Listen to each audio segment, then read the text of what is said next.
The Committee on Culture, Youth, Aging, Sports, and Parks is hereby called to order.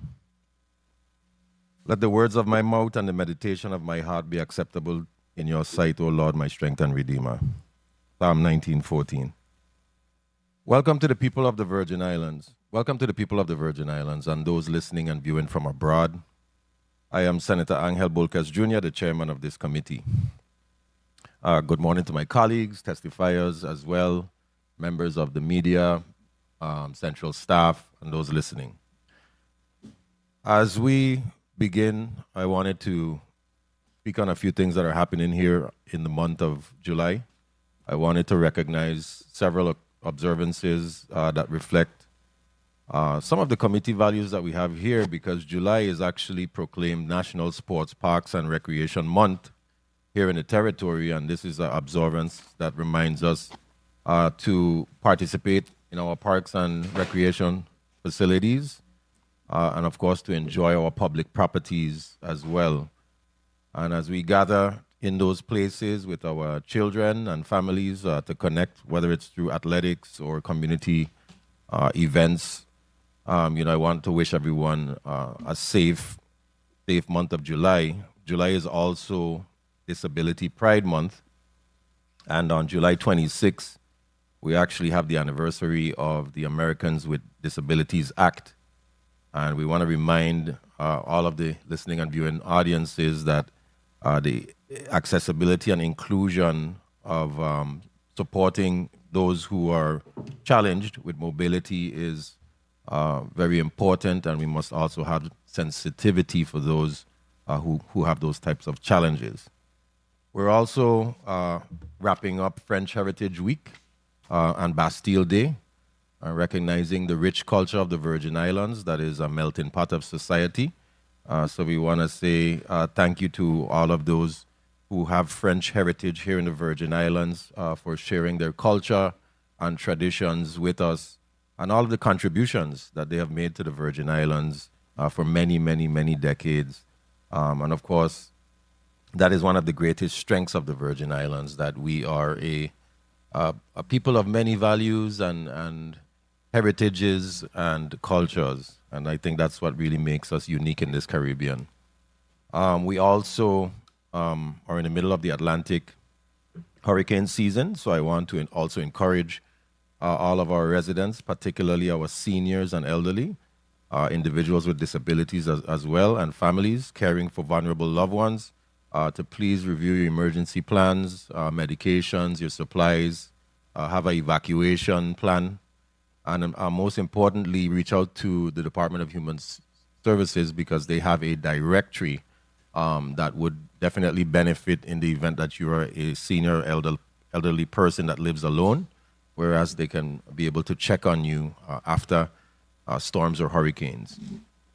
So before we proceed with this hearing, I wanted to, of course, publicly extend my deepest condolences to our colleague and committee member, Senator Franklin D. Johnson, and his entire family on the passing of his brother, Mr. Kevin Johnson. Senator Johnson, we stand with you during this difficult time, and we pray for you and your family to find the strength and comfort and peace in the memories that you shared with your brother. So we want to also remember every Virgin Islander or person that has lost a loved one at this time as well. So if it's not too much, I would like to ask for us to just give a quick few seconds standing observance and a moment of silence for everyone who has lost someone. If we can do that at this time, I would appreciate it.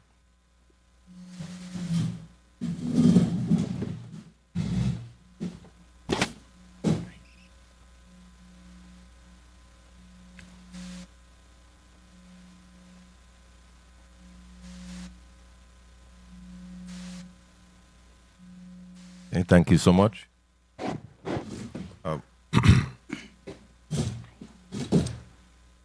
And of course, before we also begin, I wanted to recognize a remarkable young lady who is with us today. She's sitting right behind of me. and her name is Miss Alicia Maximin. And Miss Maximin is a 15-year-old who actually recently completed her internship in my office on St. John. And from day one, she has been an absolute pleasure to work with and has demonstrated a lot of professionalism, maturity, and eagerness to learn, which is truly commendable for a young person. Although her internship officially ended on July 14th, she asked if she could continue volunteering her time because she wants to learn more about the legislative process and to continue developing her skills. And I believe that that level of dedication at such a young age is very inspiring. So, of course, as a senator in this body, one of the greatest priorities for me and others as well is ensuring that our young people throughout the Virgin Islands have opportunities to lead and to become very engaged in public services, in the public service. So Ms. Maximin represents the very best of our next generation. So Alicia, thank you for your hard work, your positive attitude, and your commitment to service.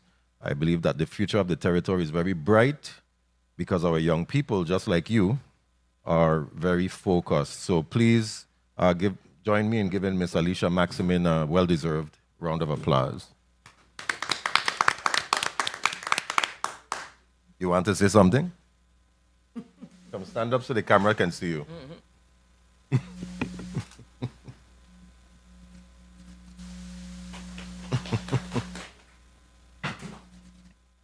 I think the chamber has her a little nervous today, but I think she's gonna be all right in a few.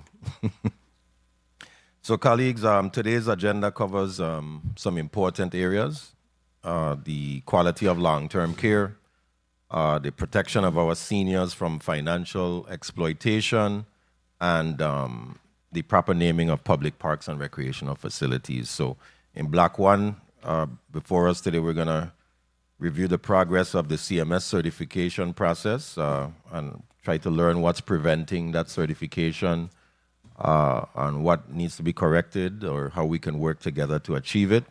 And Block 2, we have a bill from Senator Alma Francis Heileger, Bill number 36-0192, which seeks to strengthen protections for seniors against financial exploitation.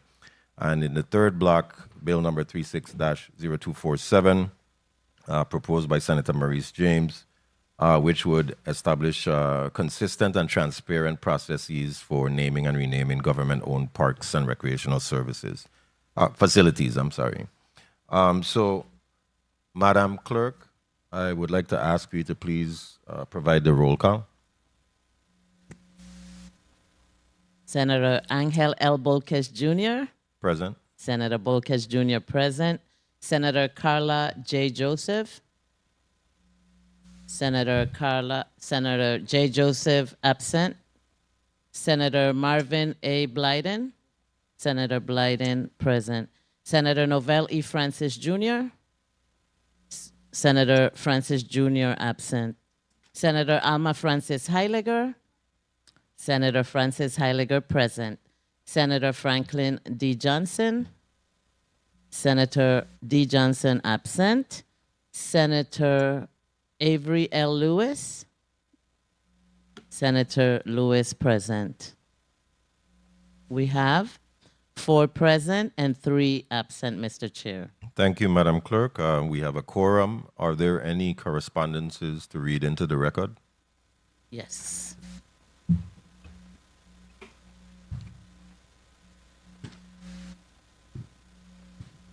Okay. Dear Senator Angel L. Bolkes Jr., please, excuse me, accept my formal apology for my absence from today's Committee on Culture, Youth, Aging, Sports, and Parks hearing at the Earle B. Ottley Legislative Hall due to the sudden passing of my brother, Sergeant Kevin A. Johnson, a member of the U.S. Virgin Islands National Guard. My family and I are laying him to rest today, and we want to thank you for your understanding during this difficult time. I request that my absence be excused. Thank you for your consideration and understanding. Sincerely, Senator Franklin D. Johnson. Is that That all? concludes the reading of the absentee letters. Okay, please mark Senator Franklin D. Johnson as excused. Madam Clerk, can you now please read the agenda into the record? The Committee on Culture, Age, Sports, and Park will convene a legislative oversight hearing to examine the state of elder care and senior protections in the Virgin Islands, including a review of nursing homes and long-term care facilities with emphasis on quality of care, staffing, infrastructure, regulatory compliance, and progress towards CMS certification and federal funding eligibility. The committee will also receive testimony on the following bills.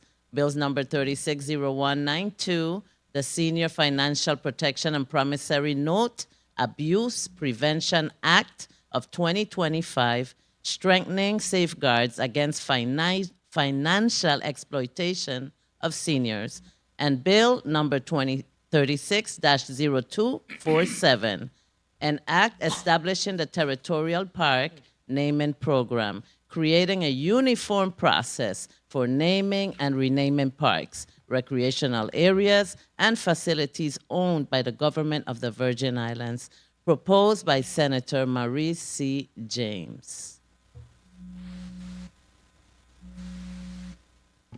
Thank you, Madam Chair. You're I'd welcome. like to acknowledge the presence of Novell E. Francis Jr. in the St. Croix chambers.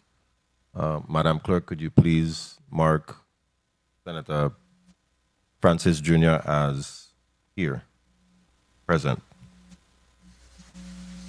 Okay, what we're going to do next is we're going to establish housekeeping rules, and then we're going to check the microphones for all of the testifiers. So before we move forward, I'd like to outline to please place your cell phones on silent or vibrate. I would also ask testifiers to please consistently identify themselves each time by name and title before making statements or replying to questions from the senators for the sake of our in-house stenographers. I would also like for all those who are present online to provide consideration by muting your microphones. Okay. And also testifiers, again, remember name and title before responding, okay? We have another correspondence, Madam Clerk. Yes. Please proceed. Dear Mr. Chairman, please accept this letter as a formal notice that I will arrive late to the Committee on Culture, Youth, Aging, Sports, and Parks meeting scheduled for Friday, Friday, July 17th at noon in the Earle B. Ottley Legislative Hall in St. Thomas. My delayed arrival is due to a previously scheduled event. Kindly mark me as excused for my delayed arrival and forward all information distributed during the portion of the meeting held prior to my arrival to my office. I remain committed to participating in the meeting and will be in attendance promptly upon the conclusion of my prior engagement. Thank you for your consideration and understanding. Senator Carla J. Joseph. Okay, thank you, Madam Clerk. Please make the appropriate changes for Senator Joseph. Now we'd like to begin with the microphone checks here. Please state your name and title. We'll begin on this side. Kishma Vincent, Administrator, Senior Citizen Affairs, Department of Human Services.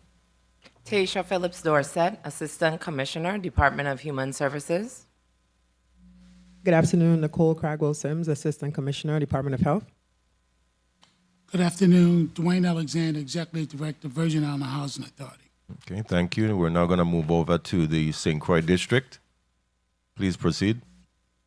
Ana Velez Martinez, Director, Residential Services, Herbert Gregg Home for the Aged.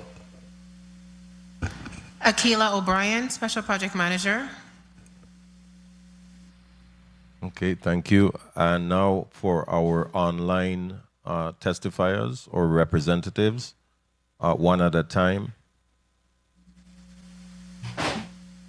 Please make sure that your camera is on as well when you respond. I was told that there's two testifiers online. This is Andrew Turner. I'm online. Your title, Mr. Turner?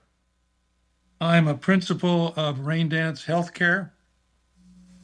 Okay, thank you, Mr. Turner. And for the other online testifier?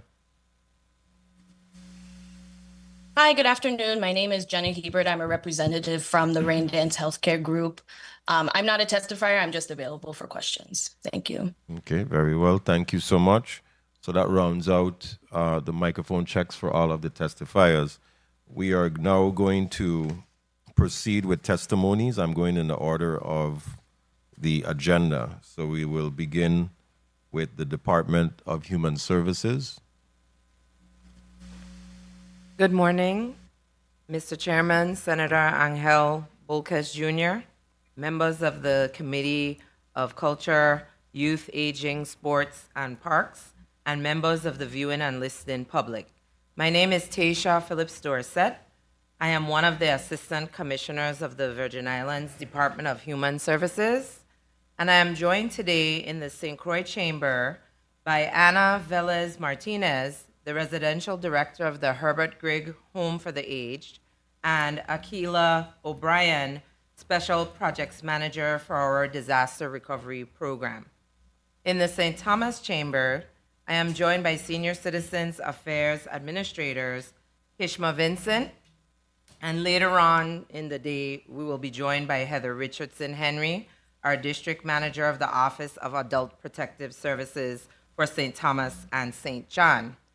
I would also like to make a special mention of Miss Laura Alvarado Anaya. She's seated in the audience. She is one of our SCA interns this summer, and she's a student at the University of the Virgin Islands. She's a criminal justice major, and she's with us for 5 weeks through the Department of Labor program. If we could please give her a hand. She's a very hard worker. If I can ask media to pan the camera so that we can see. Media, if you can pan the camera. There we go. And you stand, please, so people know who you are. Okay, excellent. Good, thank you.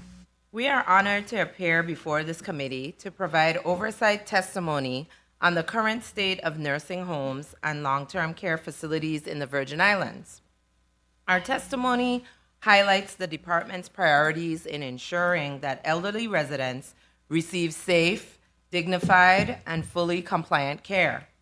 The Virgin Islands Department of Human Services serves as the territory's lead agency responsible for supporting vulnerable residents through a comprehensive network of programs and services, including those that provide residential, custodial, and long-term nursing care for seniors.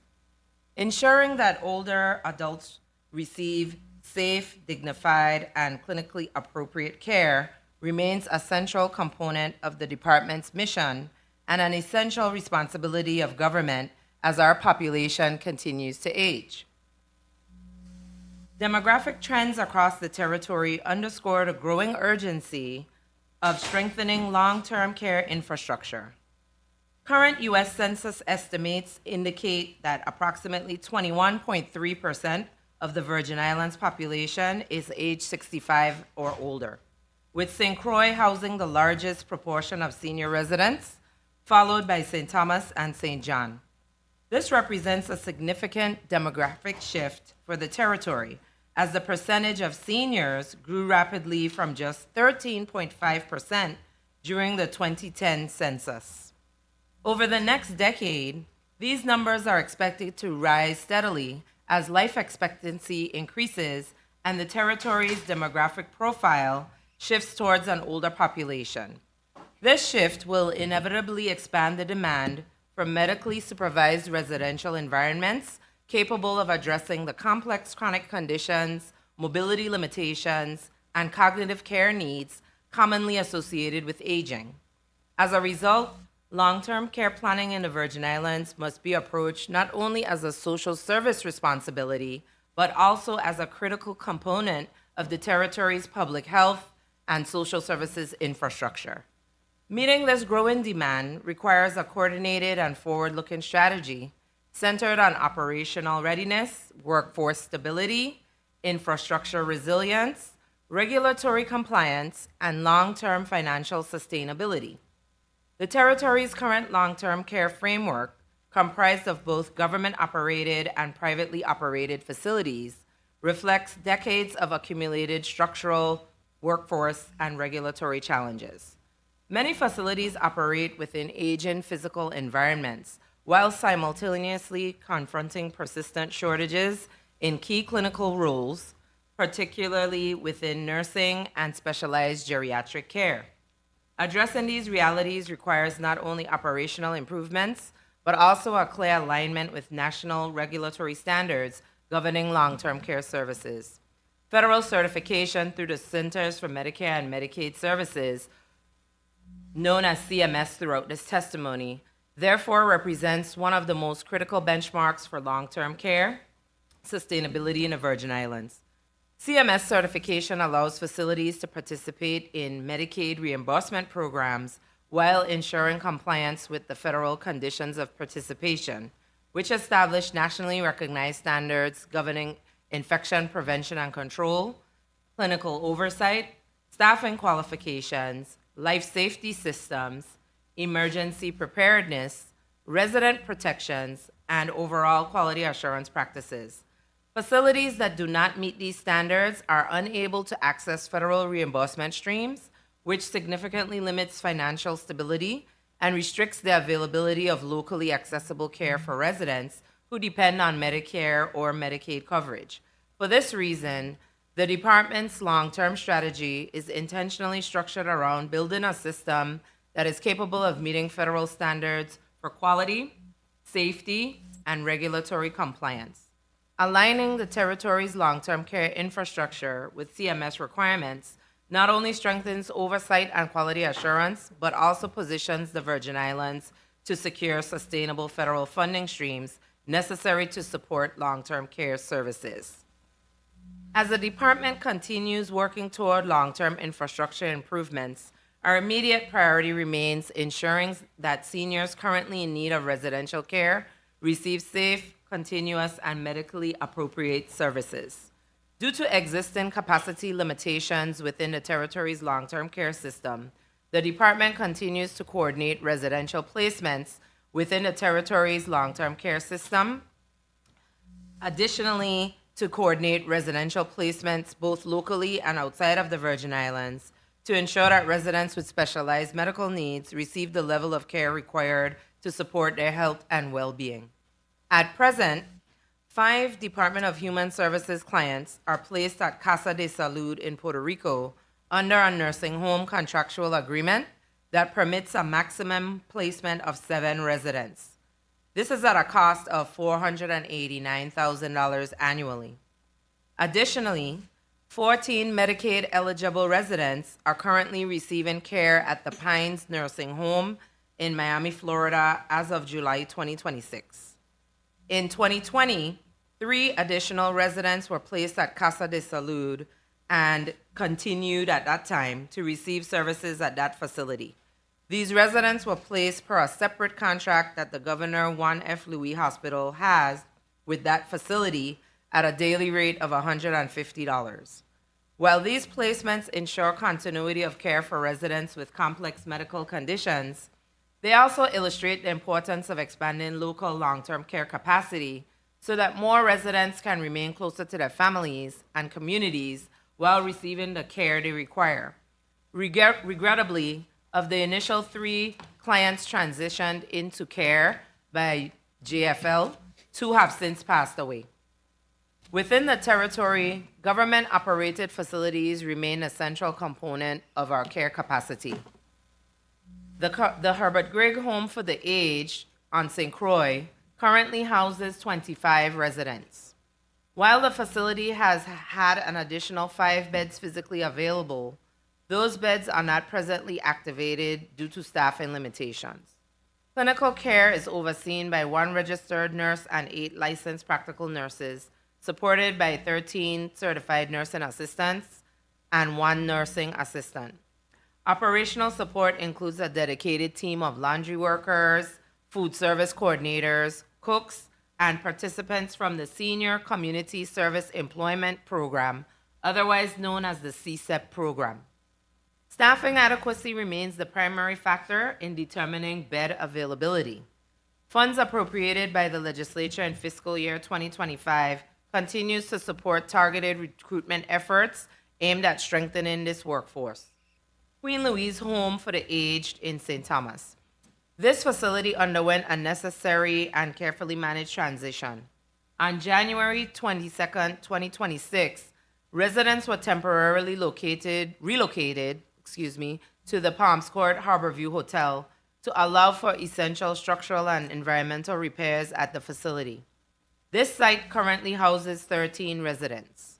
This relocation was conducted with deliberate planning to ensure uninterrupted continuity of care, including medication administration, daily supervision, and access to clinical staff.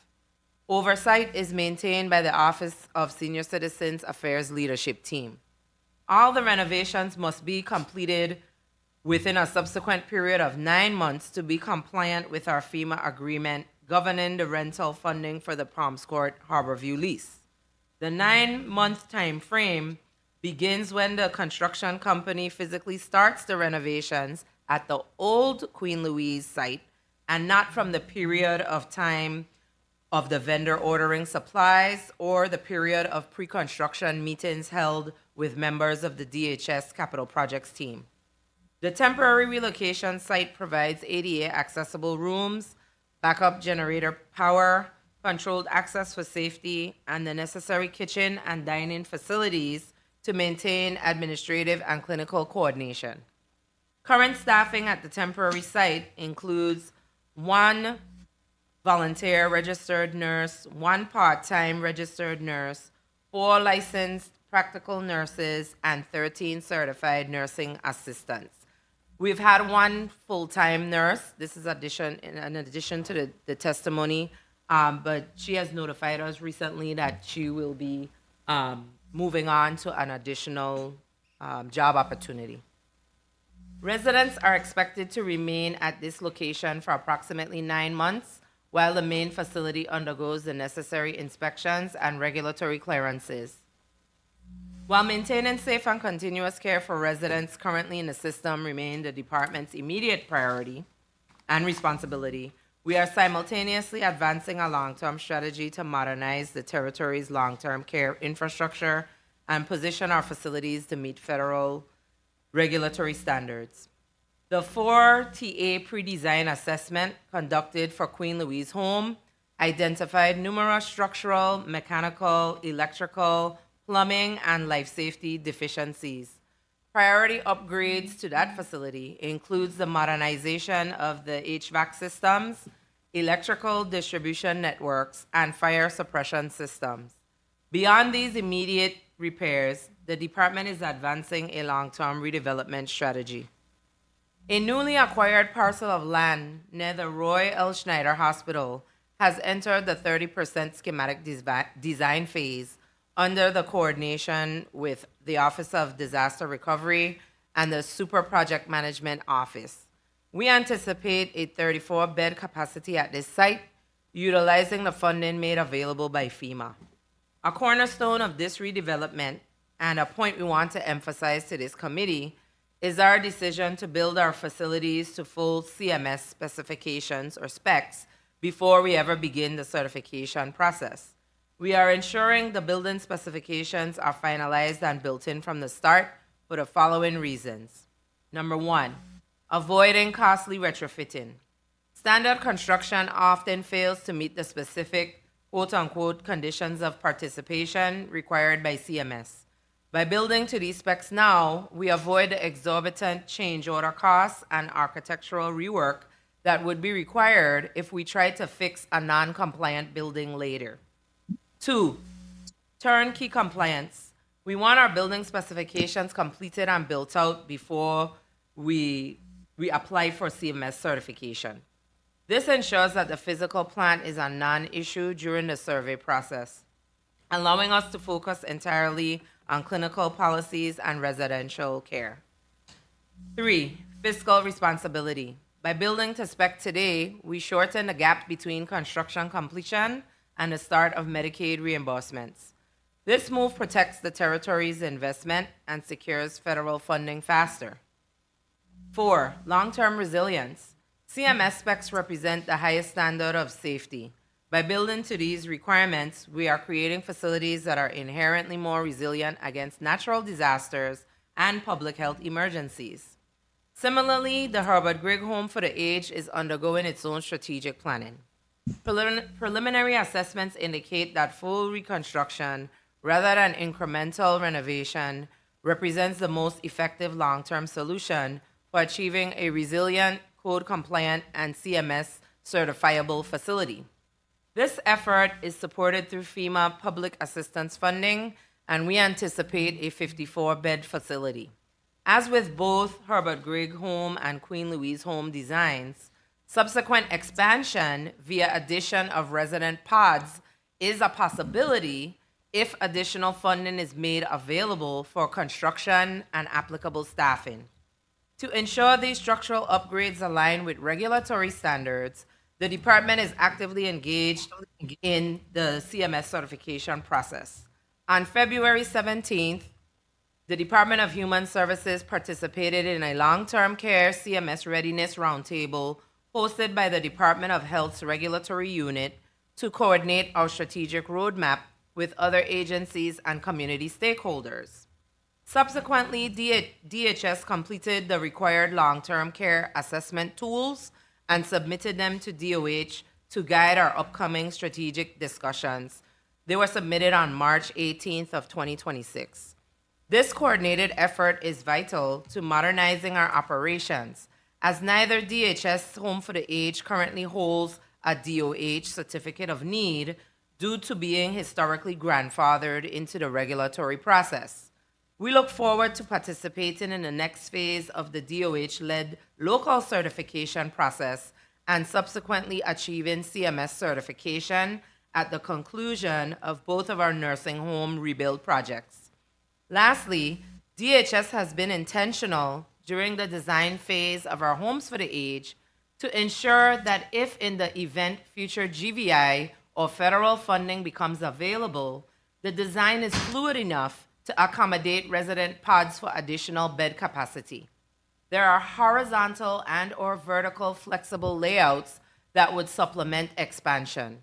However, this would be dependent on additional local GVI investments for additional 24-hour workforce and medical supplies and equipment budgets.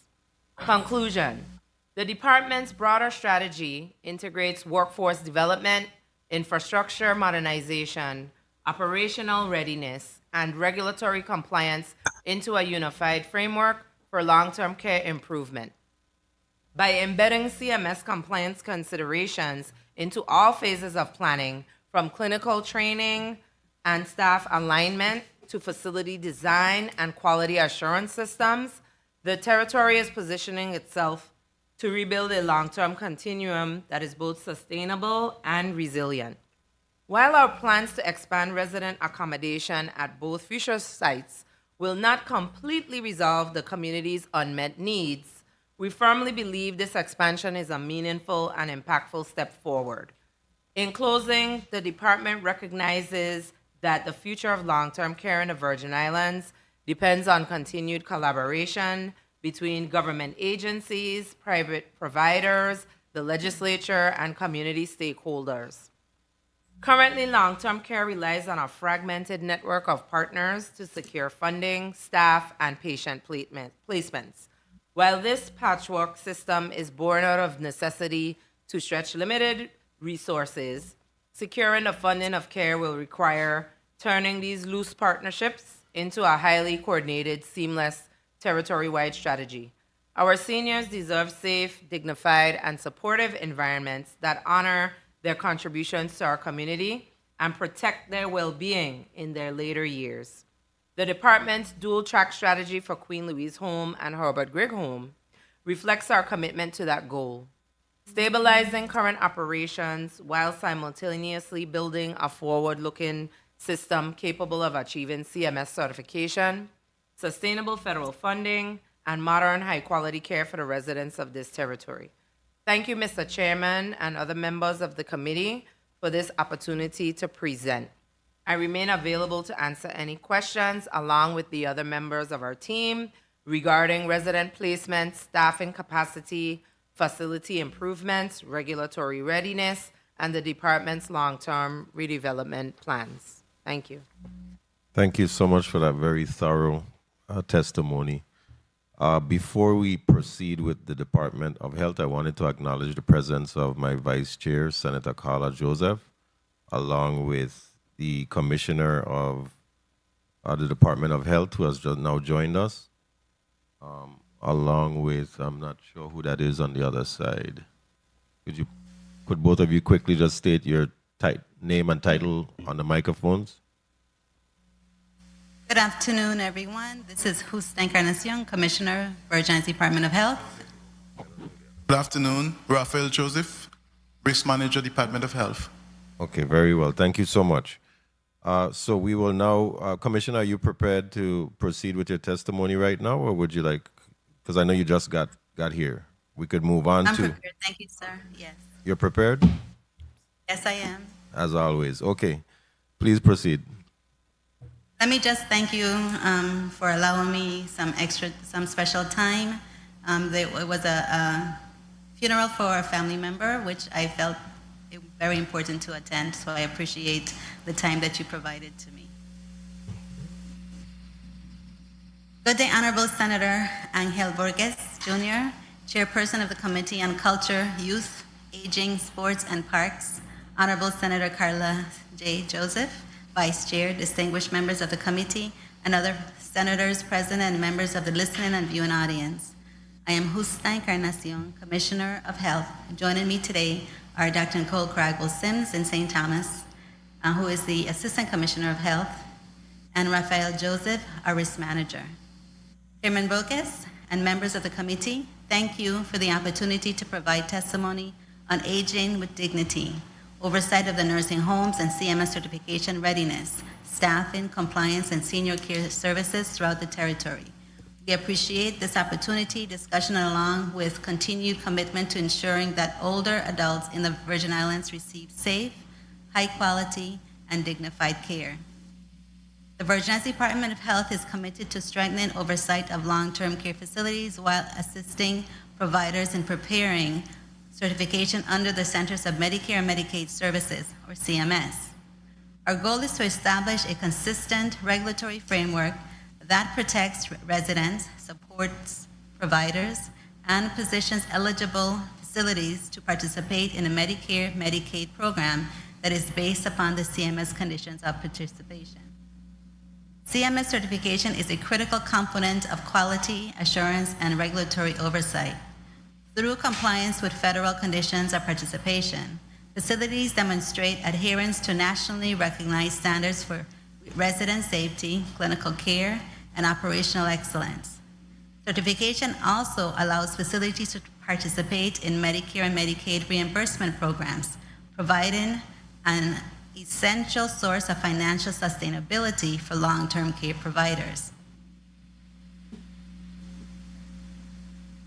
Recognizing the importance of this effort, the department convened a CMS Readiness stakeholder meeting on February 17th of 2026 with health leaders and industry partners from across the territory. Among the attendees were Policy Advisor Clint Ferris, Human Services, Virgin Islands Housing Authority, and Nana's Baby Home. The purpose of this meeting was to introduce the CMS certification process, review federal requirements, identify current gaps, and begin developing a cooperative or coordinated strategy to support providers pursuing certification.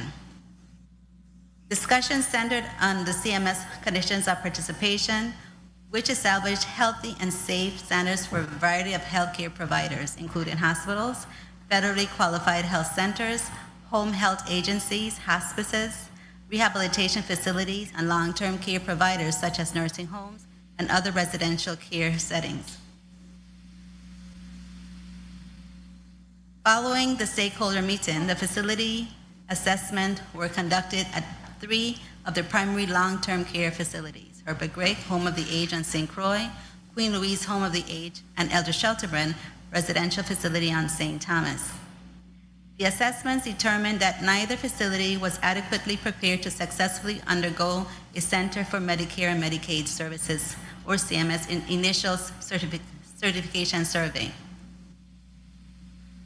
Significant optional, clinical, operational, clinical, and life safety deficiencies were identified, indicating that the facilities were not consistently maintained to the level of survey readiness required under federal regulations.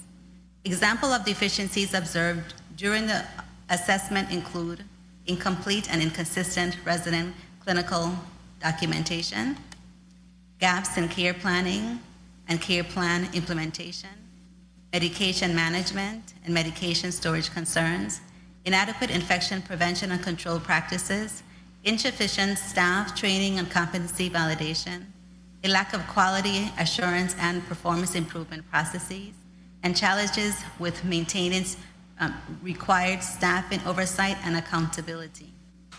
In addition, life safety concerns were identified, including deficiencies related to emergency preparedness, fire safety systems, environmental maintenance, and documentation required to demonstrate ongoing compliance and federal standards.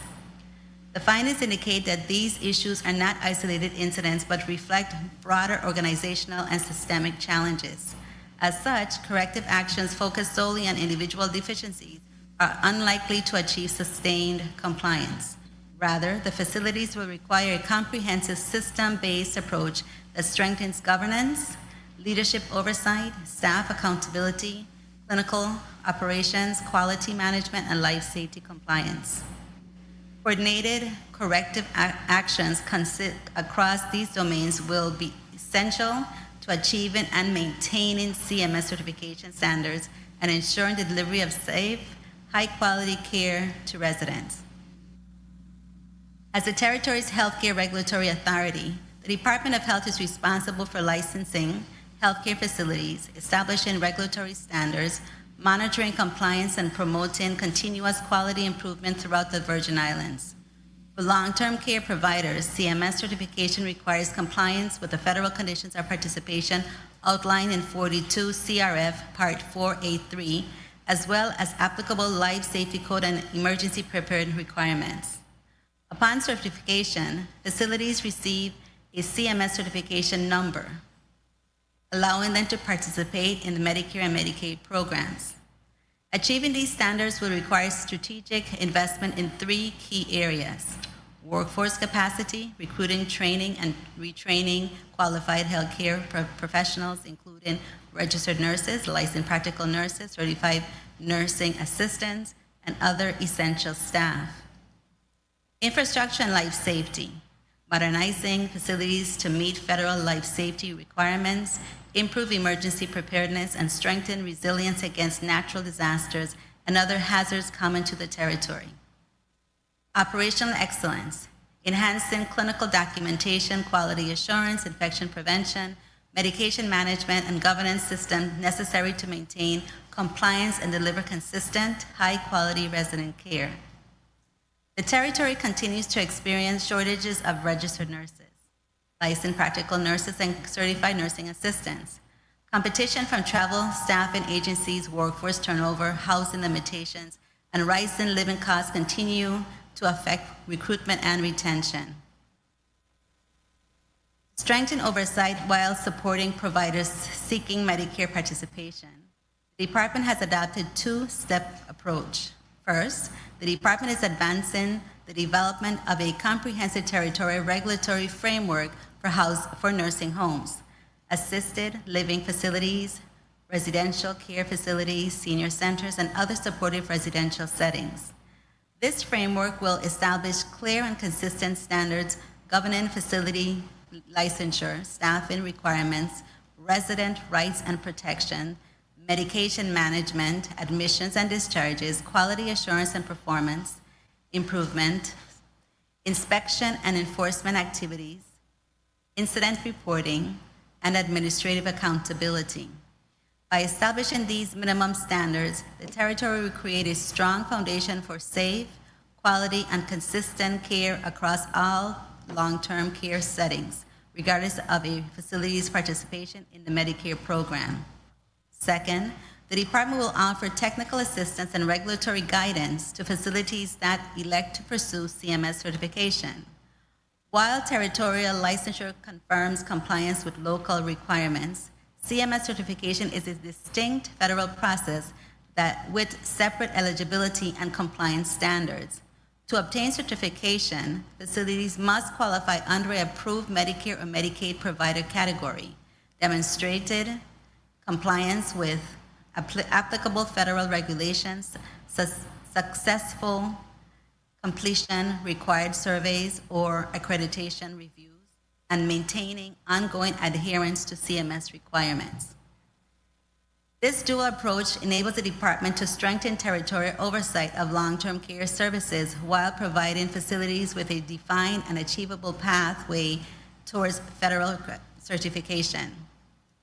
By aligning local regulatory standards with the best practices and supporting providers throughout the certification process, the territory can enhance the quality of care available to residents while expanding opportunities for participation in federal healthcare programs. Success will be measured through objective indicators that demonstrate both regulatory compliance and sustained operational improvement. Key performance measures will include the successful completion of CMS initial certification surveys, reduction in identified deficiencies, and ability of facilities to maintain survey readiness on an ongoing basis rather than through short-term corrective efforts. Additional measures of success will include improvements in clinical quality outcomes, compliance with infection prevention and control standards, staff training and competency completion rates, workforce recruitment and retention metrics, implementation of effective quality assurance and performance improvement programs, and resolutions of life safety and environmental compliance issues. Process or progress will also be evaluated through routine mock surveys, corrective action monitoring, leadership accountability reviews, and ongoing assessments of resident safety, quality of care, and resident satisfaction. Ultimately, success will be achieved when the facilities demonstrate the capacity to consistently meet federal standards, sustain compliance over time, and provide safe, high-quality care that supports the health, dignity, and the well-being of all residents. Under this approach, territorial licensure serves as the foundation for law operations within the Virgin Islands. While CMS certification provides a pathway for eligible facilities to participate in the Medicare and receive reimbursement for covered services, by implementing this two-step framework, the department can establish immediate and consistent territorial oversight while preserving a clear and attainable pathway for facilities seeking to meet federal standards and participate in the Medicare program. Achieving CMS certification requires more than regulatory compliance. It requires strengthening clinical and operational systems, building workforce capacity, upgrading infrastructure, and preparing facilities for the CMS survey process. To accomplish this, the department proposes a coordinated territory-wide implementation strategy over approximately 12 to 18 months, encompassing regulatory alignment, workforce development, infrastructure improvement, quality assurance system, and survey readiness activities. Herbert Gregg Home for the Aged and Queen Louise Home for the Aged were historically established to provide long-term residential and nursing care for elderly residents, adding to the fact that the territory currently has limited nursing facility capacity, makes them the closest fit to the federal definition of a nursing facility. DHS has acknowledged that redevelopment efforts at both facilities are intended to restore CMS certified nursing facility capacity. CMS certification applies to facilities that provide 24 nursing services, medical oversight, rehabilitation services, and comprehensive resident care, in addition and in accordance with federal nursing home regulations. Many assisted living facilities, adult residential facilities, and senior housing capacities or communities do not meet these level of care and therefore would not significantly change or challenge or before becoming eligible for certification. Costs. The estimated projected cost for CMS certification with existing building structure ranges from approximately $8.5 million to $14 million for facilities. Note that is within the existing building structure ranges, not the new building that's projected. So this is reflecting national CMS readiness benchmarks, adjusting for island structure construction costs, supply chain limitations, and workforce shortages. This estimate includes regulatory readiness, policies, training, mock surveys, consultation, quality systems, clinical, staffing, and operational improvements. Legislative support will be essential to the success of this initiative. Specifically, the department will require support to appropriate the resources necessary for long-term care modernization, authorize regular practices, strengthen investments in workforce, development and facility infrastructure, and establish transparency and reporting requirements that promote accountability and public confidence in the long-term care system. The department supports incorporating CMS conditions of participation along with other applicable CMS standards into the Virgin Islands Code as the minimum standard governing nursing facilities, long-term care facilities, and home for the aged. While many providers currently look to these facilities requiring as best practice guidance, codifying them in territorial law will create a clear, uniform, and enforceable regulatory framework applicable to all facilities operating under the department's jurisdiction. The adoption of these nationally recognized standards will provide the foundation for the development of Virgin Islands-specific regulations, inspection protocols, compliance tools, and enforcement mechanisms that are both responsive to local needs and aligned with established federal expectations. This approach will strengthen regulatory oversight, enhance consistency in enforcement, and provide facilities with clear operational and compliance expectations. By establishing CMS standards as the minimum benchmark for care, the territory can advance quality, safety, and accountability across the long-term care continuum while creating a stronger pathway for facilities seeking future federal certification. Most importantly, it will help ensure that all residents, regardless of the facility's Medicare and Medicaid participation status, receive safe, dignified, person-centered, and high-quality care. Chairman Borges and members of the committee, thank you for the continued leadership and commitment to improving long-term care services throughout the Virgin Islands. The initiatives discussed today extend beyond achieving regulatory compliance. They reflect our collective responsibility to ensure that our seniors receive safe, dignified, and high-quality care in environments that promote their health, independence, and well-being. Achieving this vision will require strategic investments, strong administrative oversight, and thoughtful legislative support. By working collaboratively to strengthen clinical operations, modernize infrastructure, expand workforce capacity, and enhance accountability system, we can build a long-term care network that is resilient, transparent, financially sustainable, and capable of consistently meeting federal standards and community expectations.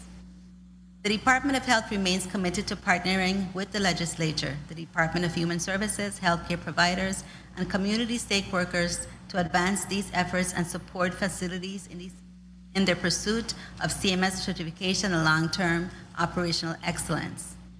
Together, we can create a stronger continuum of care that protects our most vulnerable set of residents and ensures that older adults throughout the Virgin Islands receive the quality of care and support they deserve. CMS certification means improved quality of care, access to federal funding, strengthen our healthy delivery system, and better health outcomes for the people of this territory. Thank you for the opportunity to provide this testimony. We are available to answer any questions the committee may have. Thank you, sir.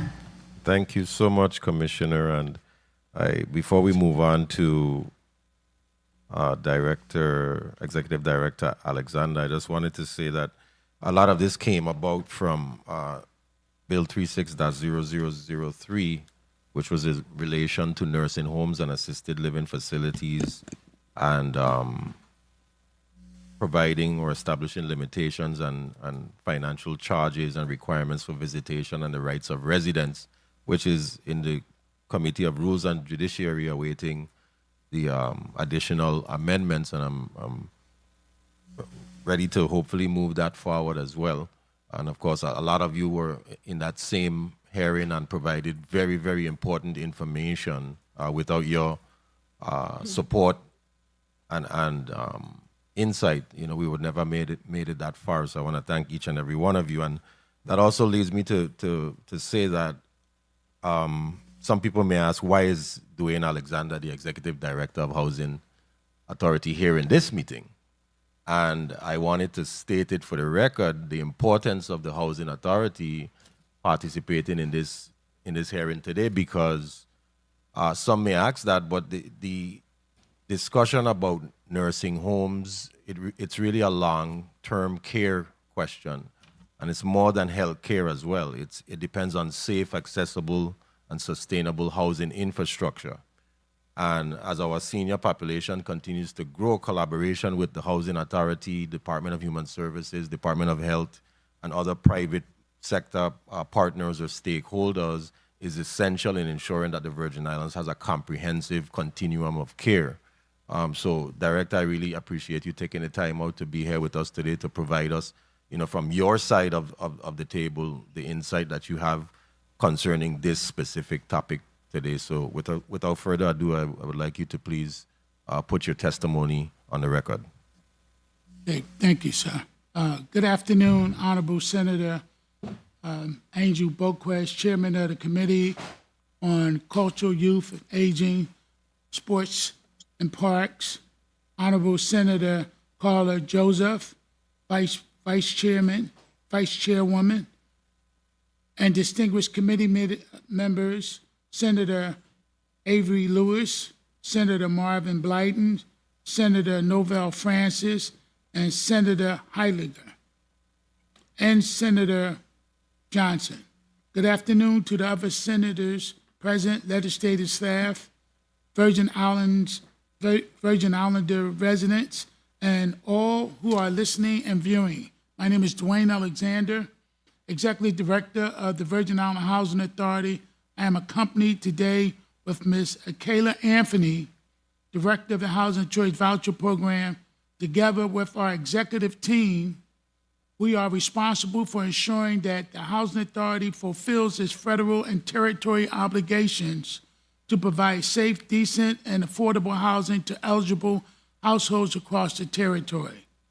As the public housing agency for the U.S. Virgin Islands, the Housing Authority is responsible for administering the Housing Choice Voucher Program in accordance with the HUD rules and the regulations governing eligibility, determination, waiting lists, administration, housing assistance, payments, rent reasonableness, determination, HQS inspections, oversight, and full compliance with non-discrimination and fair housing requirements.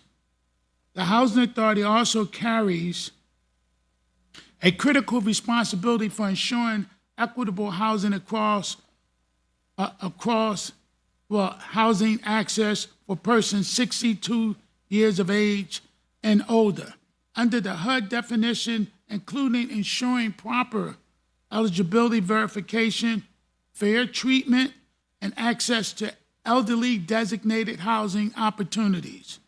Additionally, although HUD has not formally designated certain low-income public housing communities as elderly, only under its designation rule, the Housing Authority recognized that several sites have long served as traditional senior communities due to their historical resident composition and strong identification by the public as senior housing. These communities include Oswald Harris Court Senior Section on St. Thomas, which is 14 units, the Lucinda Millen on St. Thomas, 85 units, the Wilford Pedro Homes on St. Croix, 98 units, and the Joseph E. James Terrace on St. Croix, 34 units. The Housing Authority recognizes that seniors, particularly those living on fixed income, face unique and growing challenges in securing safe, decent, and affordable housing. As the administrating agency for the Housing Choice Voucher Program and operators of multiple elderly designated project-based communities, the Housing Authority plays a central role in ensuring that older adults have fair, equitable access to long-term housing stability. Today, more than 760 elderly participants aged 60 plus remain on our tenant-based housing choice voucher waiting list across the districts, with average wait times ranging from 1 to 2 years, reflecting the increased demands amongst older residents seeking rental assistance. Seniors face rising market rents, limited availability of accessible units, and competition from short-term and seasonal rentals, making HCV a vital lifeline for maintaining independence. The Housing Authority also administers 2 senior designated project-based communities, which is known as Celestino A. White Senior Resident on St. Thomas and Louis Brown 2 Senior Development on St. Croix. These developments operate full occupancy, maintain long wait lists, and provide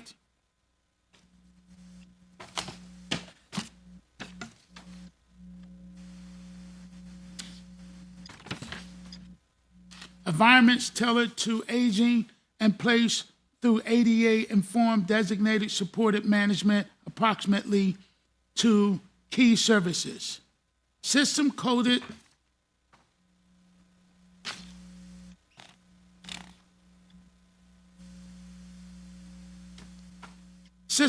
removals show that elderly applicants encounter challenges such as incomplete documentation, returned mail, delayed responses to required updates. These trends highlight the importance of sustained outreach and targeted support as seniors navigate federally required application processes.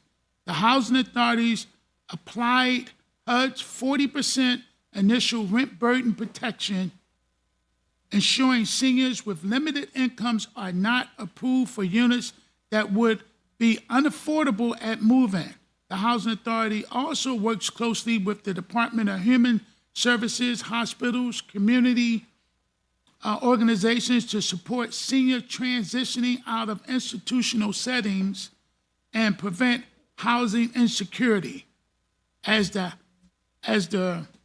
territory's senior population grows, the Housing Authority remains committed to expanding elderly housing opportunities, strengthening interagency coordination, improving waiting list processes, and ensuring that older adults across the Virgin Islands can age with dignity, safety, and stability. During the fiscal year 2025, the Housing Authority operated underneath the HUD fiscal year 2025 HCV funding implementation notice, PIH 2025-13, which requires housing authorities to restrict leasing to remain within available budget authority and prevent housing authority assistance payment shortfalls. In response, the housing authority paused new admissions from the tenant-based housing choice voucher program waiting list for the duration of the fiscal year. This pause applied uniformly to all households, including elderly applicants, and ensured compliance with federal directives designed to protect program stability for the 1,300 families actively receiving rental assistance. HUD's 2025 renewal funding inflation factor reflects rising unit costs that further requires conservative leasing practices. Under the federal regulations governing all public housing agencies, HUD establishes uniform national definitions that determine eligibility, program categorization, and the application of elderly-related housing policies. HUD defines an elderly person as an individual who is 62 years of age or older, as set forth in the HUD federal housing regulations, and an elderly family as a household in which the head of household, co-head, or spouse or sole member is at least 62 years of age. These definitions are critical because they govern how the housing authorities must administer program eligibility, waiting list assignments, and admissions priorities permitted under law, and occupancy standards for elderly designated developments. They also control access to HUD-regulated elderly housing, determine whether a household qualifies for certain supportive services, and dictate eligibility for elderly restricted project-based vouchers communities.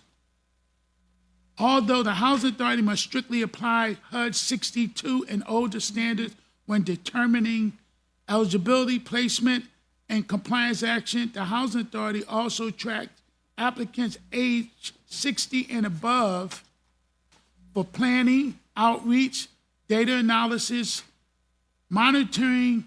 Near elderly individuals allow the Housing Authority to anticipate demands, identify emerging needs, and ensure effective coordination with the Department of Human Services and other aging services partners.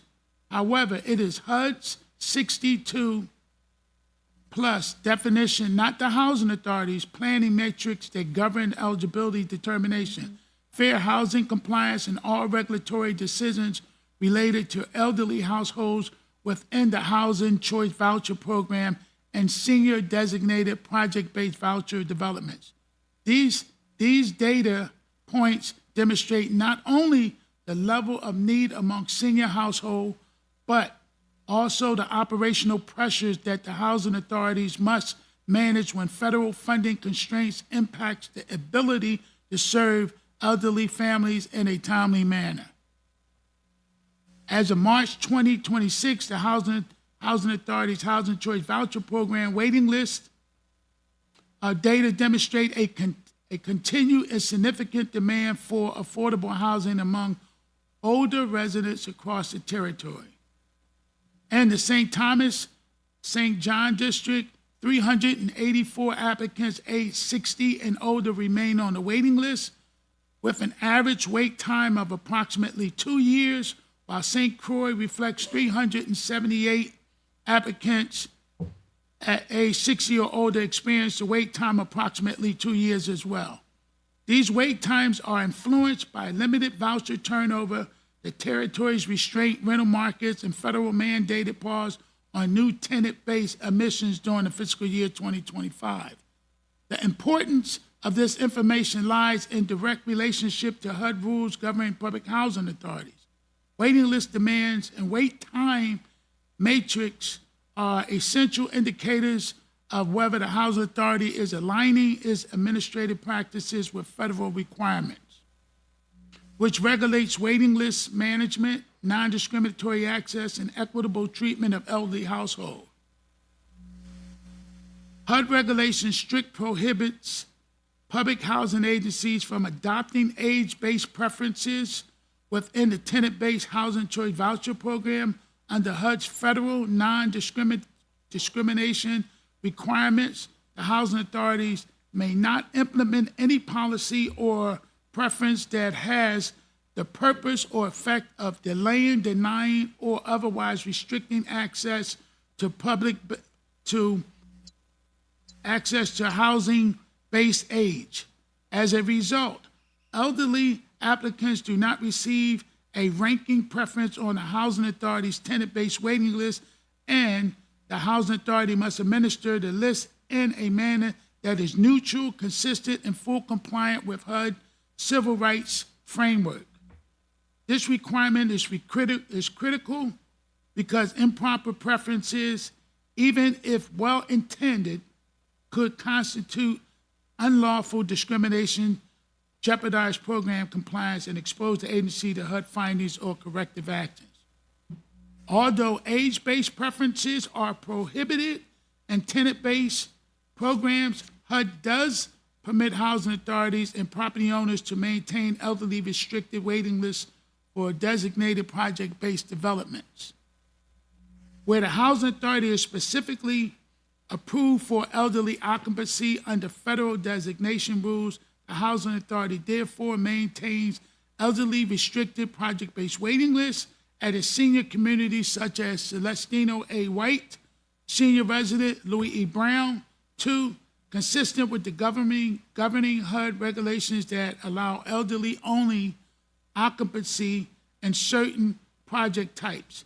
Understanding these distinctions is important because it ensures that the housing authority applies preference only where legally authorized, avoid discrimination practices, and administers our program in accordance with HUD's national standards for fairness, equal access, and civil rights compliance.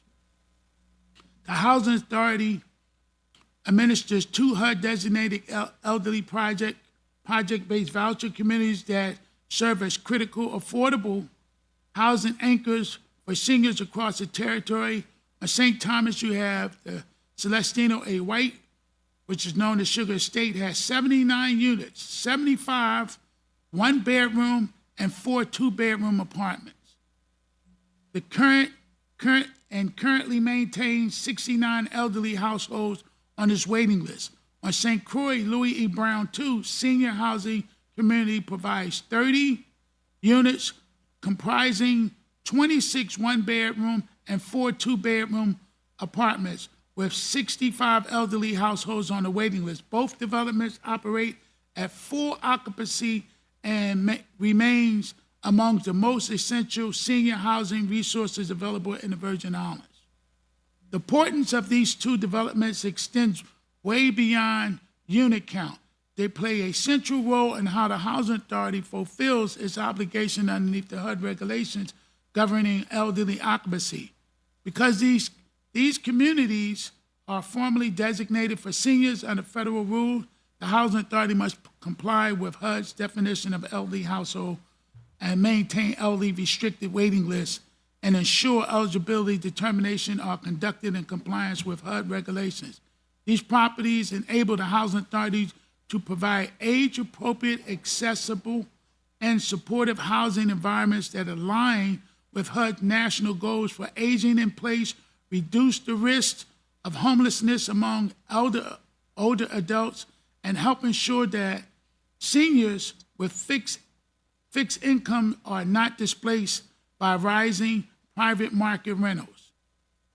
The demand reflects and the waiting list underscores the ongoing need for expanded elderly housing capacity and reinforces the importance of these project-based voucher communities as vital components of the housing authority's services to the territory's senior population.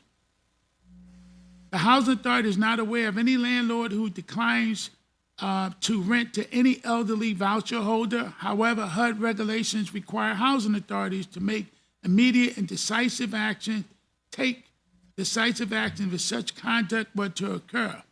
Under the federal civil rights and non-discriminatory requirements, all owners participating in the Housing Choice Voucher Program must comply with the federal protections and prohibited discrimination based on age and other protective characteristics. If the Housing Authority identifies and receives a complaint alleging that a landlord declined to rent to a senior because of their age, a housing authority must deny approval of any assisted tenancy or dissolve the owner in accordance with HUD regulations, which governs owner stability and disqualification standards. Confirmed or serious violation must also be referred to HUD's Office of Fair Housing and Equal Opportunity for investigation and enforcement. Throughout this process, the Housing Authority has a responsibility to assist the affected elderly household by helping them locate alternative rental units, preserving their voucher, and ensuring that the voucher term does not expire due to circumstances beyond the family control. The importance of these requirements is significant. HUD entrusts housing authorities with enforcing these rights protections within the Housing Choice Voucher Program, and violations related to age discrimination can undermine fair housing access, jeopardize federal compliance, and directly harm vulnerable elderly households who often have limited alternative housing options. By maintaining clear enforcement protocols, monitoring owners' behavior, and supporting seniors who experience potential discrimination, the Housing Authority upholds its federal obligation to ensure that the Housing Choice Voucher Program remains as equitable, non-discriminatory housing resources for older adults across the territory. Over the past 2 years, the Housing Authority has closely monitored the elderly application removals from its Housing Choice Voucher Program, waiting lists, and senior designated project-based voucher sites, reflecting HUD's requirements for accurate record keeping, eligibility management, and non-discriminatory waiting list administration. In the St. Thomas and St. John district, a total of 83 elderly applicants were removed, primarily due to incomplete applications, lack of response to required notices, documentation deficiencies, and findings of over-income in accordance with HUD eligibility rules. A smaller number of removals resulted from returned mail, voluntary withdrawals, or site-specific denials for project-based properties. In St. Croix District, 90 elderly applicants were removed over the same period, the largest category including family size discrepancies, income application, and non-responses to required updates, all of which are standard HUD-regulated removal reasons. Additional removals occurred due to pending documentation, poured out absorptions by another housing authority, age ineligibility, and voluntarily decline of assistance. These patterns reflect common challenges faced by elderly applicants navigating documentation and verification requirements, as well as HUD's strict rules for maintaining accuracy and integrity of the Housing Choice waiting list. Beyond district level Housing Choice voucher list, the Housing Authority also tracks removals from its general senior interest categories, which includes individual age 60 plus who express interest in senior housing but were not specifically applying for the project-based voucher elderly designated developments. In this category, 149 removals occurred, with the majority resulting in incomplete applications. Underage removals occurred, findings based on HUD 62 definition and income ineligibility. These numbers highlight the importance of clear applicant communication, documentation readiness, and public understanding of HUD federally elderly definition. Across all elderly-related waiting list, the Housing Authority generally senior interest categories, the senior designated project-based properties, the Housing Authority recorded a combined total of 481 removals.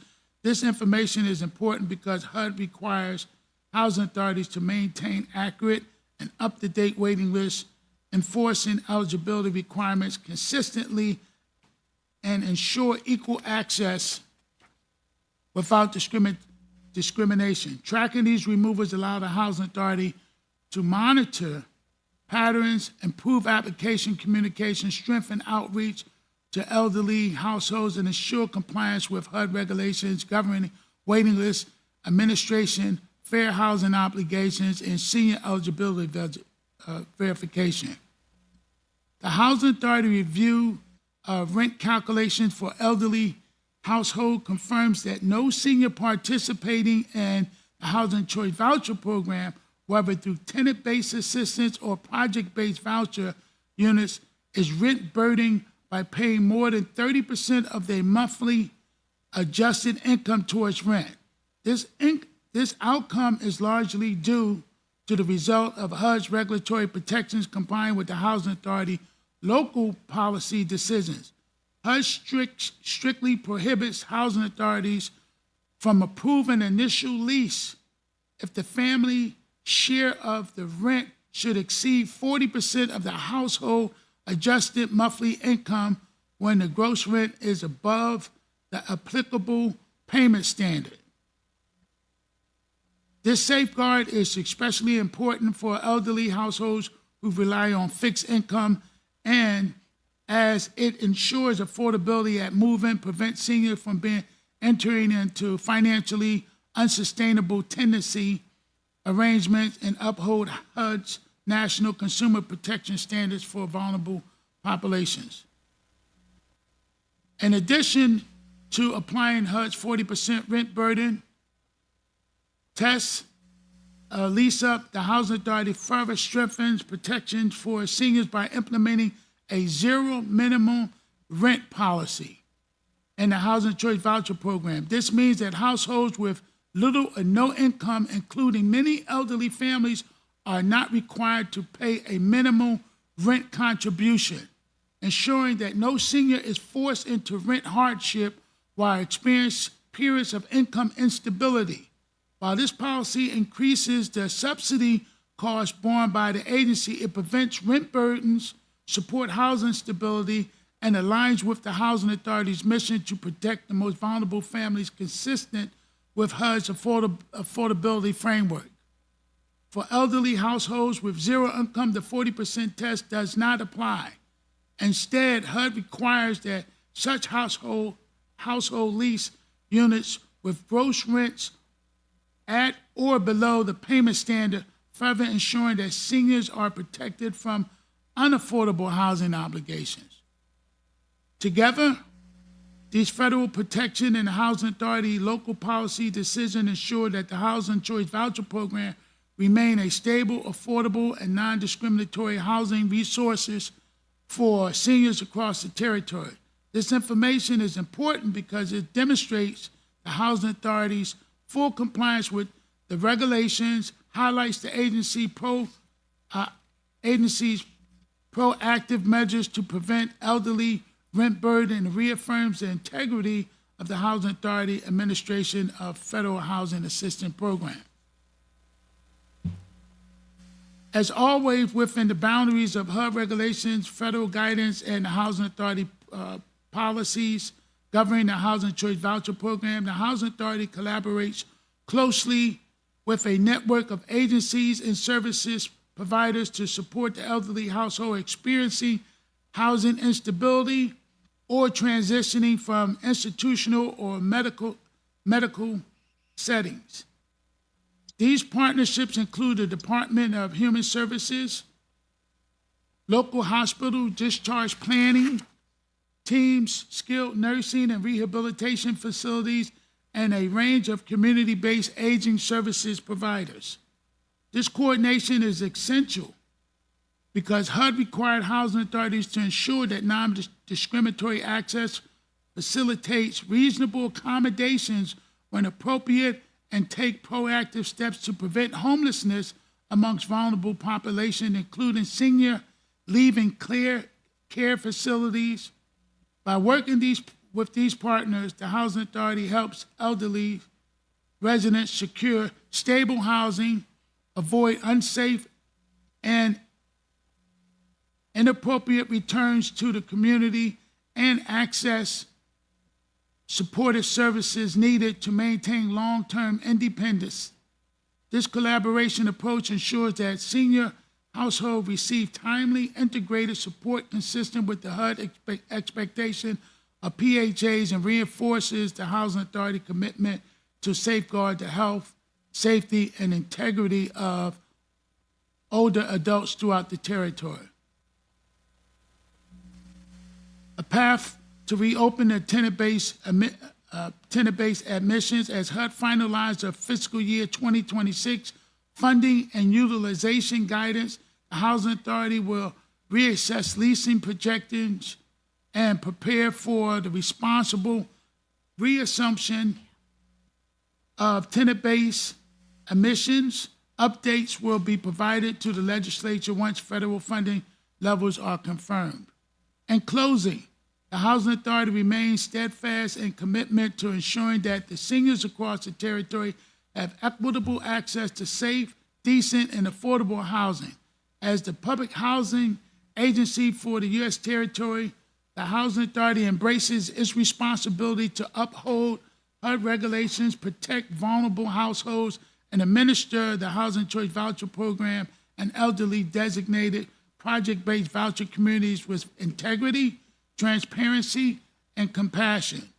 The challenges faced by our senior population, from fixed income and rising rental costs to shortages of accessible and affordable housing, requires coordinated, sustained action. The Housing Authority will continue to work closely with the legislature, the Department of Human Services, hospitals, healthcare partners, skilled nursing facilities, community-based organizations, landlords, and service agencies who support elderly residents every day. We extend our sincere appreciation to these partners for their commitment, collaboration, and shared dedication to ensuring that seniors in the Virgin Islands can age with dignity, safety, and stability. I remain committed to the responsible stewardship of the federal resources, to fair and non-discriminatory program administration, and to the advocating for policies and advance the health, safety, and independence of our seniors. On behalf of the Virgin Island Housing Authority, thank you for continued partnership, your oversight, and for your dedication to improving the quality of life for the elders in our community. I respectfully stand ready to answer any questions the committee may have. Thank you so much, Director Alexander, for your very thorough testimony. I will now proceed over to the St. Croix District. Is anyone? Miss Ramona Leons is not there?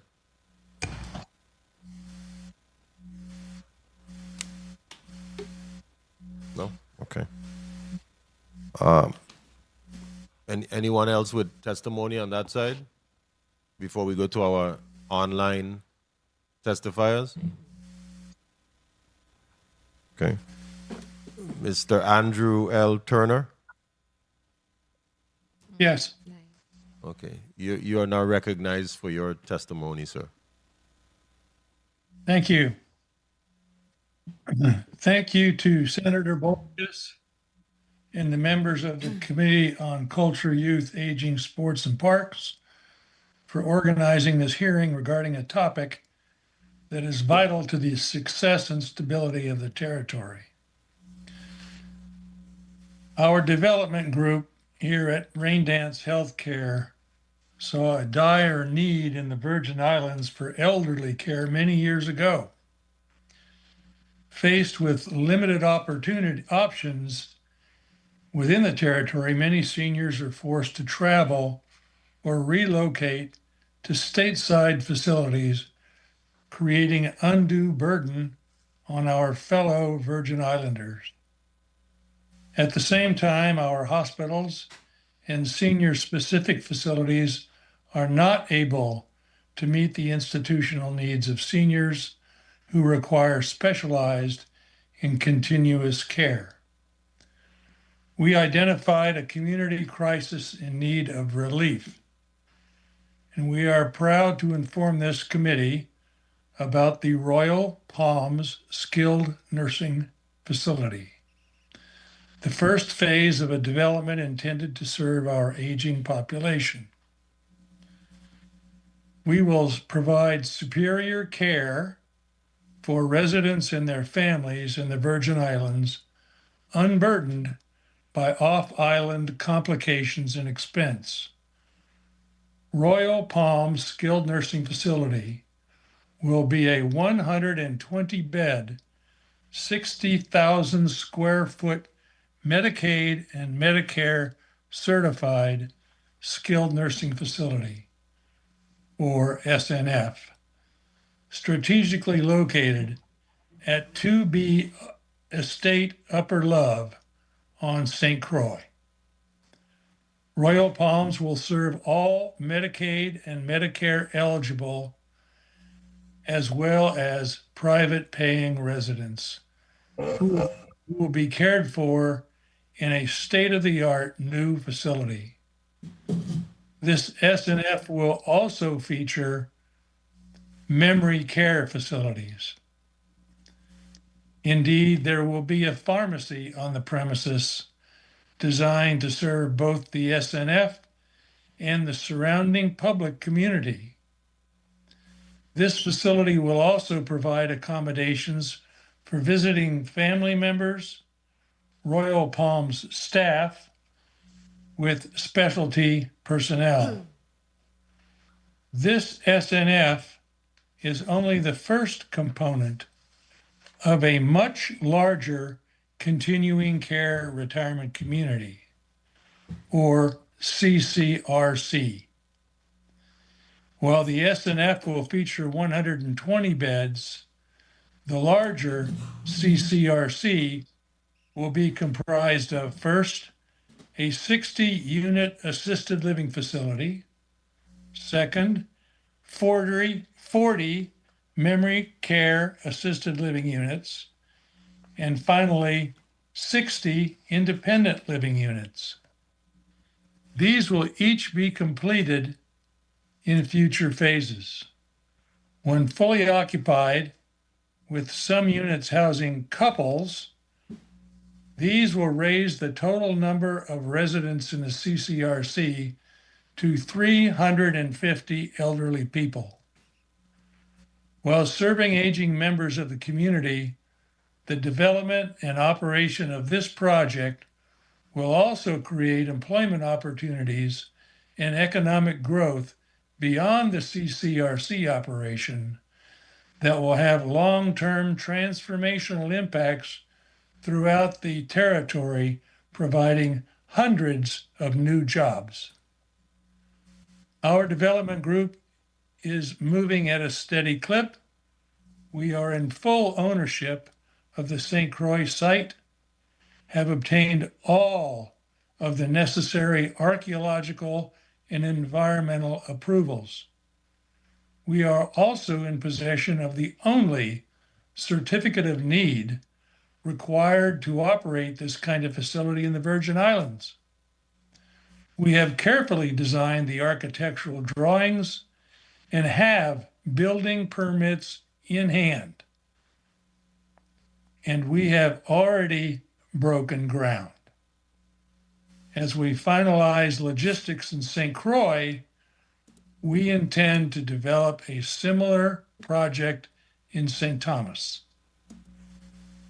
We are grateful to Governor Bryan and his administration, especially DHS Commissioner Averill George and her staff, who have been outstanding in helping us to understand the territory's needs, as well as the necessary approval processes.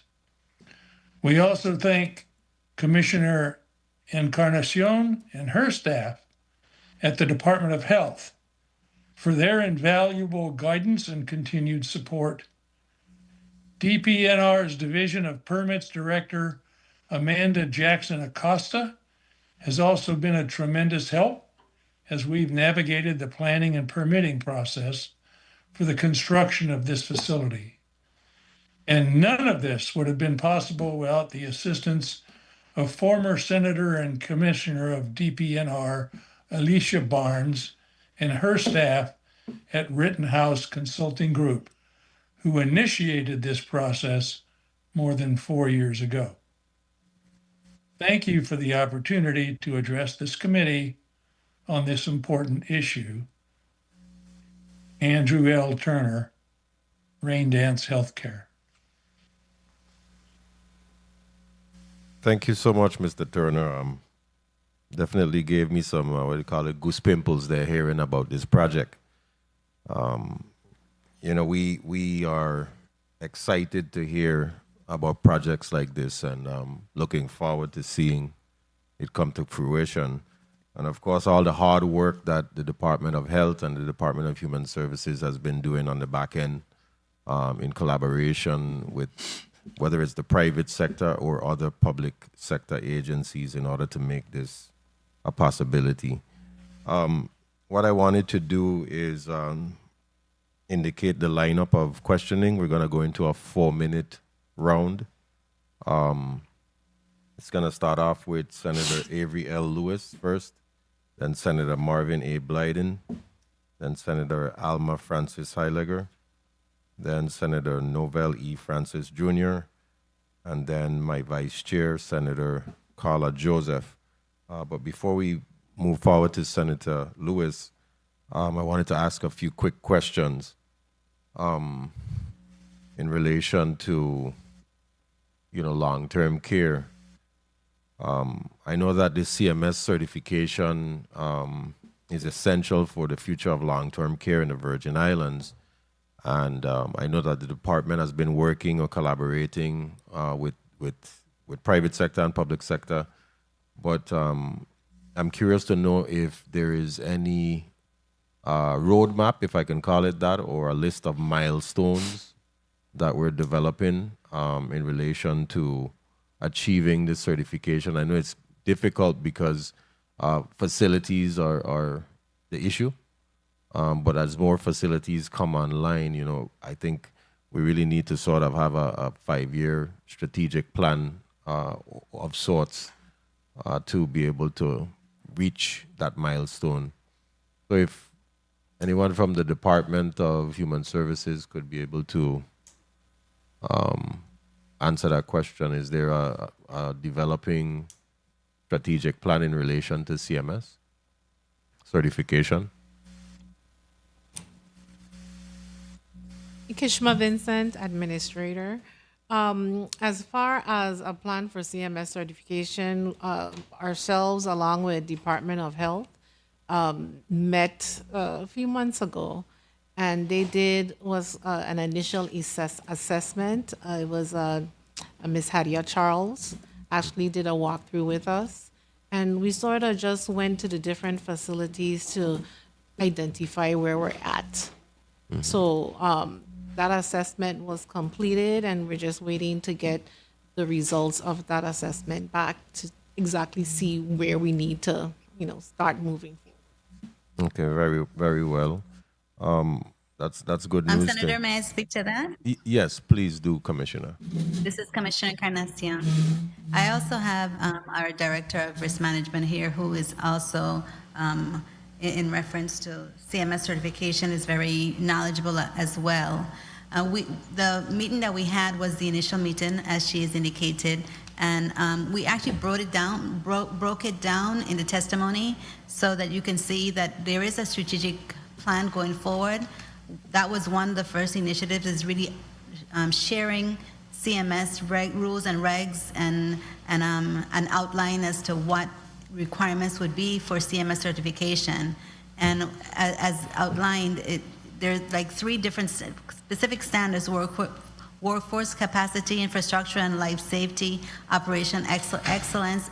The key thing is that, and I think Assistant Commissioner spoke about this as well, infrastructure is key, and life safety is one of the first priorities, because in order for you to begin CMS certification route, you have to ensure that the life safety codes are where they should be. And if you want to, Director, do you want to add to this? Yes, certainly. Raphael Joseph, Risk Management, Department of Health. In our discussions with Health and Human Services and the other stakeholders, basically we outlined a plan at high level, which basically would include setting up the project governance, how we're going to assign roles and responsibilities for this.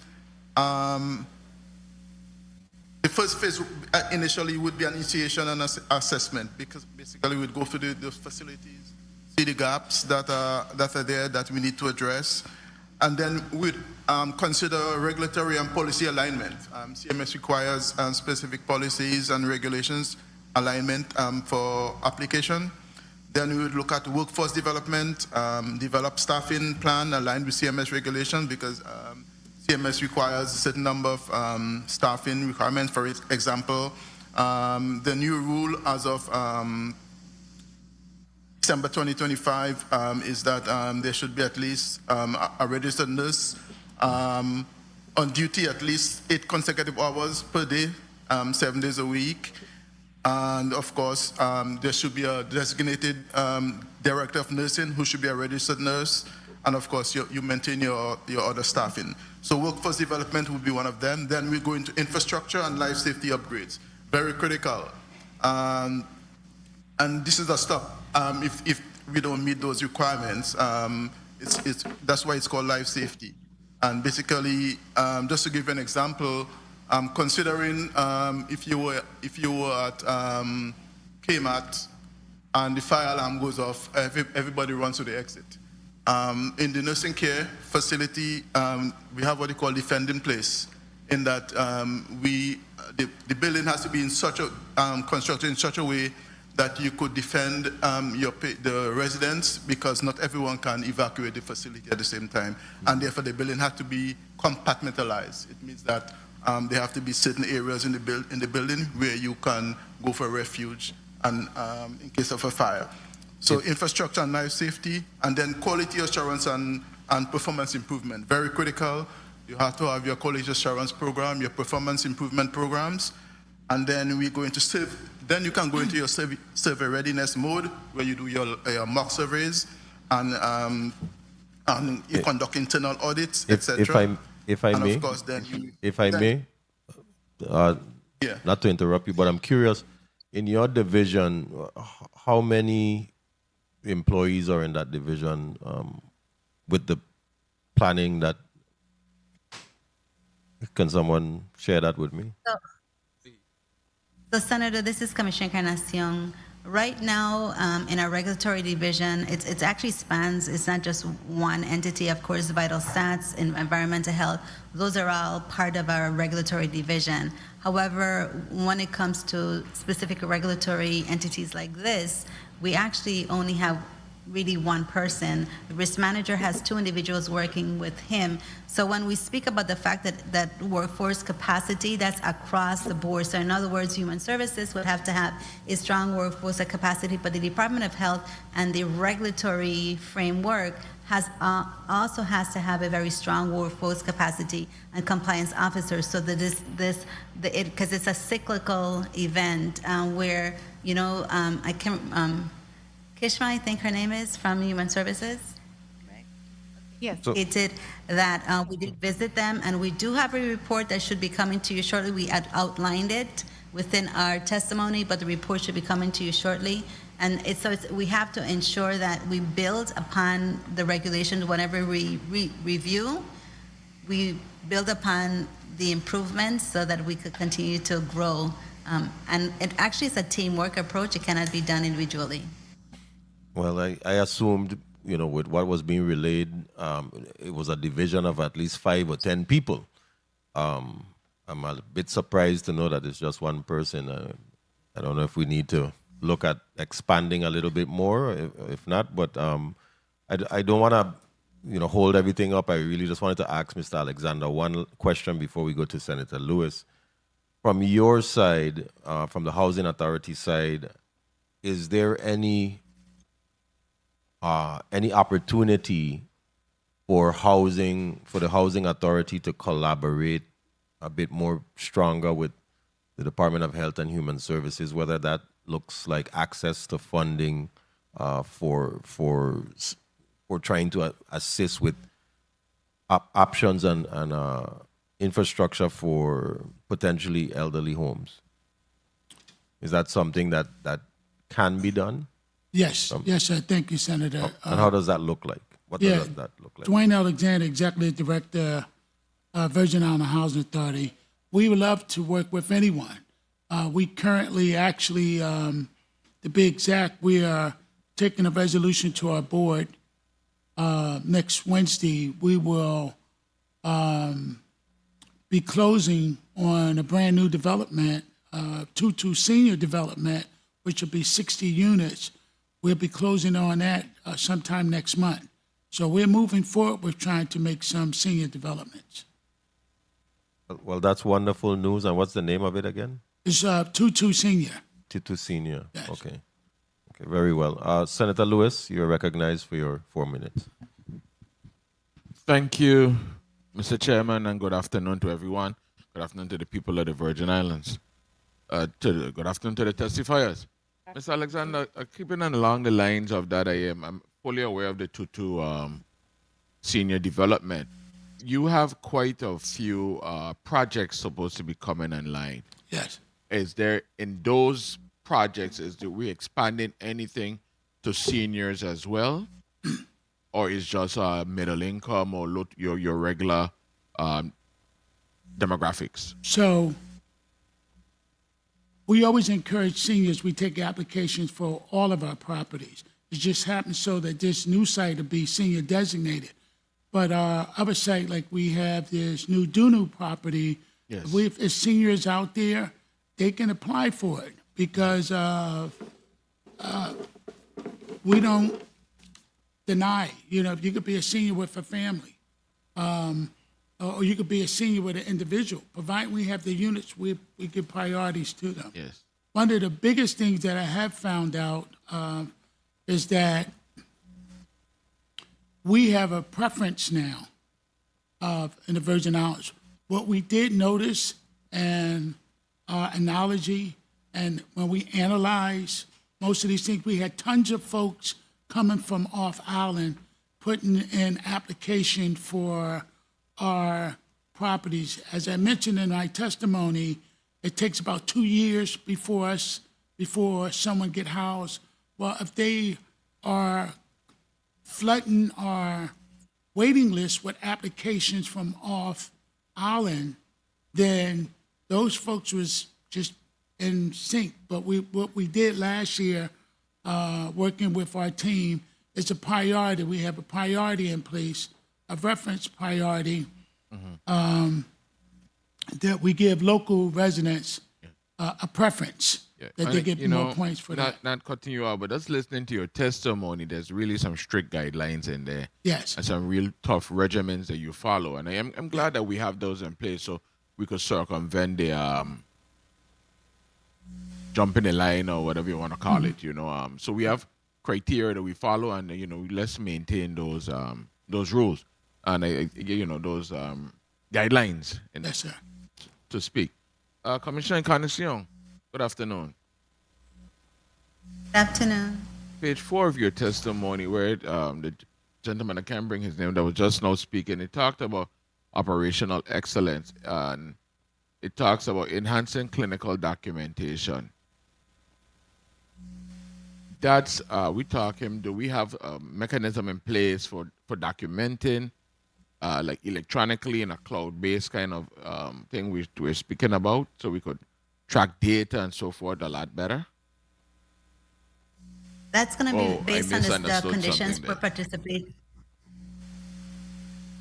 Sorry about that, go ahead. Okay, it's based on the CMS conditions for of participation. It actually outlines, so what we are going to do is actually utilize the conditions of participation and create standards within the Virgin Islands that allows us to help individuals, like you said, and it goes right there, ensure that we have correct documentation processes, and yes, that is going to be having to do with how if it's computerized, if it's not, and how we're doing, and coding and billing as well. Is there anything I should be adding to that, sir? That's basically it when it comes to documentation. And then there are other stuff that needs to be done from a standardized standpoint, but that's what we'll be working on. And in keeping in vein of that same line, you talked about the oversight, while strengthening your oversight, so while supporting the provider seeking Medicare participation, the department has adopted a two-step approach. This is everything that you're going to be doing for private providers and government providers. Anyone who really wants, it could be nonprofit as well, anyone who actually wants to go towards CMS certification. However, the standards that we're going to be developing will be utilized even for those who are not advanced into CMS certification, but we still want to make sure that their practices are within the realms of safety for the elderly. Good. So just while keeping in alignment with that, we just heard a testimony from Readiness Healthcare. They would actually have to come through or facilitate through your office and through Human Services as well. Yes, and the gentleman said 4 years, but I think it's actually even longer than that. We signed a CON. On that, but I know that you said, sir, that you, and this is towards the gentleman, that he's working closely with Human Services. It would be nice to have a conversation with you again, so that we could continue to track what you're doing, so that we can ensure that you're becoming CMS compliant as you progress with your build out. So this is an ongoing process, Commissioner. If you so wish. That's if they are requesting CMS certification. Okay. However, a large portion of our population are dependent on Medicare and Medicaid services. As a result of that, it behooves anyone who is going into a facility like that you have that reimbursement for sustainability, unless you have the finances that you don't require that. So when you're talking about behoove them, you're actually encouraging them to seek the CMS certification. Correct. Okay. For two reasons: the safety issue of it, good health care, as well as the financial reimbursements. 1 second, Ms. Dossett. I know you want to respond on it, but just give me a second. I have some questions for you too. In your testimony, you talked about the Queen Louise, the temporary and the permanent facility. In the temporary facility, just for safety, real quick, I didn't hear you elaborate anything on security for the facility, or even about the fire suppression unit that you talked about in the new facility with outfitting it. Just for safety of the patients, the residents, sorry. Is any of that in place? Good afternoon. 1 minute. Good afternoon, Senator Tasha Phillips Dorset, Assistant Commissioner, Department of Human Services. In the temporary facility, we do have a security guard through our contract, our security vendor contract on site. It's usually one guard who rotates, especially in the evening and with staff who have to walk from the facility to the parking lot, etc. So we have that. We have a gated locked door to the main resident area. I will route the other question that you have to Administrator Vincent. Okay, Administrator Kishma Vincent. So you spoke about the fire suppression? Yes. Okay, so there's a fire suppression system within our kitchen that we retrofitted up at Palm Courts Harborview. But there's none in the room. No, not in the rooms. There are smoke detectors in each of the bedrooms. Remember, we're leasing these areas. So there's smoke detectors in each bedroom. Time. Okay, I'm just looking out for the safety of the Oh, yeah. of the residents. I'm just making sure that we have the proper things in there. I would imagine We also that passed the fire inspection. that's good to know. I am also looking out for the safety of them, making sure that we have all the ADA accessible stuff and so forth in each room. Correct. Correct. Great. Mr. Chairman, if I does complete here. Yeah, Miss- just correction. There's only 2 ADA bathrooms at the site. So we place the patients that are ADA that need those facilities in those rooms. Not Yeah. all of them need them. Ms. Dorset, you talked a little earlier about Time. expanding. I believe you were talking about the Herbert Gregg, and you really didn't have the funding. Have you have the cost analysis of what your future goal would look like? Good afternoon, Tasha Dorset, DHS. We don't have a full scope out for what we would need above the 54 bed capacity that we are currently planning for. The way in which we have architecturally designed the new Herbert Gregg rebuild is we're going to place patients in sort of like wings, and each wing or pod will be able to have 10 residents per pod. And in terms of the landscape layout, we can add additional pods as need be, as funding dictates. And if you have any other questions on the construction portion or capital project portion, I'll let Akila O'Brien answer those questions. Thank you. I'll come back because I don't want to abuse the time. So thank you very much, Mr. Chairman, for the flexibility. Thank you, Senator Lewis, for your round of questions. Senator Blyden, you're recognized for your 4 minutes. Thank you so much, Mr. Chair. Good afternoon to my colleagues, listening viewing audiences, staff, central staff. Good afternoon, testifiers. And thank you so much for your testimony and what you do on behalf of our seniors. Yeah, for sure, we have an aging community, and we do need more assisted living facility in the territory. Let me actually, Director Alexander, very quick, put 22 East Senior Housing Community. It's not going to be an assisted living community, correct? It's just a elderly community, correct? That's correct. And do you have any plan to build also the senior housing in the House Court area? Is there still plans for that? Yes. Okay. What the plan for that? What the time frame in terms of design, etc.? We have currently And how much units we speaking to also? so that is on our plan for Oswald Harris Courts in our plan for 2027. Okay. Okay, very well. Well, we have plenty of time to talk about that. We'll have plenty of time to talk about that. Yes. In respect to Lucinda Miller Home and the collaboration you have with Human Services, the partnership, what's the scope of that when it comes to the senior that the Lucinda Miller Home living facility for the age? So we at one time we did have a good collaboration with them, in which they provided some healthcare services for the residents there. But I guess at this point now there may be some challenges of getting more folks in there to be able to provide those services. But we would definitely love to be able to get those services back in the future. Okay, we'll have further discussion on that also. Yes. Let me go to Human Services. Good afternoon.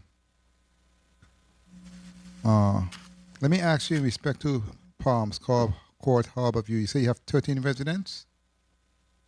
That's correct, Senator. And in respect to FEMA, the FEMA agreement governing the rental funding for the Palms Court Harbor View, can you clarify that for me, please? Because I know you stated in your testimony in respect to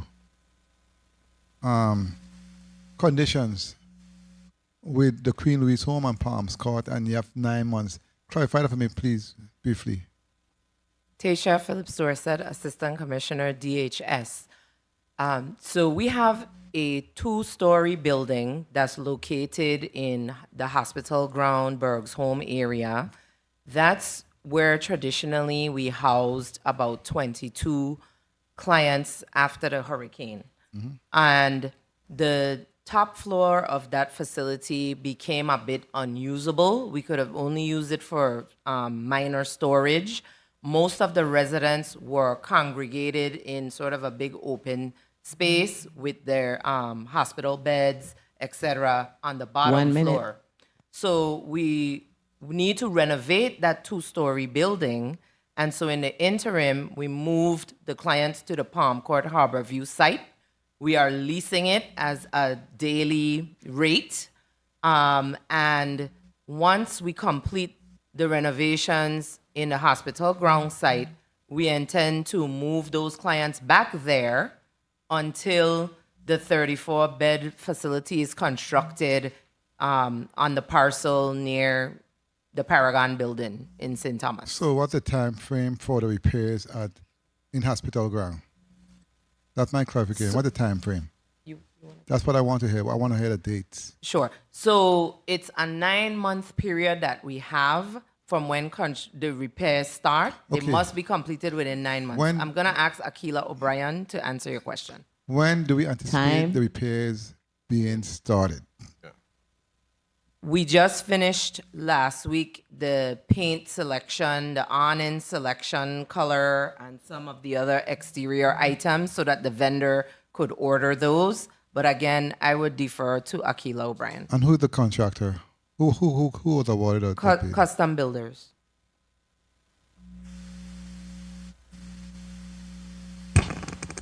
Akila O'Brien, Special Project Manager. Good afternoon. Afternoon. In regards to the contract, we have 9 to 10 months to complete the repairs at the Queen Louise, the temporary Queen Louise facility. As stated, as Ms. AC Dorset stated, Custom Builders has that contract. It's going to be funded by FEMA, so it's both projects, the temporary relocation and the temporary repairs are both covered by FEMA. What was your other question? Sorry. That's fine. And if we do not hit those target dates, what's the outcome with FEMA and the funds? What happens then if we don't hit those target dates within the time frame you stated, 9 to 10 months? Then what? If we anticipate that we're not going to meet the deadlines, we usually would submit our extension through FEMA. It's not necessarily, we haven't seen any issues to where they're rejected or denied.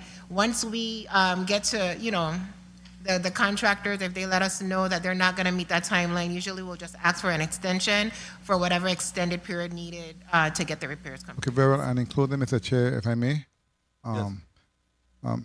Commissioner Encarnacion, in terms of the Department of Health, and you spoke to CMS in terms of us getting there, and I agree with you in terms of saying the department proposes a coordinated territory-wide implementation strategy over approximately 12 to 18 months, encompassing regulatory alignment, workforce development, infrastructure improvements, quality assurance systems, and survey readiness activities, because once you do that, it will get you in a space where you will be almost there in terms of being certified.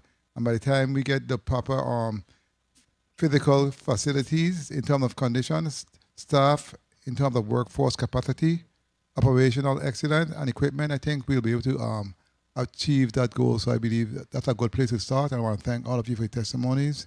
And CMS is a very difficult thing to accomplish, but I believe that strategy would work for us because of the condition of our facilities and other challenges we have. And thank you so much for responding. Thank you so much, Mr. Chair. Thank you, Senator Blyden, for your round of questioning.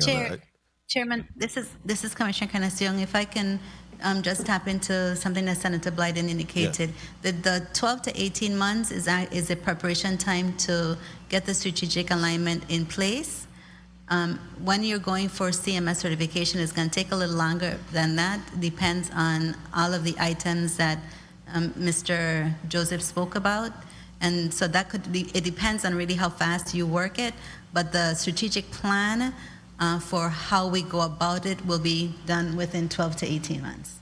Okay, thank you. And I see AC Dorset also wants to chime in. Yeah, I need to correct the record. I misspoke earlier when I said Palms Court was a lease agreement. It's actually a supply contract. And then the second thing I'd like to put on the record is, although we are partnering with Department of Health to get our current facilities CMS ready, it's the new facilities that we build out that will be the certified ones. Right now, because of the age of the facility and just the extent of some of the damage, to some of the facilities, we wouldn't be able to get them, the existing facilities, CMS certified. So we're bringing them up to certification standard as much as we can in the interim, and then the new facilities will be ready to go and have all of the necessary requirements that we need. Thank you. When we look forward to that, and thank you for the clarity. And while we're on facilities, Mr. Turner, you're on the line, right? Before we go to Senator Joseph. Mr. Turner?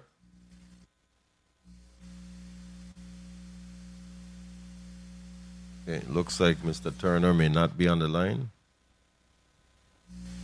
Okay, Senator. No, I'm on the line. Yeah. Sorry. Had it on mute. No problem, no problem. Could you please turn on your camera if you can, please? Sure. And while you're doing that, I just wanted to say that you outlined a pretty ambitious vision for Royal Palm Skilled Nursing Facility, and I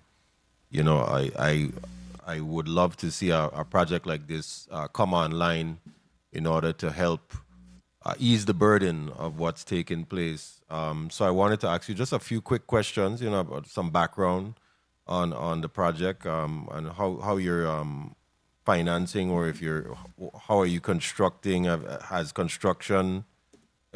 Is construction going to begin relatively soon? I know that you mentioned that you have a lot of the permits already secured. What is the timeline? The timeline is that we have not only gotten all the prerequisite approvals, but we have also begun to move dirt. We've broken ground. So the construction process itself has already begun. The time frame estimated for the construction is 24 months. And that's 100 so how many rooms again? 120 beds. 120 beds. And some of those rooms are semi-private, 2 people to a room, and some are private rooms. Okay. But we will be taking care of 120 people. And 20 of the 120 beds are specifically dedicated to residents who will have memory care issues. Those are all private rooms. Okay. And you mentioned proposing moving to St. Thomas. Have you looked at plots over here already, or is that something that's... We're in the process. We have learned that the site availability on St. Thomas, given the geography of the island compared to St. Croix, is much more challenging for the acreage needed. And we have engaged people on St. Thomas to assist in identifying site options. And we're at that point right now of trying to figure out exactly where on St. Thomas would be best. Okay. And I know that you own your property on St. Croix, but are you also open to partnering with the government in a leasing agreement of sorts that would sort of bring a project that you're speaking about for St. Thomas online? Of course. Okay. Glad to hear that. Senator Lewis, I know that you have a point of information. You may now proceed. Thank you, Mr. Chairman. Mr. Alexander, good afternoon again. Edie, sorry. In your testimony, if I missed something, just bear with me here. In your Lucinda Millen property, did you talk about retrofitting that or renovating it at any point in time? Yes. What timeline and what is the scope of work in general? What you could say about it? So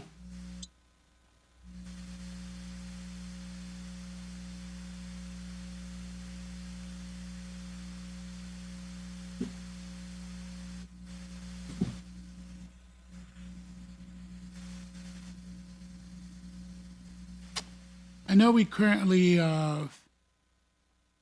is getting ready to have the roof done. So we spent quite a bit, several million dollars to get that roof done. But in terms of doing a gut rehab, we would probably get to that later down the road because one of the key issues is that roof. We're addressing that roof. We did couple years back, we did some lightweight cosmetic upgrades in there. But that place is definitely on our radar to get some real serious upgrades in the future. And the reason why I brought that, because several times I've been there in, in official capacity or just visiting individuals. And I see where there's a need for some work in the rooms as well. Just to be quite honest, some of the rooms are very, very hot. Yes. I don't know what we could do about that. I know at one point in time, Department of Energy was there trying to go through with the WAP program, the Weatherization Assistance Program, to restore, give them new refrigerators, new stoves, and shower heads and different things. Modernize the place. Even with the nursing center with the RN's a house, could have used an upgrade in there and so forth. So I'm just wondering at what point in time, we're gonna put some TLC into that place because that's a vulnerable population. And even outside in the yard, I mean, some of the residents had took great pride into doing the farming and so forth, but even the recreational stuff, I really concerned about that. So how expose and the chair's saying, what do you see for the future for that institution, that facility as? So we have a complete plan in place to reposition all our properties. We are currently working on, as you may know, that Dunu project, and I spoke earlier about us going to closing next month. We are out now. We have put out an IDIQ to start turning many of the units we have at the site. Ms. Pell and the rest of the team is in charge of that task. But for the most part, it's been our focus because, which I didn't put out there before, is that we just recently got off the Troubled Housing Authority list. We were in trouble status for a period there, and we officially are removed from the trouble status list. We're substandard, but we're looking to get the high performer at some point. And part of that you're asking about, Senator, is getting these units and these properties and quality standards so that we can increase our numbers and get ourselves a little further out of that position. But it requires a lot of funding. We have allocated adequate amount of money to address many of those issues. At some point in time, it'd be good to know what got us into that trouble status, so we could make sure that at some point in time, it'll be good to know what got us into that trouble status, so we could, not go back into that area. Yes. I'll come back on another round. I know you have a big project in Turnkey. Just elaborate on that. Yes, sir. Thank you very much, sir. Thank you, Senator Lewis, for your statement. Senator Carla Joseph, Vice Chair, you're recognized for your 4 minutes.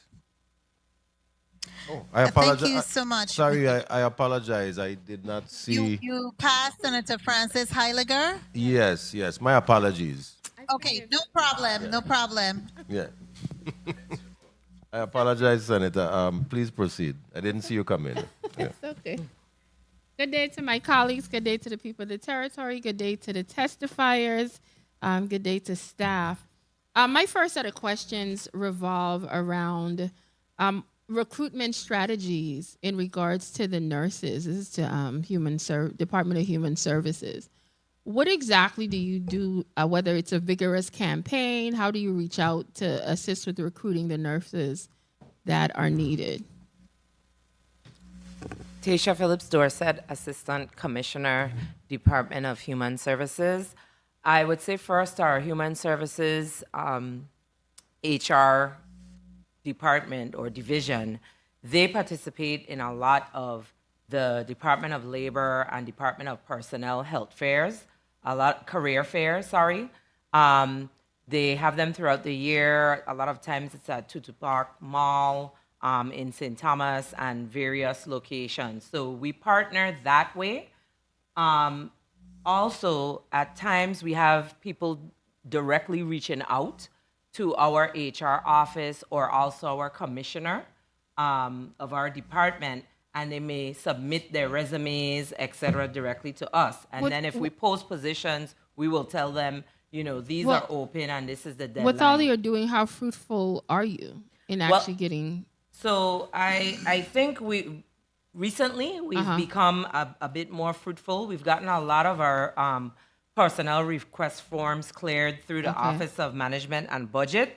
And just for Herbert Grigg alone, when I look at staff between July and August, of the 6 staff that we've hired just for that facility, 3 of them have been RNs. One was a full-time RN. They're actually onboarding officially July 24th. We have a part-time RN onboarding that same week.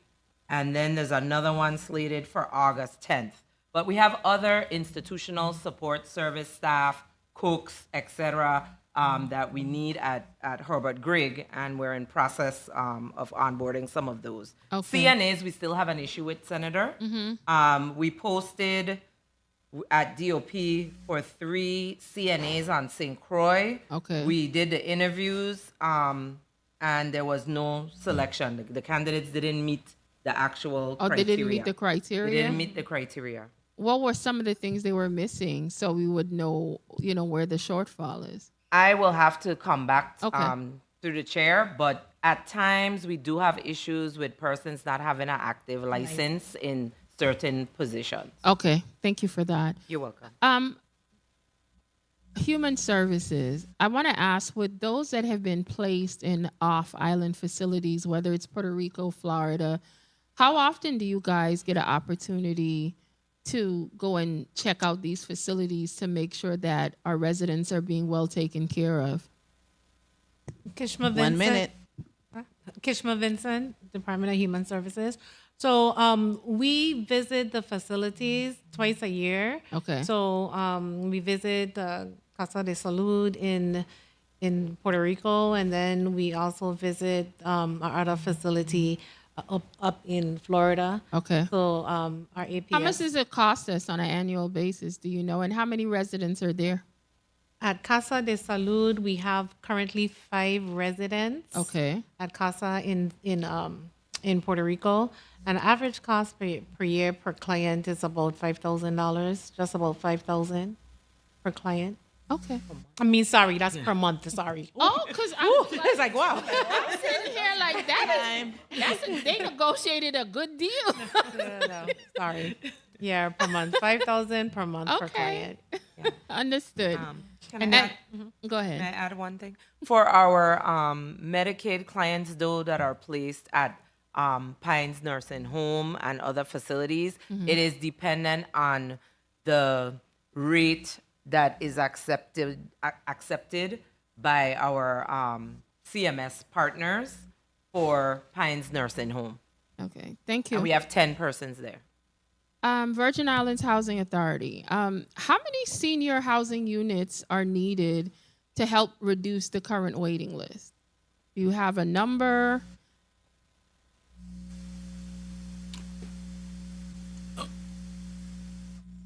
A number in terms of how many units we have available? Is that what you're How asking? many people on the list? How many units you would need to help cut that list down or even try to eliminate it?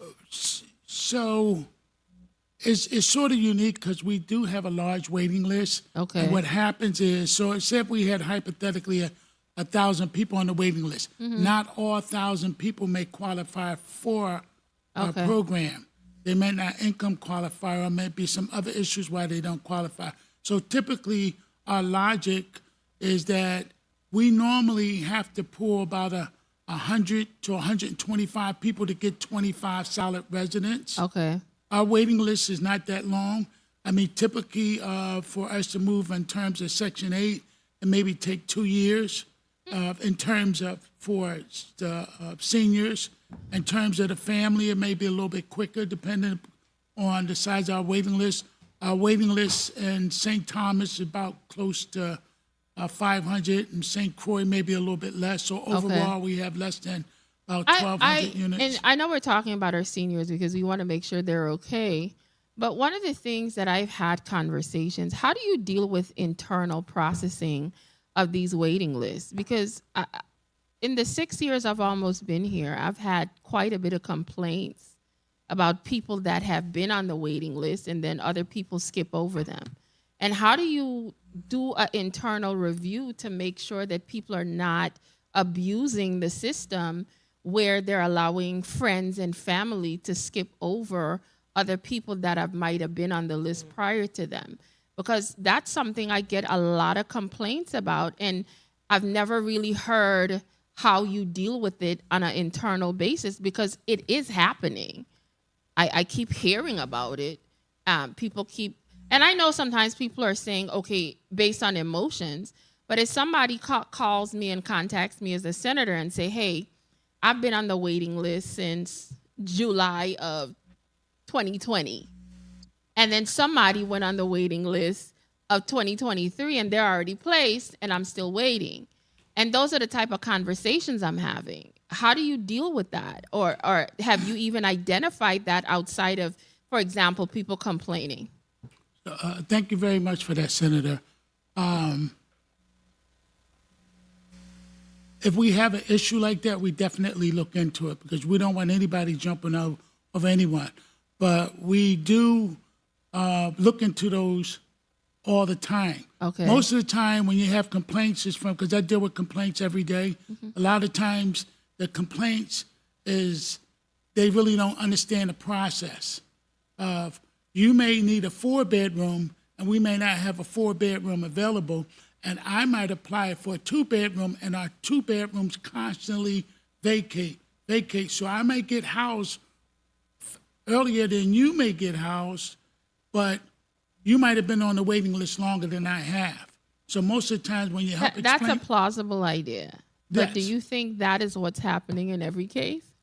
Not in every case. Oh, okay. I'm not saying in any case, but anytime what you're saying is fraud. If we know anything about fraud, we automatically try to address that situation. Understood. And our programs and our housing choice voucher program is a high performer. We have some challenges in our public housing. Okay. We definitely deal with that. Well, I think I heard time already. So I don't know if we're having another round, but thank you for your responses, and I'll continue to listen. Thank you, Senator Alma Francis Heiliger, for your round of questions. Senator Carla Joseph, Vice Chair, you're recognized.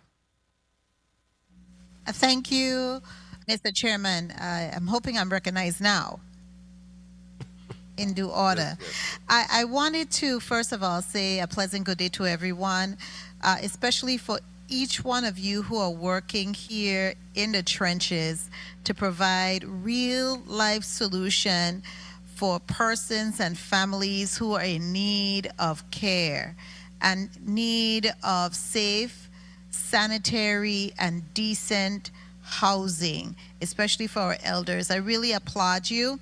I want to start off first with the Department of Human Services.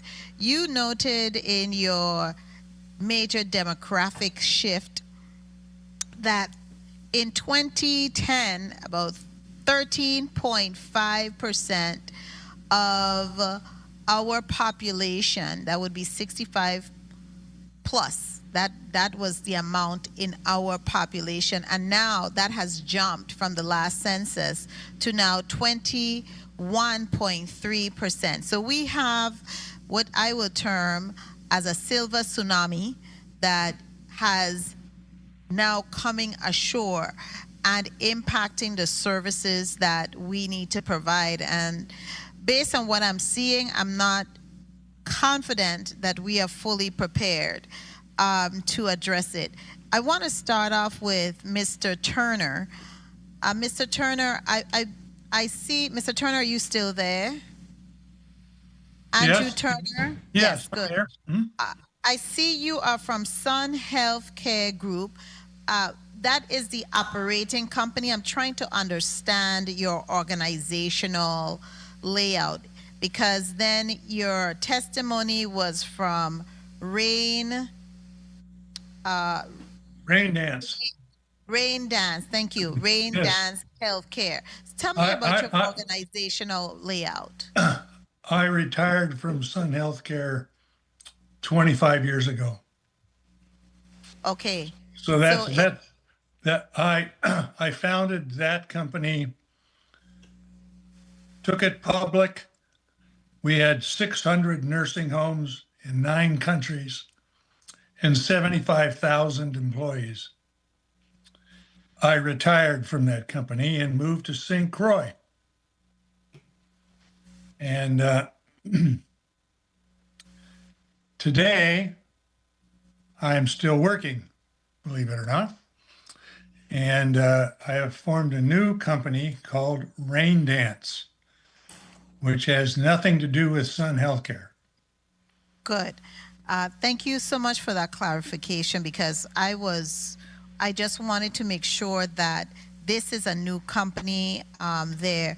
Now tell me, you mentioned earlier on the questioning that you are looking at completing your build out in about 20 months? 24. 24 months. So that's 2 years? That's right. Okay. Are you simultaneously moving forward with your CMS and other certifications? As possible.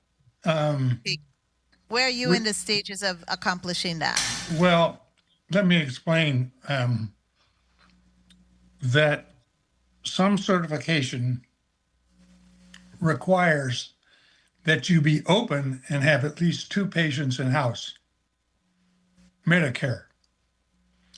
So obviously we're not in a position to do that. As soon as we are, we will be expecting a survey team from Medicare and seeking that certification. We will be seeking Medicaid certification as soon as it is available. Okay, thank you, Mr. Chairman. I do have one burning question I need to ask Mr. Dwayne Alexander, Please if I will proceed. be permitted to do so. Yes, please proceed. Thank you so kindly, Mr. Chairman. Mr. Alexander, I wanted to ask you, because I know Mr. Secretary touched on it regarding Lucinda Millen Home for the Elderly. Is it part of, and I know you had mentioned previously that you were going through the phases of doing the roofing repairs at Lucinda Millen. How soon will you be completing those repairs? In the next, I would say possibly 90 days. Okay, so sometime around October, November, thereabouts. And now, what about the interior rehabilitation of those units in there? Well, we will not start that no time soon. We will do that in the near future. In the near future, we just have too many other burning issues, but it is in our plan. It's in our strategy. I know when I worked at the Housing Authority, there was a strategy looking at relocating the residents from Lucinda Millen Home for the Aged to another facility and perhaps repurposing or selling that piece of property. Is that still part of the strategy the Housing Authority is looking at? No, not relocating the folks from that property. That is okay. That's Thank not, you. Thank you so much for your responses, and thank you all again for the hard work you do every day, day in and day out. Thank you. Thank you, Senator Carla Joseph, for your line of questions. I believe that rounds out the block. What I would like to do here is really just make some statements. I've been able to ask my questions in between, and for most part, before we conclude, I really wanted to emphasize how important this discussion is. And of course, it won't be the last time. I think it's an ongoing discussion that needs to take place periodically from time to time. I know that the agencies always speak in your meetings and collaborate a lot on many different things, but this is just one piece of what you do every single day. And that one piece affects so many people in so many ways. So it's really just such a large task that you're responsible for. And I believe that, you as the agencies or the providers and even the private sector that's here with us today, even the level of collaboration that you've had with them in relation to this project that's hopefully going to be coming online sooner than later. These are the discussions that we need to have regularly, so that we stay on task and we work together. I would say that I would hope to venture to say that this panel of testifiers, to include the ones that unfortunately couldn't make it with us here today, because we had other individuals from other entities such as the AARP, Lutheran Social Services, Flamboyant Gardens, and New Life Senior Resort, just so everyone could sort of come together and share what their challenges and strengths are, because there may be something that you're doing that's working well for you, and on the back end somebody may be doing something differently, but apply what you're doing and make it so much easier for them. So these are all ways that we can work together and educate each other. And I thank each and every one of you all for being here today with us. So we're going to actually do a quick 30-second closeout for everyone. So we're going to begin here in the St. Thomas. Senator. Point of information, Mr. Chairman. Yes, Senator, please proceed. Yes, thank you for recognizing me, Mr. Chairman. I do have a very burning question to ask the Commissioner of Health. Commissioner, I have a piece of legislation, I'm telling you, regarding assisted living to help shape up. It's already pre-drafted. I gave it to legal counsel. When I entered this legislative body in 2021, I'm still waiting for it on the blue, but I could share with you the pre-drafted portion and work with you on that, because I think it's such a vital, looking at what is coming online quickly to help support you. And I would also like to see what you have as far as your regulations and work with you. How are you looking, what is your strategy to look at improving and updating our law regarding assisted living, skilled nursing services, skilled nursing centers, facilities? How are you looking? Because you're going to have some of them coming online within 24 months, maybe 36 months or the like. How are you looking at updating our laws regarding those? I appreciate the question for one reason. Well, for a few, but we're actually speaking about different levels of home or housing individuals. You're speaking about a assisted living. You're speaking about individuals who actually just need a home, doesn't necessarily need assisted living. And then you're speaking about someone who needs a nursing home, long-term care facility.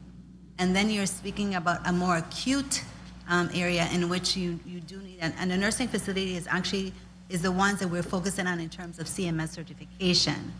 Of course, there are other regulatory entities that we have, regulatory guidelines that we have to utilize for any other aspect. Those we have not looked into, so it would be good to collaborate on that to see how we would be looking at it from a regulatory standpoint and the standards that we should be developing.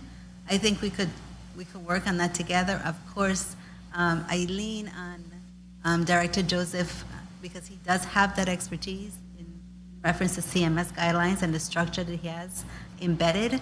And so that's some of the things that we'd have to speak about. But the focus today really that we were speaking about was the long-term nursing care facility and possible skilled nursing home. Thank you so much for that response, because it encompasses all of that as well, because we're looking at the continuum of care of a person from being able-bodied to needing assistance, and then going into assistance nursing facilities, and then going into a skilled nursing facility. Thank you so much for your responses. Thank you, Madam Vice Chair, Senator Joseph. So what we're going to do is start with our 30-second wrap-ups. We'll start here in the St. Thomas Chambers. AC Mr. Vincent, Dorset. I will yield my 30 seconds to AC Dorset. Okay. Good afternoon, Tasha Phillips Dorset, again, Assistant Commissioner, Department of Human Services. What I'd like to use this time for our closure to do is to draw the parallel partnerships between all of the testifiers that we have here today. So for example, if the Department of Health is given a robust funding budget for their home health program, they piloted one a few years ago. It served the island of St. Croix. I believe they had over 100 people or almost 100 people in that program. And when the funding for that program dissolved, you know, the families that they were giving that great care to, some of those people decompensated in their homes, and some of them are on our waiting list trying to get into Herbert Grigg. So if we fund Department of Health for that program, then it helps us reduce the need in the community for long-term nursing care. For our programs, we have a homemakers program. It provides companionship, light housekeeping, and hygiene and grooming services. We have an active client roster, territory-wide, of 99 people, but our nursing staff is only 19 staff. So that's a 1-to-5 client ratio, which isn't bad, but the reason we can't take our homemaker nurses and put them back into VIHA to help them in the Lucinda Millen assisted facility is because we just don't have the staffing. Executive Director Alexander pointed out, when you add up all of his senior units, he has 231 senior residents currently. So even if all of them needed nursing services at that same, 1 nurse to 5 resident ratio, we would need an additional 46 nurses. I did the quick math just to meet his current need. And he already said earlier in his testimony, he has 700 plus senior clients on his waiting list. So I think we have to continue looking at this as a comprehensive spectrum or compendium, and we need to see where are the best places to invest the dollars at the right mix so that we can address more of the unmet need. And just lastly, I know I'm over, but Mr. Turner at Rain Dance, I would say he and his company have done a great job about reaching back out to the department. They needed a rate letter, which was approved by our Commissioner Avril George, in order to show that the department would be able to meet a daily rate for care that would allow his facility to be sustainable in the future. Those rates also have to go through CMS and be approved. So again, we will keep the collaboration going, but we do need the investment at the specific points within the system. Thank you for the extra time. You're most welcome, and thank you. I guess I would just go to Mr. Executive Director Alexander. Thank you, Mr. Chairman. Madam Vice Chair and distinguished members of this committee, thank you for the opportunity to appear before you today and discuss the housing needs for our senior citizens and the Virgin Island Housing Authority's role in serving this important population. On behalf of the Board of Commissioners, our dedicated staff, and the families that we serve, I want to thank this committee for its continued oversight, support, and commitment to the people of the Virgin Islands. Together, we can continue building a housing system that reflects our shared values and compassion, fairness, and opportunity for every generation. Thank you again for your time and attention. Thank you, sir. Thank you so much. Much appreciated. Commissioner Encarnacion. Good afternoon once again, everyone. Relating to what AC Dorset spoke about, it's really good to be able to say that we're now restarting the mobile integrated health team that we had several years ago. And so thanks to Senator Maurice James, she appropriated, we got some appropriation, 2 million, to go between the two districts, St. Croix, St. Thomas, St. John. And we now have a scope of work. We're developing a process, and OMB is helping us to develop that budget so that we can actually have that started within the next couple of months, because we'll start first on St. Croix since it was already generated, but soon after that, we're starting on St. Thomas, so we'll be recruiting. We'll be starting a program as soon as possible. And I wholeheartedly agree with the fact that this has to be a continuous collaboration. Communication is really and truly key to making this happen. I would really like to be a part of what's going on with the nursing home that's being developed. So I will also link with Commissioner George so that Department of Health can be in that conversation and guide the regulatory process as it goes through. So that's one of the means of the collaboration I was speaking about. And we will get together again, Senator, and invite you to the next session that we're having with the community. There's a saying that says that the best type of collaboration to yield success has to do with private, public, nonprofit agencies. Everyone has to be at the same table. Everyone has to have different sort of opinions, but opinions that actually come together to make us successful. And I think this is a good start, and we're committed to making sure that we continue the strong regulatory efforts over all nursing homes or all areas that require safe care within the territory. Thank you, sir. Thank you so much, Commissioner. And now, Mr. Andrew Turner, your closing remark. I would just, yes, sir. I would just like to conclude that Rain Dance is endowed with an extraordinary level of expertise in opening and operating many, many geriatric facilities all over the world. And we are joyful to be able to offer that experience to the Virgin Islands. Thank you all for allowing me to speak. Thank you so much for being here with us and for everything that you're doing to provide assisted living healthcare services here in the Virgin Islands. So without further ado, we're actually going to go on a 5-minute recess, and then we'll proceed with Block 2. The Committee on Culture, Youth, Aging, Sports, and Parks is on a 5-minute recess.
The Committee on Culture, Youth, Aging, Sports, and Parks is now back on the record.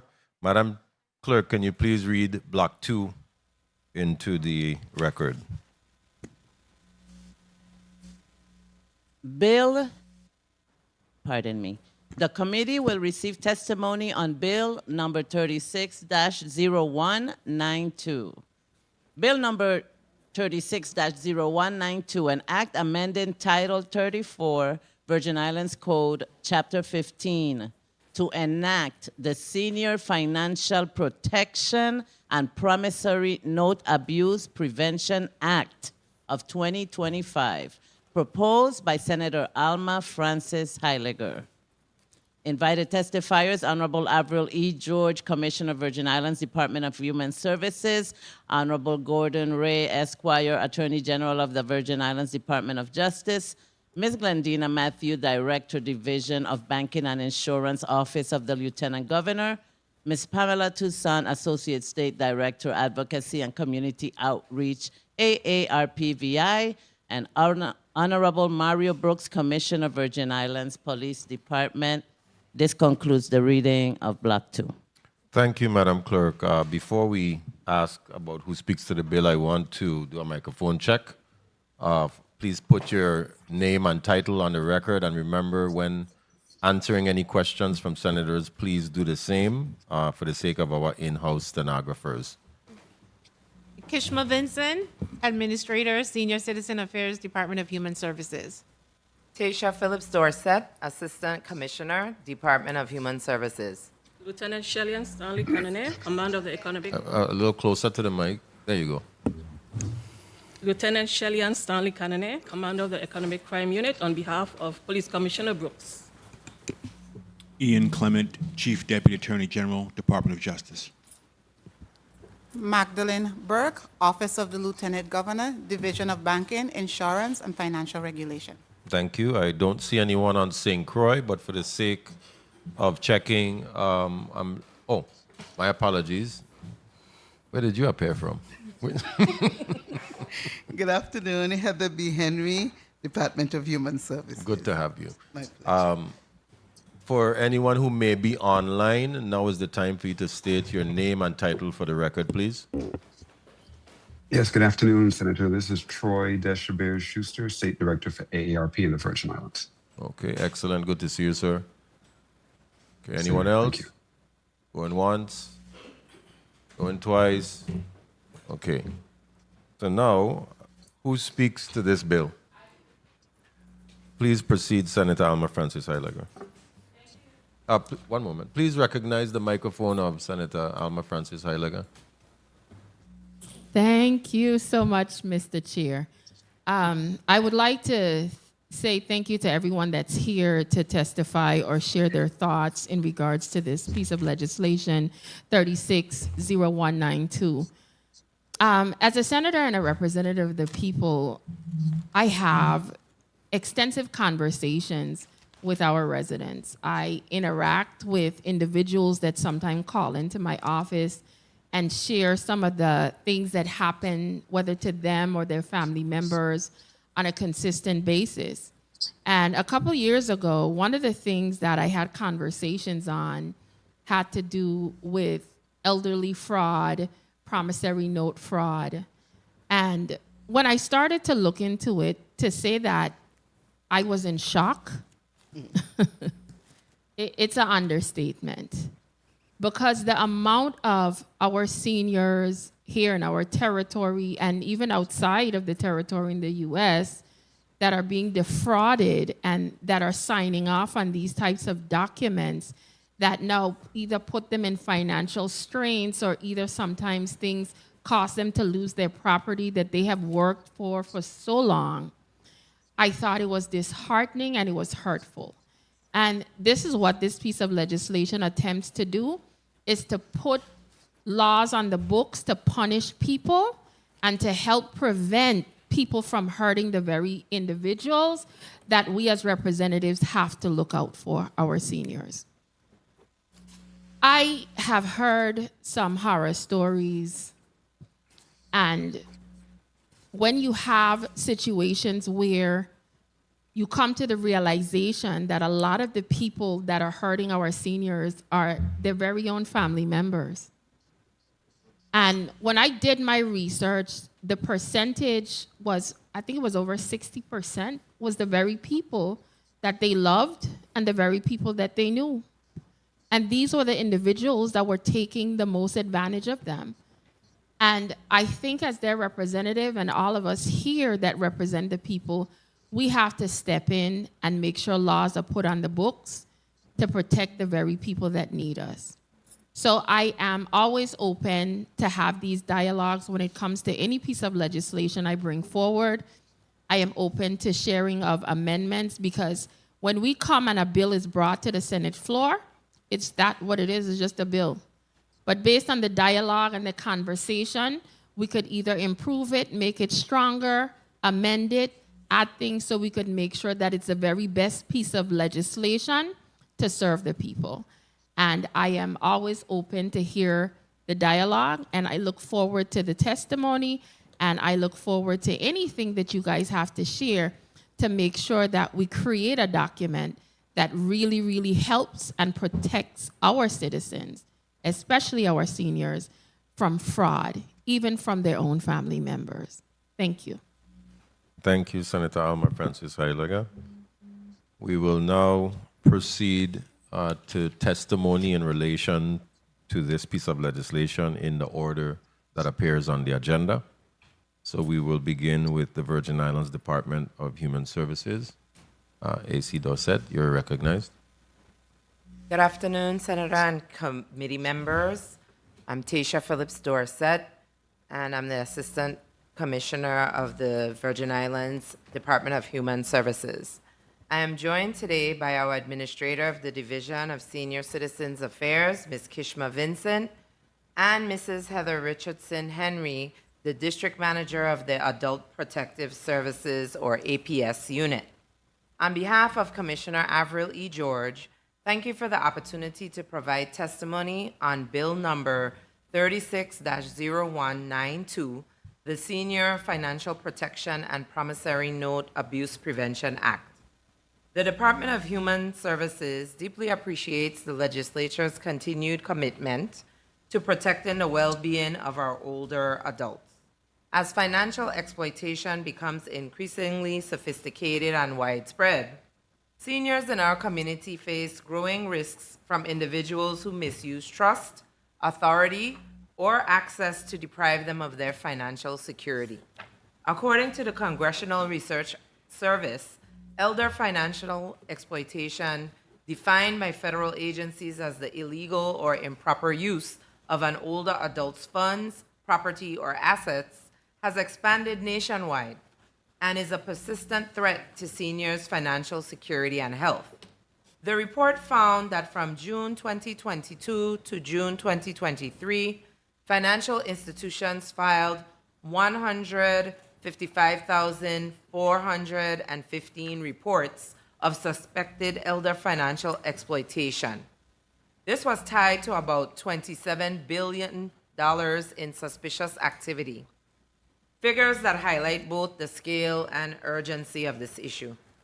For many seniors, the consequences of financial exploitation extend far beyond monetary loss. They can lead to housing instability, food insecurity, worsening health, and increased reliance on public assistance programs administered by this department. Through the work of the Adult Protective Services Division, the department regularly encounters local cases of financial exploitation that are both highly complex and deeply damaging. Situations involving promissory notes and informal lending arrangements are particularly concerning. Although these documents often appear legitimate, they may conceal coercion, deception, or undue influence, especially when signed under pressure by a senior who trusts the perpetrator. For this reason, the department strongly supports legislation that clearly identifies these practices as exploitative and provides mechanisms to prevent their abuse. The Act's definition of financial exploitation and its explicit prohibition on obtaining promissory notes, through fraud, coercion, or undue influence are well crafted and align with DHS's observations. Declaring such promissory notes void and unenforceable is an essential protection. It prevents individuals from hiding behind formal documents to justify abuse conduct and offers seniors a meaningful path to relief, even after a document has been signed. The department also supports the civil remedies included in the bill. Authorizing actual damages, punitive damages, and attorney fees appropriately reflects the seriousness of financial exploitation and helps ensure that seniors are not further burdened by the cost of seeking justice. These provisions may also deter potential offenders who would otherwise view seniors as easy targets. Regarding reporting requirements, DHS appreciates its designation as the receiving agency for allegations of financial exploitation involving promissory notes. The APS unit already serves as the lead entity for responding to abuse, neglect, and exploitation of vulnerable adults, and this legislation reinforces that role. The inclusion of good faith immunity for reporters is a critical element that will help encourage timely and responsible reporting by individuals and financial institutions. However, the department notes that expanded reporting, particularly from financial institutions, will likely increase the volume of APS intakes, assessments, investigations, and law enforcement referrals. To ensure effective and timely response, DHS respectfully emphasizes the importance of aligning this legislative mandate with the necessary investments in APS staffing, training, and technology.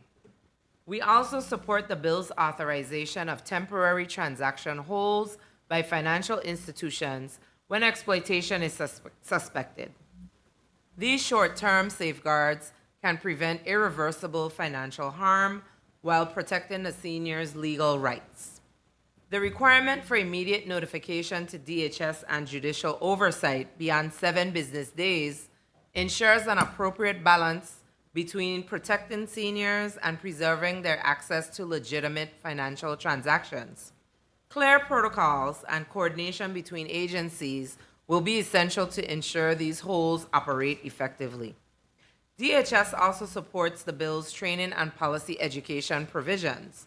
Frontline financial professionals are uniquely positioned to identify the early warning signs of exploitation, and annual training paired with a coordinated public awareness campaign can significantly strengthen early detection and prevention. However, we must also acknowledge that while training and public education are essential, these initiatives come with real costs that DHS has not currently budgeted for. Development of training materials, public outreach content, and collaborative engagement efforts will require staff time, technical resources, and potentially contractual support. DHS remains committed to collaborating with the Department of Licensing and Consumer Affairs to advance these outreach and education efforts, provided that roles, responsibilities, and the necessary resource allocations are clearly established to ensure successful implementation. Finally, while criminal enforcement rests primarily with law enforcement and the Department of Justice, DHS recognizes that the Act's criminal penalties reinforce the seriousness of these offenses. APS plays an important role in identifying cases, supporting victims, and facilitating referrals, and we remain committed to partnering across agencies to ensure that seniors are fully protected. In closing, the Virgin Islands Department of Human Services supports the intent of the Senior Financial Protection and Promissory Note Abuse Prevention Act of 2025 and commends the legislature and bill sponsor for addressing this significant and harmful form of abuse. We look forward to ongoing collaboration to ensure these protections are implemented effectively, sustainably, and with the best interests of our seniors at the forefront. Thank you for your attention, and I am happy to answer any questions along with our team that the committee may have. Thank you so much, AC Dorset. Next, we'll go to the Department of Justice. Please state your name and title for the record and proceed with your testimony. Ian Clement, Chief Deputy Attorney General, Department of Justice. Good day, Chair Bokus, Vice Chair Joseph, Senator Francis Heiliger, as sponsor of Bill number 360192, distinguished members of the committee, legislative staff, and listening and viewing audience. Thank you for inviting the Department of Justice to testify on Bill number 360192. I am Chief Deputy Attorney General Ian S.A. Clement. On behalf of the Attorney General, Gordon C. Ray, it is my pleasure to appear before you today.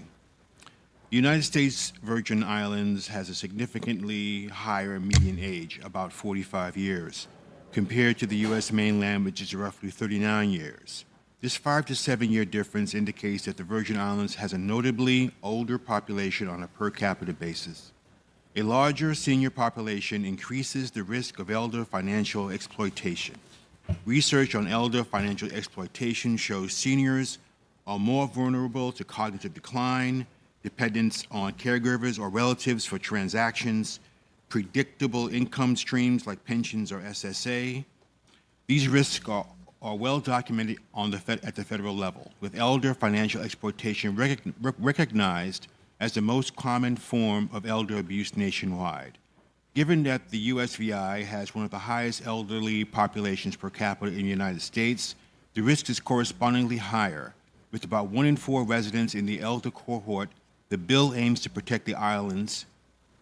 The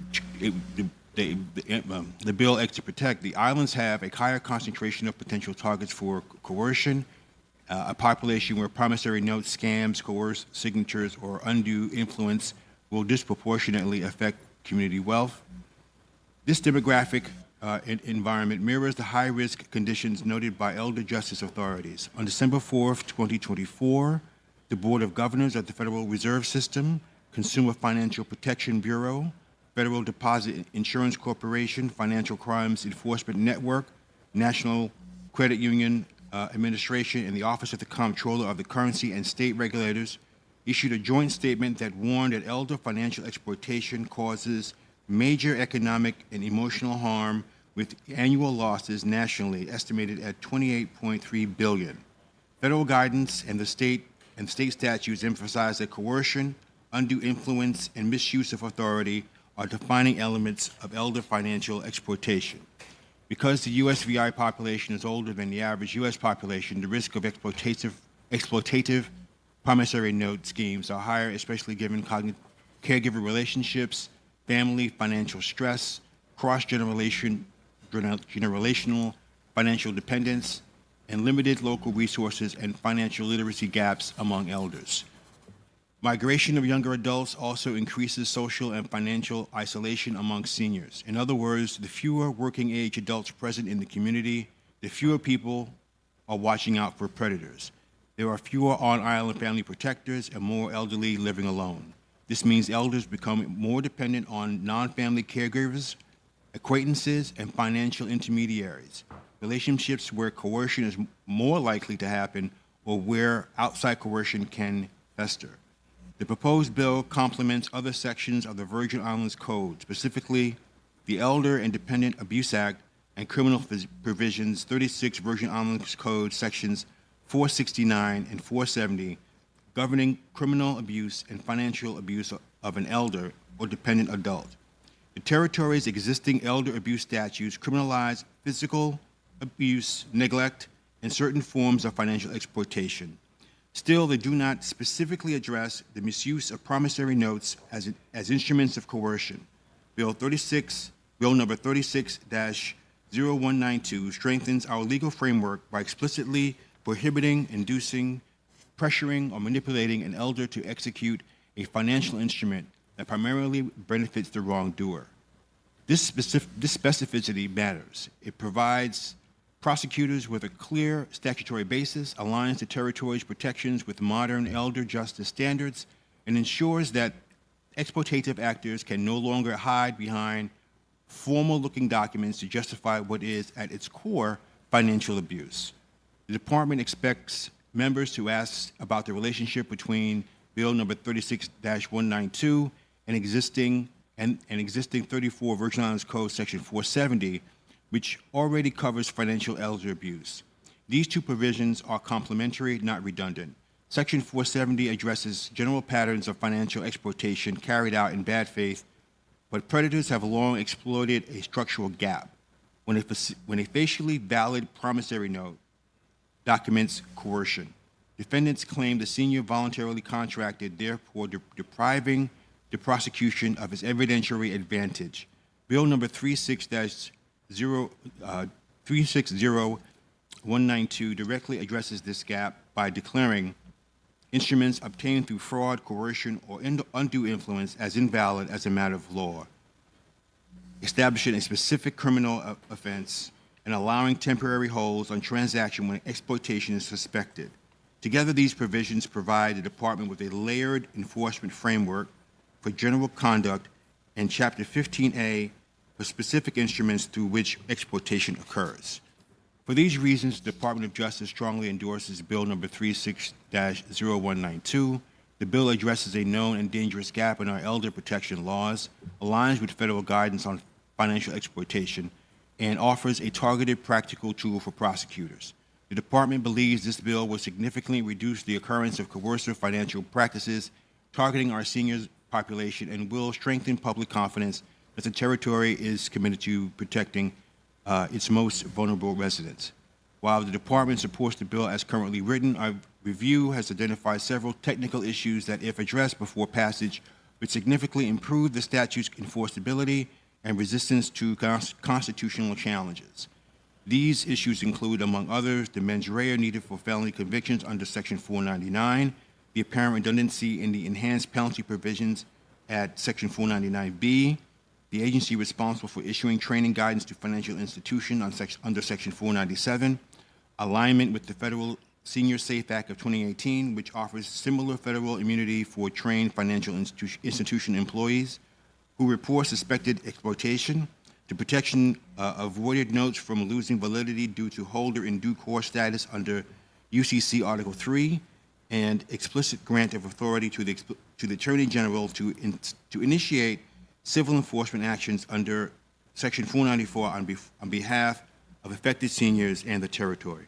With the committee's approval, the department will submit a brief memorandum of proposed technical amendments within 7 business days after the hearing for the committee's review before markup.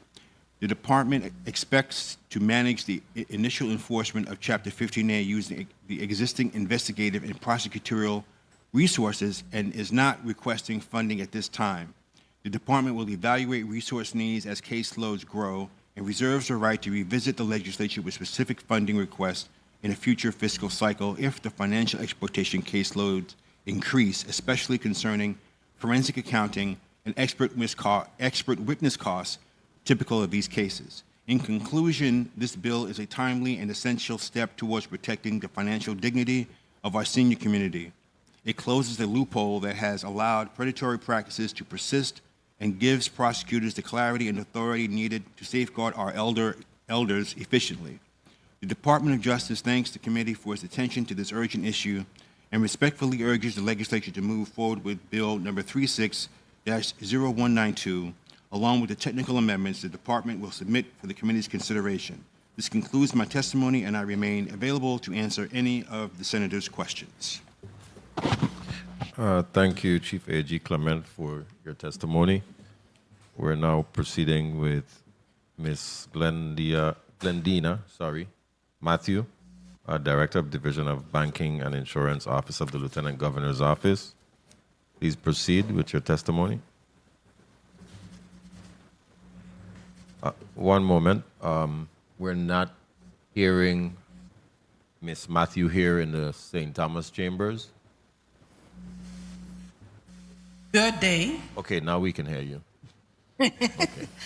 Good day, Committee Chairman, Honorable Angel L. Bolquez Jr., and honorable members of the 36th Legislature of the Virgin Islands, Committee on Culture, Youth, Aging, Sports, and Parks, other senators present today, as well as the listening and viewing audience.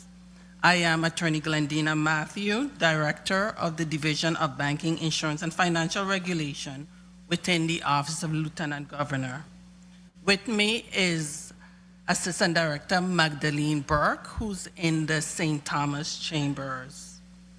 I respectfully appear before you today to testify on Bill number 36-0192, the Senior Financial Protection and Promissory Note Abuse Prevention Act of 2025, which establishes reporting requirements, compliance standards, and penalties aimed at protecting seniors from financial exploitation, particularly through the misuse of promissory notes.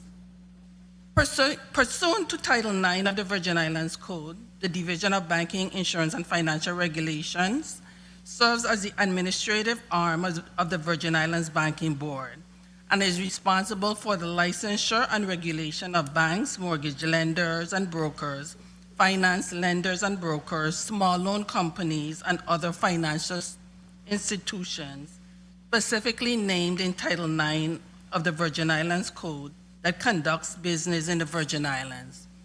As the administrative arm of the board tasked with regulatory oversight of financial institutions, the division was invited to provide its perspective on the implementation, reporting protocols, institutional compliance, and training requirements contemplated by this bill. Accordingly, I will focus my remarks on the impact of this bill on financial institutions within the division's purview and senior banking clients in the territory. This discussion is both timely and critical. According to the 2020 U.S. Virgin Islands Census, seniors aged 65 and older now make up more than 21% of the territory's population.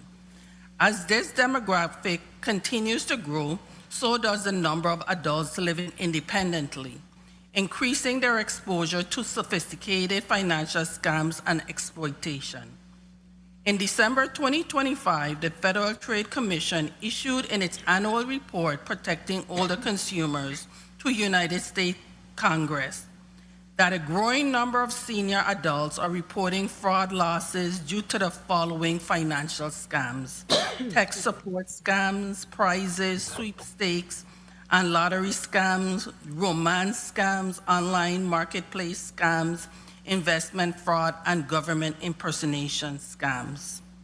According to the Federal Trade Commission press release, fraud losses reported by adults 60 years and older quadrupled from $600 million in 2020 to $2.4 billion in 2024. Additionally, adults 80 and over experienced the highest individual losses in the Federal Trade Commission Protecting Older Consumer report. Alarmingly, older demographics are less likely to report these crimes compared to younger victims, making the true financial impact even greater. It is for these reasons the division is in full support of Bill number 36-0192 with certain amendments proposed to enhance clarity. Notably, the bill as drafted does not define the term financial institution. For guidance, the term is defined in Title IX, Chapter 1, Section 1, and Title 13, Chapter 13, Section 801 of the Virgin Islands Code. It is therefore recommended that the bill be revised to define in Section 492 the entities that fall within the definition of financial institution, ensuring precision and consistency within the legislative framework. Also, to avoid imposing any undue burden on financial institutions, Section 496 of the bill should be amended to replace the immediate holding requirement with a 24-hour window. A survey of licensed banks in the territory reveals safeguards to protect seniors and vulnerable adults from financial exploitation is in place for some banks. All banks require staffing training to detect and report elder abuse, with some extending these protocols to adults with disability. Further, all but one bank has formal written policies outlining how to handle and report suspected financial fraud. The single exception, while lacking a formalized reporting document, proactively protects elders by having bank representatives directly contact Adult Protective Services to request wellness checks whenever exploitation is suspected. In reviewing any applicable or similar key federal legislation, I found the Elder Abuse Prevention and Prosecution Act of 2017, the Senior Act of 2018, and the Financial Exploitation Prevention Act, previously passed by the House of Representatives and is awaiting a vote in the U.S. Senate. Federal laws like the Elder Abuse Prevention and Prosecution Act of 2017 and the Senior Safe Act of 2018 provide existing framework for protecting older adults. These laws collectively provide legal immunity for reporting suspected fraud, enhance criminal prosecutions, and grant financial firms authority to delay suspicious transactions. While licensed banks follow these federal best practices, pending legislation such as the Federal Exploitation Prevention Act aims to establish mandatory requirements for all U.S. Virgin Island financial institutions to ensure consistent legal protection. Chairman Bolkes Jr., members of the 36th Legislature of the Virgin Islands, Committee on Culture, Youth, Aging, Sports, and Parks, other senators present today, and the listening and viewing audience. The division hardworking staff, members, and the board continue to be committed to regulating the banking sector in the territory and protecting the interests of Virgin Islands residents, in particular our senior population, and as such, we respectfully offer comments on this bill.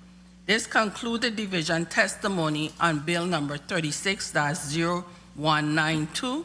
We thank you for the opportunity granted to the division to appear before you today, and we are prepared to respond to your questions. Thank you, Director Matthew, for your testimony.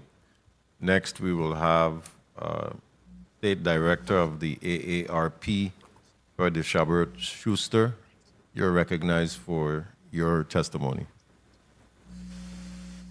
Thank you. Good morning, good afternoon now, Chairman Bolkes, members of the committee, and members of the 36th Legislature of the Virgin Islands. Thank you for the opportunity to testify today and for your continued commitment to protecting the people of the Virgin Islands. My name is Troy Schuster, State Director for AARP in the Virgin Islands, representing more than 22,000 AARP members across our territory. AARP strongly supports Bill number 36-0192, the Senior Financial Protection and Promissory Note Abuse Prevention Act, and commends Senator Alma Francis Heiliger for introducing legislation that addresses one of the fastest growing, yet often least visible forms of elder abuse. Financial exploitation is not simply the loss of money. It is the loss of independence, security, dignity, and the ability to age with confidence. It robs older adults of the resources they spend a lifetime building and undermines the stability of families who often depend on those assets to care for loved ones and preserve opportunities for future generations. In the Virgin Islands, the issue carries even greater significance. For many families, wealth is not measured in investment portfolios alone. It is reflected in a family home passed from one generation to the next. Inherited land, a neighborhood business, or savings accumulated through decades of sacrifice. These assets represent family history, cultural identity, and economic resilience. When they are taken through fraud, coercion, deception, or undue influence, the loss extends well beyond the individual victim. It weakens families, erodes generational wealth, and diminishes the long-term strength of our communities. Whether the asset is a family home in St. Croix, inherited property in St. Thomas, or a small business in St. John, the consequences are the same. Lives are disrupted, families are burdened, and financial security is lost. For older adults, the loss is often more than financial. It can mean the inability to remain in one's home, afford medications, maintain independence, or continue supporting loved ones. For family caregivers, it can create unexpected financial and emotional burdens. For communities, it undermines the economic stability and resilience that older adults have spent a lifetime helping to build. Bill number 36-0192 recognizes an important reality. Legitimate financial instruments can be manipulated into tools of exploitation. A promissory note may appear lawful on its face, but when it is secured through intimidation, manipulation, deception, coercion, or undue influence, it can become a vehicle for stripping an older adult of their financial security in a single transaction. Financial exploitation schemes have become increasingly sophisticated, often beginning with relationships built on trust before evolving into coercion and abuse. The Virgin Islands are not immune to these trends. That is why prevention is so important. AARP has long advocated that the most effective response to financial exploitation is prevention. According to AARP, older Americans lose an estimated $28.3 billion annually across the country to elder financial exploitation, and nearly 3/4 of those losses are caused by someone the victim knows, such as a family member, friend, caregiver, or other trusted individual. Experts also believe many incidents go unreported, meaning the true scope of the problem is likely even greater. This legislation helps prevent abuse by recognizing that financial exploitation is not only carried out through obvious theft or fraud. In many cases, exploitation occurs when an older adult is pressured, manipulated, deceived, or unduly influenced into signing a document that appears legitimate on its face. By providing safeguards against the misuse of promissory notes and creating avenues to challenge transactions obtained through exploitation, the bill helps protect vulnerable adults before financial harm becomes permanent. This approach complements the protections already established under Title 34, Chapter 15 of the Virgin Islands Code, the Elder and Dependent Adult Abuse Prevention Act, and further strengthens the territory's ability to identify, address, and prevent financial exploitation and other forms of elder abuse. Once assets have been transferred or legal documents executed, the damage is often difficult and in many cases impossible to reverse. For older adults living on fixed incomes, there is rarely an opportunity to rebuild what has been taken. This legislation represents more than a response to today's challenges. It is an investment in the future of our territory. Every Virgin Islander hopes to grow older with dignity, independence, and confidence that the life they have built will be protected as our population continues to age.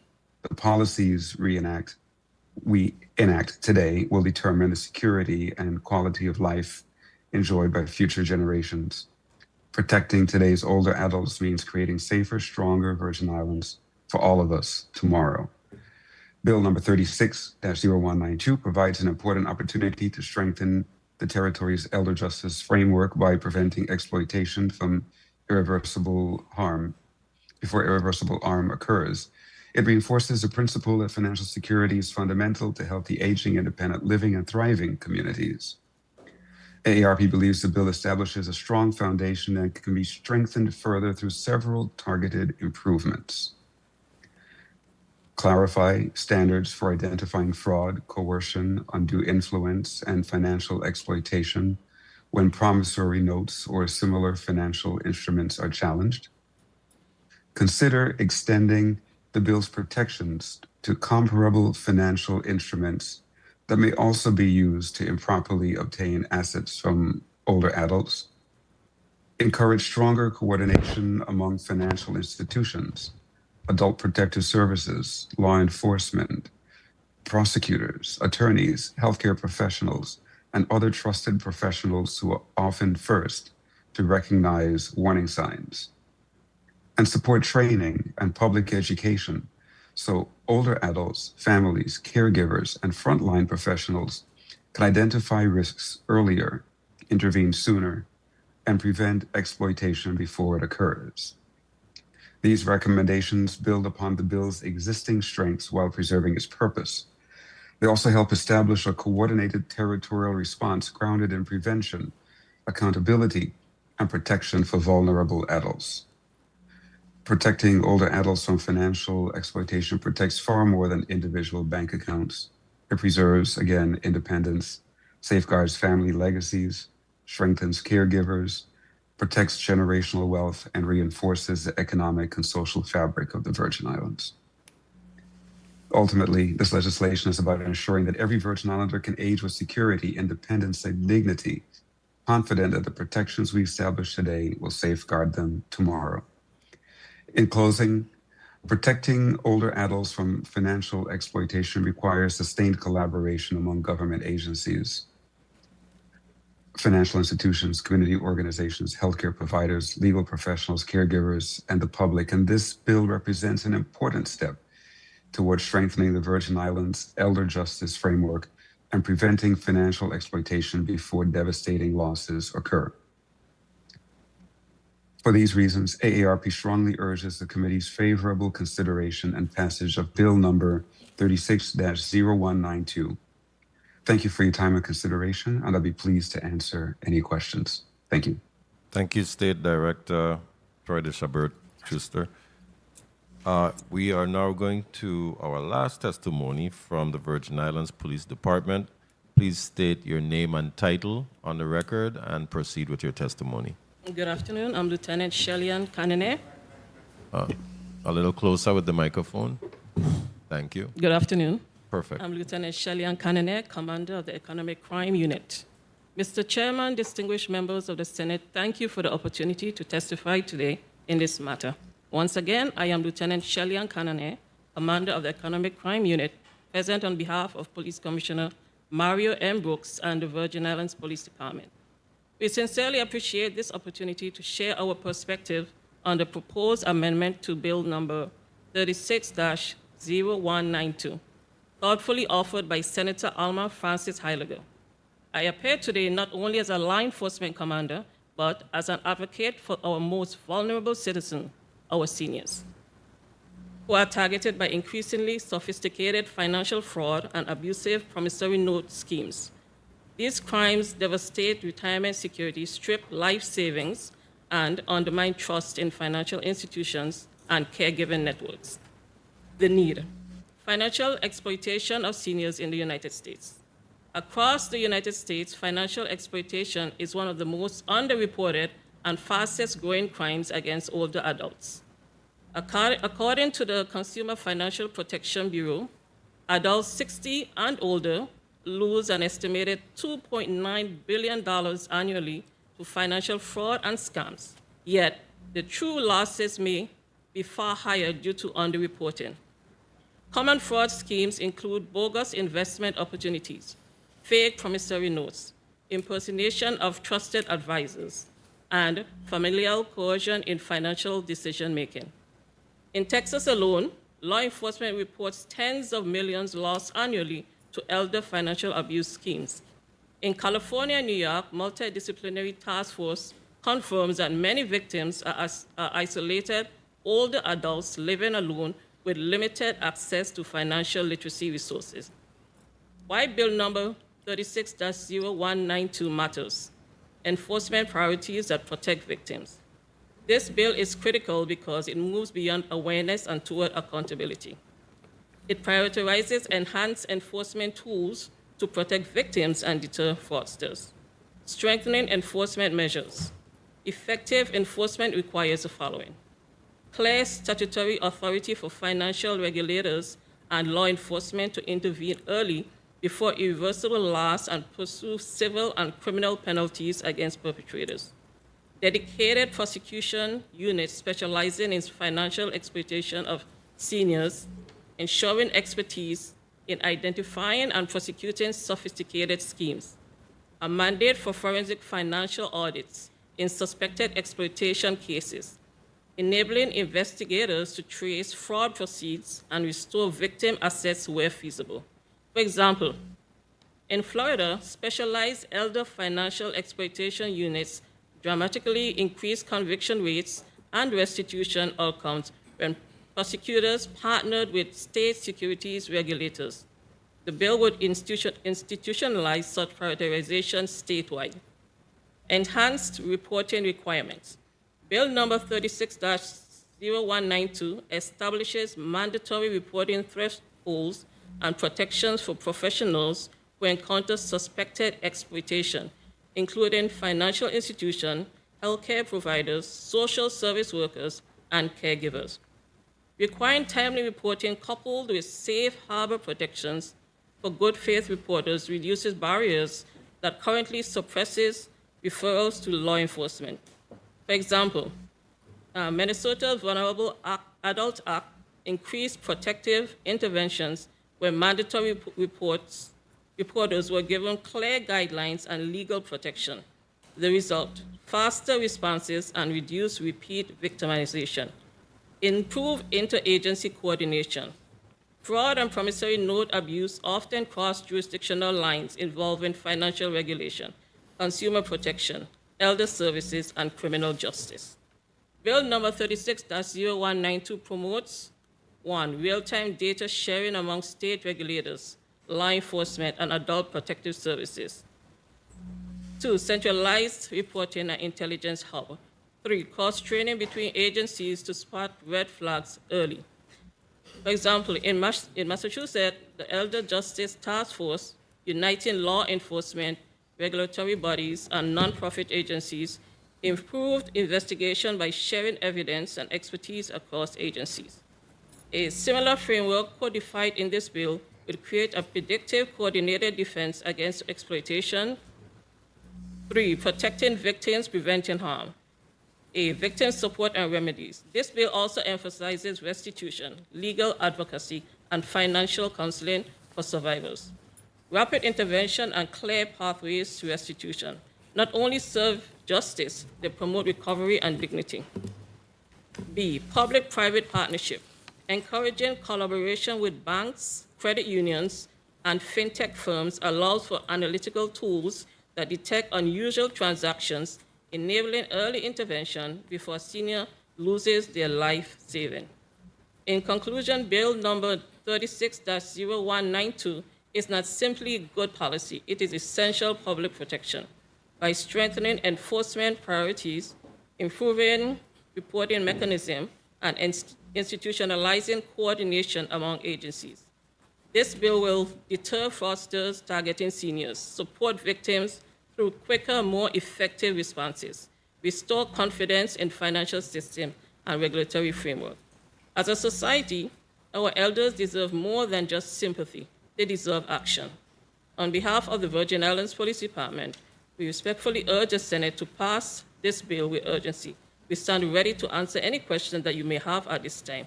Thank you for this opportunity. Thank you so much, and that rounds out all of the testimonies in relation to Bill number 36-0192. So we're going to open up for a round of questions with the same order. So I'll go ahead and proceed with Senator Avery Lewis. You're recognized for your 3 minutes. Thank you. Thank you, Mr. Chair, and good afternoon to testifiers. Good afternoon to the people of the Virgin Islands. Good afternoon, colleagues. Ms. Matthews Glendina of the Lieutenant Governor's Office. Good afternoon. Good afternoon. And do you have a copy of the bill in front of you? Yes. On page 3 of the bill, it says, financial institutions may place a temporary hold on disbursements or transactions from account of a senior if exploitation is suspected. Any such hold must be reported immediately to the Department of Human Services postman not exceed 7 business days without a court order. Let's go to start with B. Don't you think that maybe we should give the financial institution a bit more time, because sometimes there's a difference between unusual and suspicious? Yes, Senator. My recommendation is that instead of immediately, that should, the term that should be used there is within 24 hours of the hold. Or even Instead 48, of or immediately. even 48 hours, just to give a thorough investigation before you do. And then I also think that we should have in there, if possible, I'll make the suggestion to the bill sponsor, or we'll make an amendment. I think that we should give human services some time to respond as well. And that should be outlined in there. What are your thoughts? I agree, but I would defer to human services.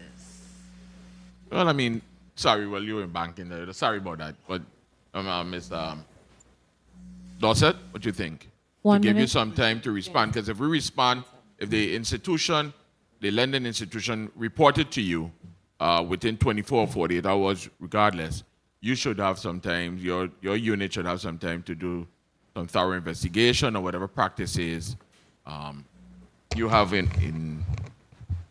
internally to do before we could make a final decision and so forth. Good afternoon, Heather. I'm Henry, Department of Human Services. Yes, sir. 30 seconds. I'm in agreement. 7 days is usually the prioritizing time for responding to financial exploitation. Yes. And one of the things. Within. Go ahead. Complete your thought. Yes, within 7 days. Okay. 7 days. You said 7 days. Lieutenant Stanley Cannonet, good afternoon. Currently, when an institution notice something rather suspicious? Time. Is it a practice to report it to the police department? Yes. And what happened? Your unit would investigate Follow that it up. as well. Yes, sir. Good. Mr. Chair, if I just complete this here. And one of the things the Lieutenant Governor's office, anyone could answer, is does the credit union's report fall under the banking institution of the Lieutenant Governor's office? Credit union are not required to be licensed by the Division of Banking, Insurance, and Financial Regulation. They are under federal regulations. Okay.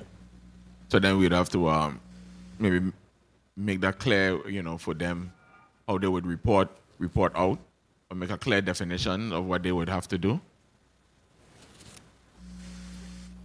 That's something I'll discuss with the bill That was one of the reasons I specifically would like to see financial institution addressed in the law, because if you look at 2 different chapters, the definition of financial institution is not identical.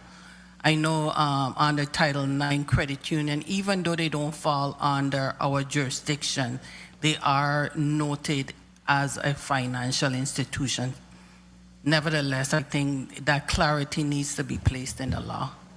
Good. And I don't know, maybe it's an oversight this good afternoon, but I didn't really see where it says restitution.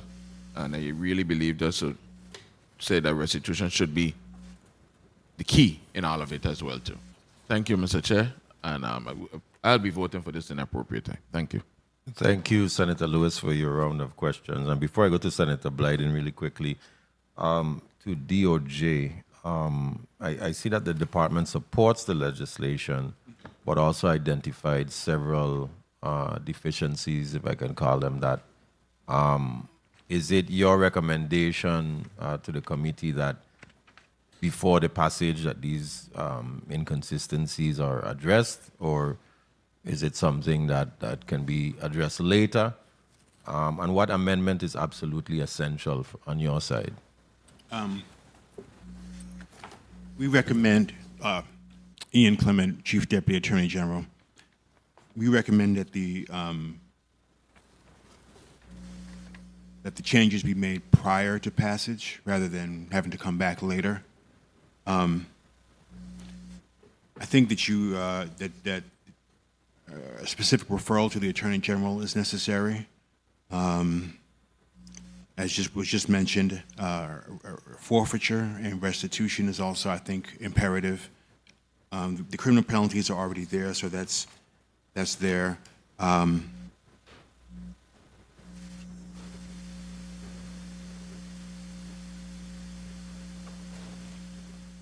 From our point of view, from the prosecution point of view, the mens rea portion of it to show the criminal state of mind is what's most necessary for us to be able to act.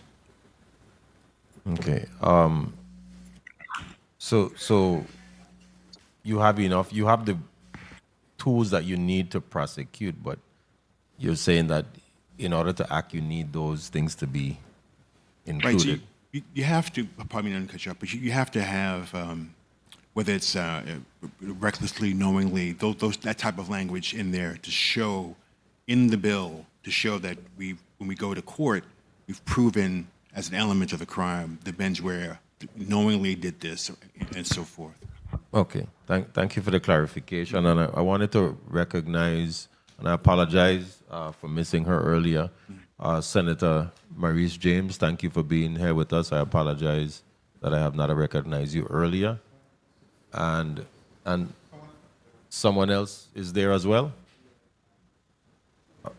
No, Senator Francis Jr., yes. Senator Blyden, you're recognized. Thank you so much, Mr. Chair, and good afternoon again to the testified, and thank you so much for your most insightful testimonies. I vote yes. It's a very good bill.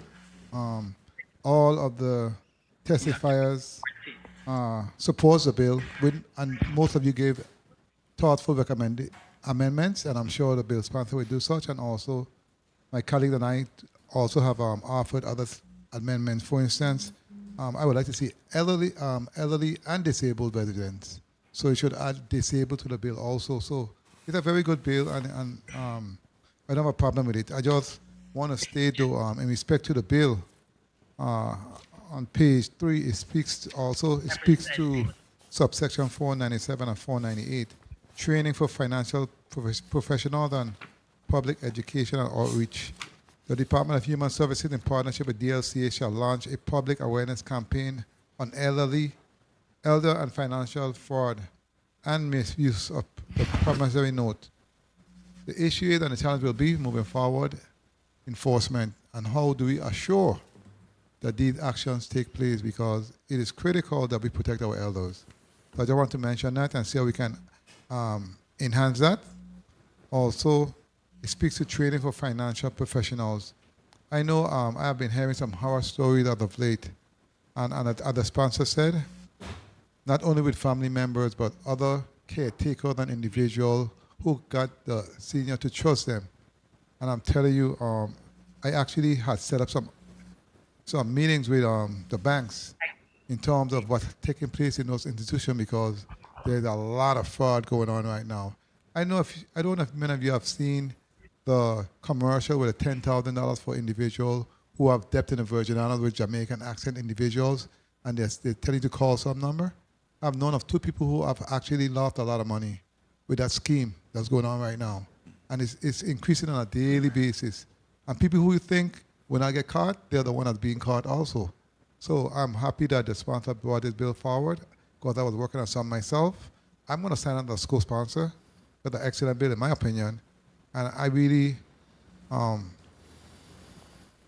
appreciate what my colleagues and I do on behalf of our seniors, because this is the time of their life they should be relaxing and not have any issues.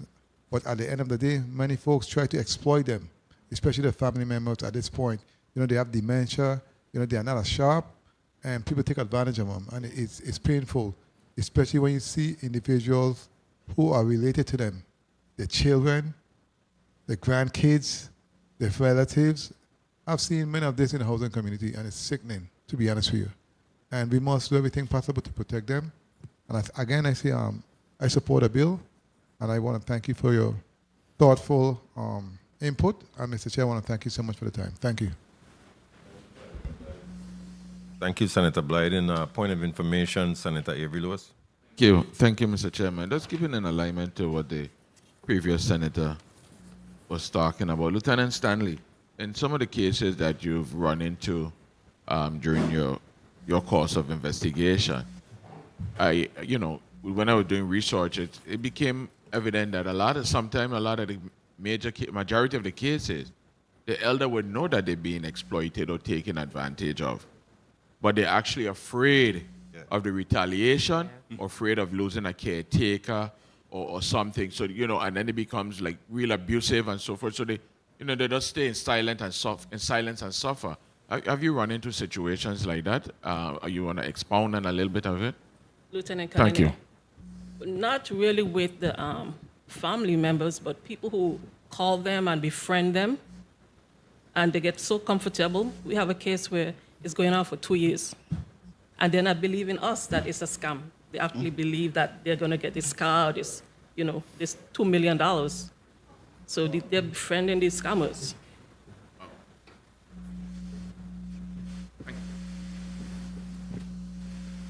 Nothing amazes me in these times, because we see so much different types of angles that these people come with in order to try to take advantage of people. So I too commend the bill sponsor for the proactive measure before us here today. We're going to move forward to Senator Novell E. Francis Jr. You're recognized for your 3 minutes. Thank you very much, Mr. Chairman, and good afternoon to everyone. I want to first of all commend the bill sponsor on this very, very important piece of legislation, as well as to commend all of the testifiers that put their thought and research into the measure. I believe that we need to take under advisement the recommendations that have been made by the testifiers to continue to strengthen this bill, but I'm totally in support of it. I really don't have any questions, except one. I wanted to just ask the Office of the Lieutenant Governor whether or not, during their course of business, that they have had any reason to conduct any investigation in regards to any similar type of complaints coming into that office. Generally, if a complaint comes in our office relative to any kind of fraud, either we would have them reported to the police department, the AG's office, or if it's a banking institution, to the bank itself.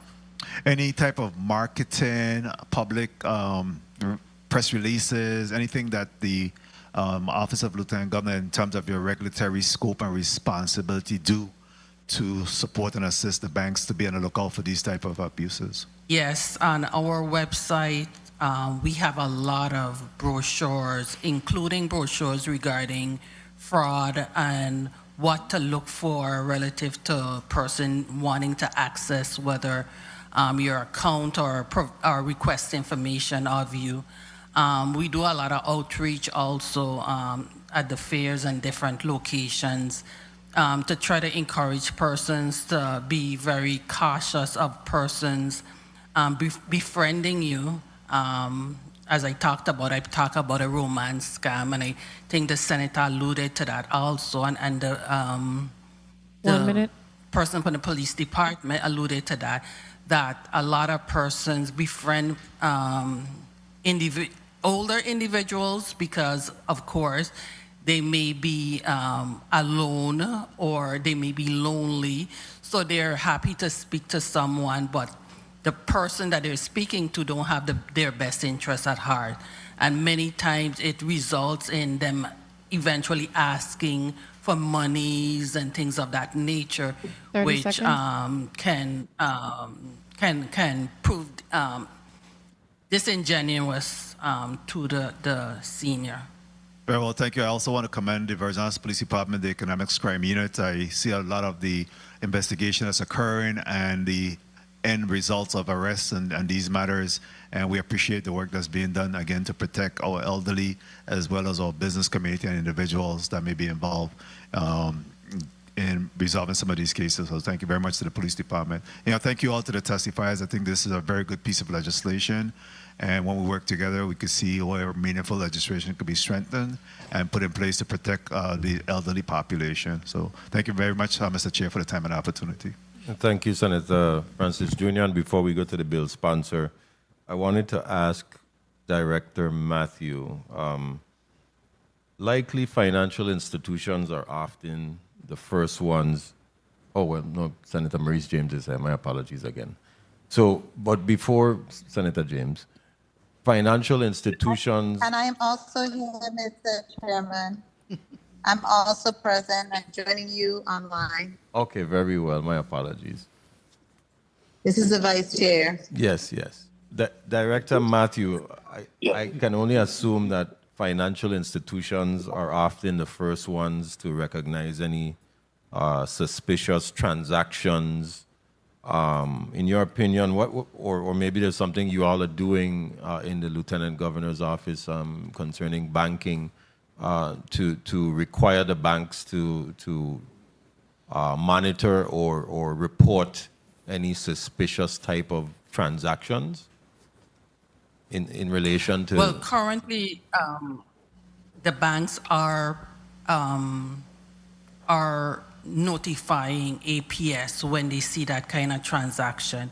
What has been happening is that the banks have their own individual policies in place, and with this legislation, it would allow all banks to be under the same standard and the same requirements, in that there's a 7-day hold for all banks, as well as the reporting to Human Services. But currently, all banks in the territory have some policy in place relative to this matter. Okay, very well, because I can only assume they're either trying to get to the money or to the real property. It's one of the two. So those types of transactions, whether they're financial or real estate / property ownership, definitely this bill would definitely cover all of the above and try to protect. We will go now to Senator Carla Joseph, and then Senator Maurice James, and then to the bill sponsor. Vice Chair Joseph, you're recognized for your 3 minutes. Thank you. Thank you so much, Mr. Chairman, and a pleasant good day to everyone. I too rise in support of this measure. I also rise in commending the bill sponsor for her foresight in submitting this piece of legislation to help safeguard our seniors as they age. We know there are some people who are predatory towards our seniors, and it's just not family members or caregivers. There's also financial institutions that may at time or pretend to be financial institution that target our seniors. I do have a question though for Attorney Clements regarding subsection 494, because my concern is I love that this bill has civil remedies and penalties, but how would a senior or their legal representative, just walk me through it so we're aware, how would they be able to come to the Department of Justice to actually seek these type of remedies? What would be the process? Ian Clement, Chief Deputy Attorney General. We, as part of one of the amendments to the bill, we wanted to have a specific provision that had a referral to the Department of Justice, if I remember that correctly, for that type of thing. As it stands now, they would have to be referred either by Human Services or one of the departments, or the LGO or banking institution to the Department of Justice for investigation, and we would have to investigate based on the parameters of the bill. But it would have to be a referral. I mean, I guess they could also walk in on their own, but if there are a vulnerable individual, I suspect that we would 1 minute. get the referral from another agency. So my concern is that not only can it be a caregiver, it could be individuals at these same financial institutions who are actually exploiting and taking and defrauding some of our senior citizens of their hard-earned money. And, you know, you want to be in a position wherein we are looking at having the seniors or their representative being able to come to the Department of Justice without seeking a referral from financial institution or human services. And that's my concern. I think it needs to just have that, it can have a referral, and it could also just, the person comes straight to the Department of Justice. And so I wanted to get clarification. Mr. Chairman, I just wrap up, please. Get clarification on how or who they would do and take, I'm the senior, I'm being, for instance, I'm the senior, I'm being defrauded. How would this look like when it's enacted for a senior who's being defrauded to come to the Department of Justice to actually file a civil case against an alleged scam artist or a person defrauding them? Thank you, Mr. Chairman. You're welcome. On your time, Attorney Clement, you could respond. Okay. So the way this would, I imagine this would work is if they walked in and they had a referral, we would take a complaint. They would have intake. Someone from SID would probably interview them. This type of complaint would ultimately be routed to the white collar crime division for investigation. And we probably would also call the economic crimes unit at the police department for assistance.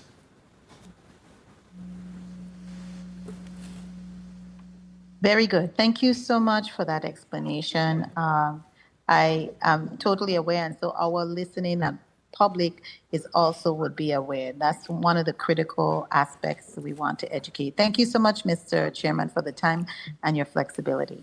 Thank you, Senator Joseph. Senator Maurice James, you're recognized for your 3 minutes. Thank you. Good afternoon. Thank you, Mr. Chair. Good afternoon, testifiers, colleagues, everyone in and outside the room. I wanted to get clarity on earlier, I believe it was Senator Lewis that had asked about time, and I wasn't sure in which section, and I believe the person for the Department of Human Services said 7 days, and what was that 7 days with respect to?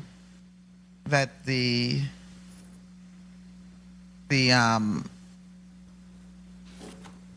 where it says any such hold must be reported immediately to the Department of Human Services, was that where you were saying in 7 days?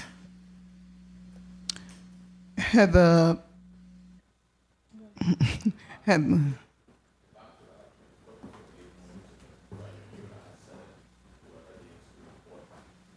certainly. Oh, okay. Yes, thank you, sir. Heather Henry, District Manager, Adult Protective Services. My response was was to the question of how long it would take for Adult Protective Services, Human Services, to get back to the banking institution, having begun investigation. Or to respond on the results of your so once the bank sends you and says they've put a hold on the bank account, you're saying that you want 7 days to respond to the bank? 1 minute. Well, within 7 days, and the 7 days would hardly be the end of the investigation. It's just to, respond, let them know how far we've come. and the next steps. Mr. Chair, I lose some of my time when she hesitated to respond. So can I get back those seconds because I need them? Proceed. This is very important to me, and I need to say that I really commend the sponsor of this bill because I come across this in my practice. So when I saw this bill, this is great. I just need to say that. But I have concerns because if it's going to take you 7 days, by then bank has lifted the court. They say holds may not exceed 30 7 seconds. businesses without a court order. So by if you take 7 days, the bank would have already released the hold. That's a problem. And I also don't believe in the case of an elder that it should take more than 2 days for you to respond, given the critical nature of protecting our elders in this community. So I'm not a member of this committee. I'm just letting just voicing concern. In addition to that, the Consumer Financial Protection Bureau encourages financial institutions to establish policies and procedures that enable account holders to designate a trusted contact person to help them prevent elder financial exploitation by alerting or notifying the trusted contact person when exploitation is suspected. And I wanted to ask if Attorney Matthew was familiar, if our banks, in fact, have, keep records of a trusted, they refer to it as a trusted contact person, because when you alert human services and you put it on hold, and in fact, if it's a false alarm, that's also my concern, because then, let's say they needed the funds, should we maybe not include that they should report it also to a trusted contact person as designated on their bank, what do you call, when you go on their application, or, something to You're that talking about effect? like an authorized person to act? Like well, I qualify as an elder in this here, so I'm protecting myself too. So when I go to the bank, some banks should have a trusted contact person. They said in some states that's required, so that if someone decides to take advantage of me, that the trusted contact person would also be notified that something is up with this power of attorney that is being referred to. And I was just wondering if we do that here in the VA. I'm not sure, but I can make that inquiry. Yeah, and okay, thank you. And also, I wanted to ask Human Services, I have a situation, this is real life, where an employee of Human Services is the person who committed well, I will say criminal misconduct, right? Does Human Services train their employees, vet them, ensure that people who are in contact with elders are, I'm trying to find a word that I want. You understand? I'm trying to find a word that I want, but I can't think of the word. Are they screened, or do employees who are in contact with elders, are they held to a higher standard? I guess that's the best way for me to put it, than other employees in the department? Because I think they should have, I was going to say security clearance because I was in the military, but there's a word that I need to find. They should be held to a higher standard and meet certain standards in order to have contact with elders. If I'm coming across clear, I hope I am. So can you answer that for me from Human Services? And again, this bill is excellent. I'm so happy that the sponsor has done this. So can you answer that for me about your employees and whether they're properly vetted? Thank you. Good afternoon, Senator Tasha Phillips Dorset, Assistant Commissioner, Department of Human Services. The Department of Human Services is one of the government agencies where upon hiring or upon applying for the position, if you are selected as an eligible candidate and you are going through that process and you receive the offer letter, all of our employees are required to have a background check. All of our employees are required to do certain laboratory testing for certain conditions, etc., because we deal with children and we also deal with vulnerable adults. So we have one department that really screens our employees. Now, I believe I may know of the case that you are referencing, and if it's the case that I'm thinking in particular, that activity was conducted by the employee before they were hired, but they didn't have a criminal case against them at the time. So when they did the background check, it did not show up, in the person's record prior to hire. And if it's the case that I believe you are speaking about, that employee is no longer an employee of the department. Thank you for your response. And thank you, Mr. Chair. I'm sure that the sponsor will incorporate some of the recommendations being made because this really should go forward. So thank you again I'm a non-committee member, but I will ask my colleagues to definitely support this one. Thank you. Thank you, Senator Maurice James, and just please note that I gave you a lot of additional time because I didn't see you earlier. So thank you so much for using all of it. Now for the primary sponsor, Senator Alma Francis Heileger, you're now recognized. Okay. Thank you so much, Mr. Chair. I want to say thank you to everyone that shared their thoughts today in regards to this piece of legislation. I made quite a bit of notes, and the ones that I saw stuck out in regards to like definitions and making sure that we do pertinent things to strengthen the bill, we would definitely be including those. That's what I think is the beauty about having these conversations when bills hit the floor. And I want to thank you guys for really noticing that this is happening. This is happening in our community. And anytime that we as a legislature, as a body, can create laws to really protect our people, I really, really appreciate my colleagues for really participating, for signing on, and us doing what we have to do. I heard you. I am not going to drag this on. And I appreciate all the discussion today. And I am imploring of my colleagues to really support this legislation.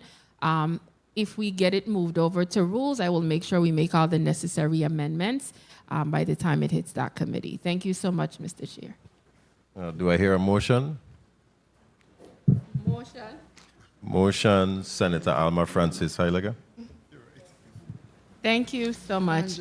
I move Bill number 360192, an act amending Title 34, Virgin Islands Code, Chapter 15, to enact the Senior Financial Protection and Promissory Note Abuse Prevention Act of 2025, that this bill be voted on favorably and moved to the Committee on Rules and the Judiciary.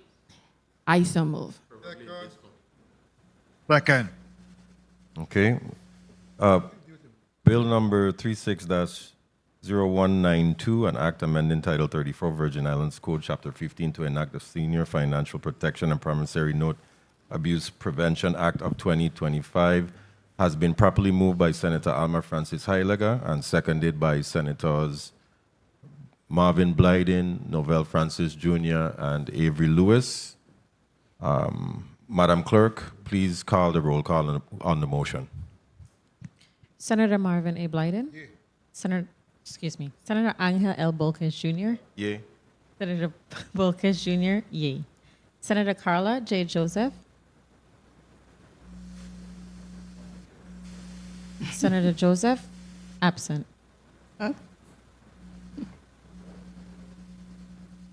Senator Marvin A. Blyden, Senator Blyden, yay. Senator Novell E. Francis Jr., Yay. Senator Francis Jr., yay. Senator Alma Francis Heiliger, yes. Senator Francis Heiliger, yay. Senator Franklin D. Johnson, Senator Johnson, absent. Senator Avery L. Lewis, Senator Lewis, yay. Mr. Chair, we have 5 yeas, 2 absent. Thank you, Madam Clerk. Bill number 36-0192, an act amending Title 34, Virgin Islands Code, Chapter 15, to enact the Senior Financial Protection and Promissory Note and Abuse Prevention Act of 2025, has been favorably voted upon and is approved by the Committee on Culture, Youth, Aging, Sports, and Parks, and will be forwarded to the Committee on Rules and Judiciary for further action and consideration. So ordered. Thank you. We would like to thank each and every one of you for being here with us today. And we would like to have you give a 30-second closing remark, and then we'll proceed to move into Block 3. Please proceed. Heather B. Henry, District Manager, Adult Protective Services. On behalf of the Department of Human Services, I'd like to just add my gratitude to Senator for bringing forth this bill. It speaks to the joint commitment of all in the community stakeholders in fighting what I'd like to describe as this malady of elder abuse in the territory. Just to show, in fiscal year 2026, the current fiscal year, we've had 120 referrals. And of that 120 referrals, 22 of those were directly related to financial exploitation, and in all the areas, the examples that were noted today. Time. So we look forward to the joint efforts in fighting this cause, and the Department of Human Services stands ready for the way forward. Thank you.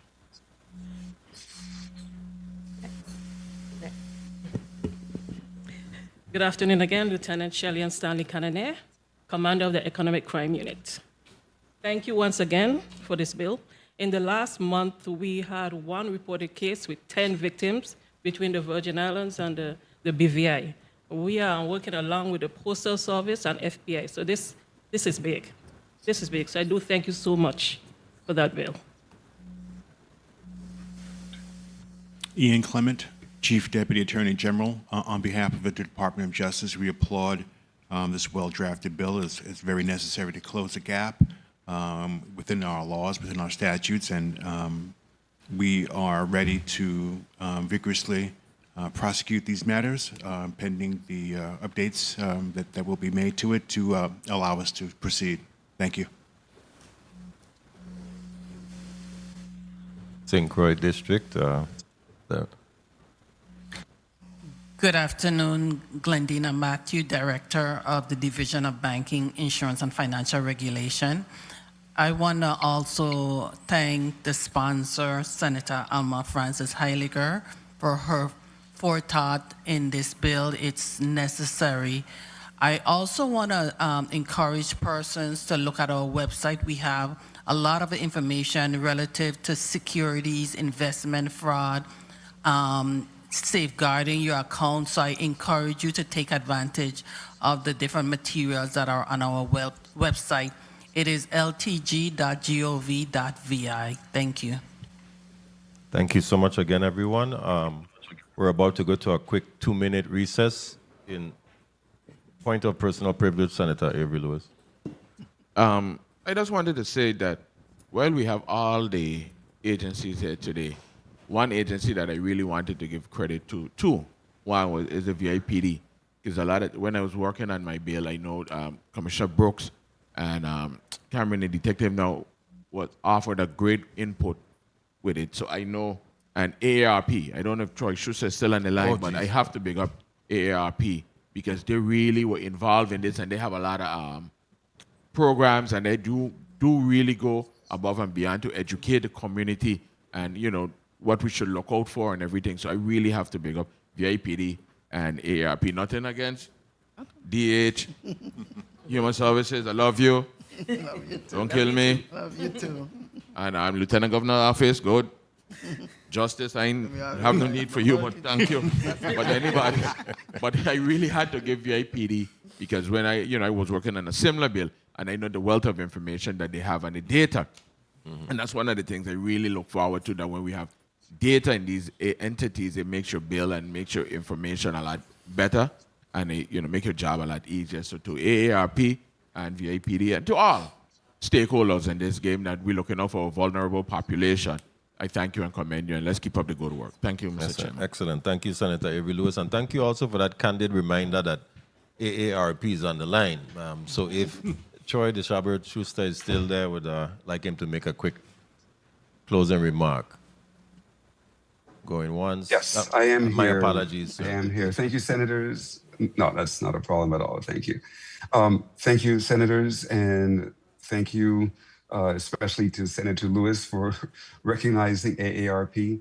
Last year, AARP, in partnership with the Department of Human Services, hosted our first annual Elder Justice Summit. We held it on both islands. And this initiative was one of the items that came out of that summit. And we presented it to the bill sponsor, and we thank her for picking up the torch and carrying it forward. And AARP is always at work in the community to protect elders. And we're actually in the middle of our second adult or Elder Justice Summit right now. We have another session coming up next week and another session coming up next month. And so AARP always at work. Please stay tuned to us at aarp.org/VI, and as well as AARP Virgin Islands on Facebook. We're always putting out press releases in the news. So please stay tuned into AARP and the great work we do in the Virgin Islands for our older population. Thanks again. Excellent. Thank you so much. And we're going to go on a quick 2-minute recess in order to clear the chambers of the current testifiers and to invite and have the testifiers for Block 3 before us. So we're going to go on a quick 2-minute recess, and the Committee on Culture, Youth, Aging, Sports, and Parks will be back in 2 minutes.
The Committee on Culture, Youth, Aging, Sports, and Parks is now back on the record. Senator Alma Francis Heiliger, point of personal privilege. Thank you so much. This point of personal privilege, just for record-keeping purposes, at the end of the last block, it was stated that the piece of legislation that we just moved forward was ushered through me, through a particular nonprofit organization. And I just wanted to make clear, I don't know if there was a mistake as to what piece of legislation they were referencing. They said that it was last year that it was done, and they sent it to me to be ushered through. This piece of legislation was actually submitted by me in full since June 27, 2023. So this was a full document. I did work with AARP because I sent it to them because I believe when it comes to our seniors, any type of legislation that we could work with these organizations to get the best outcome.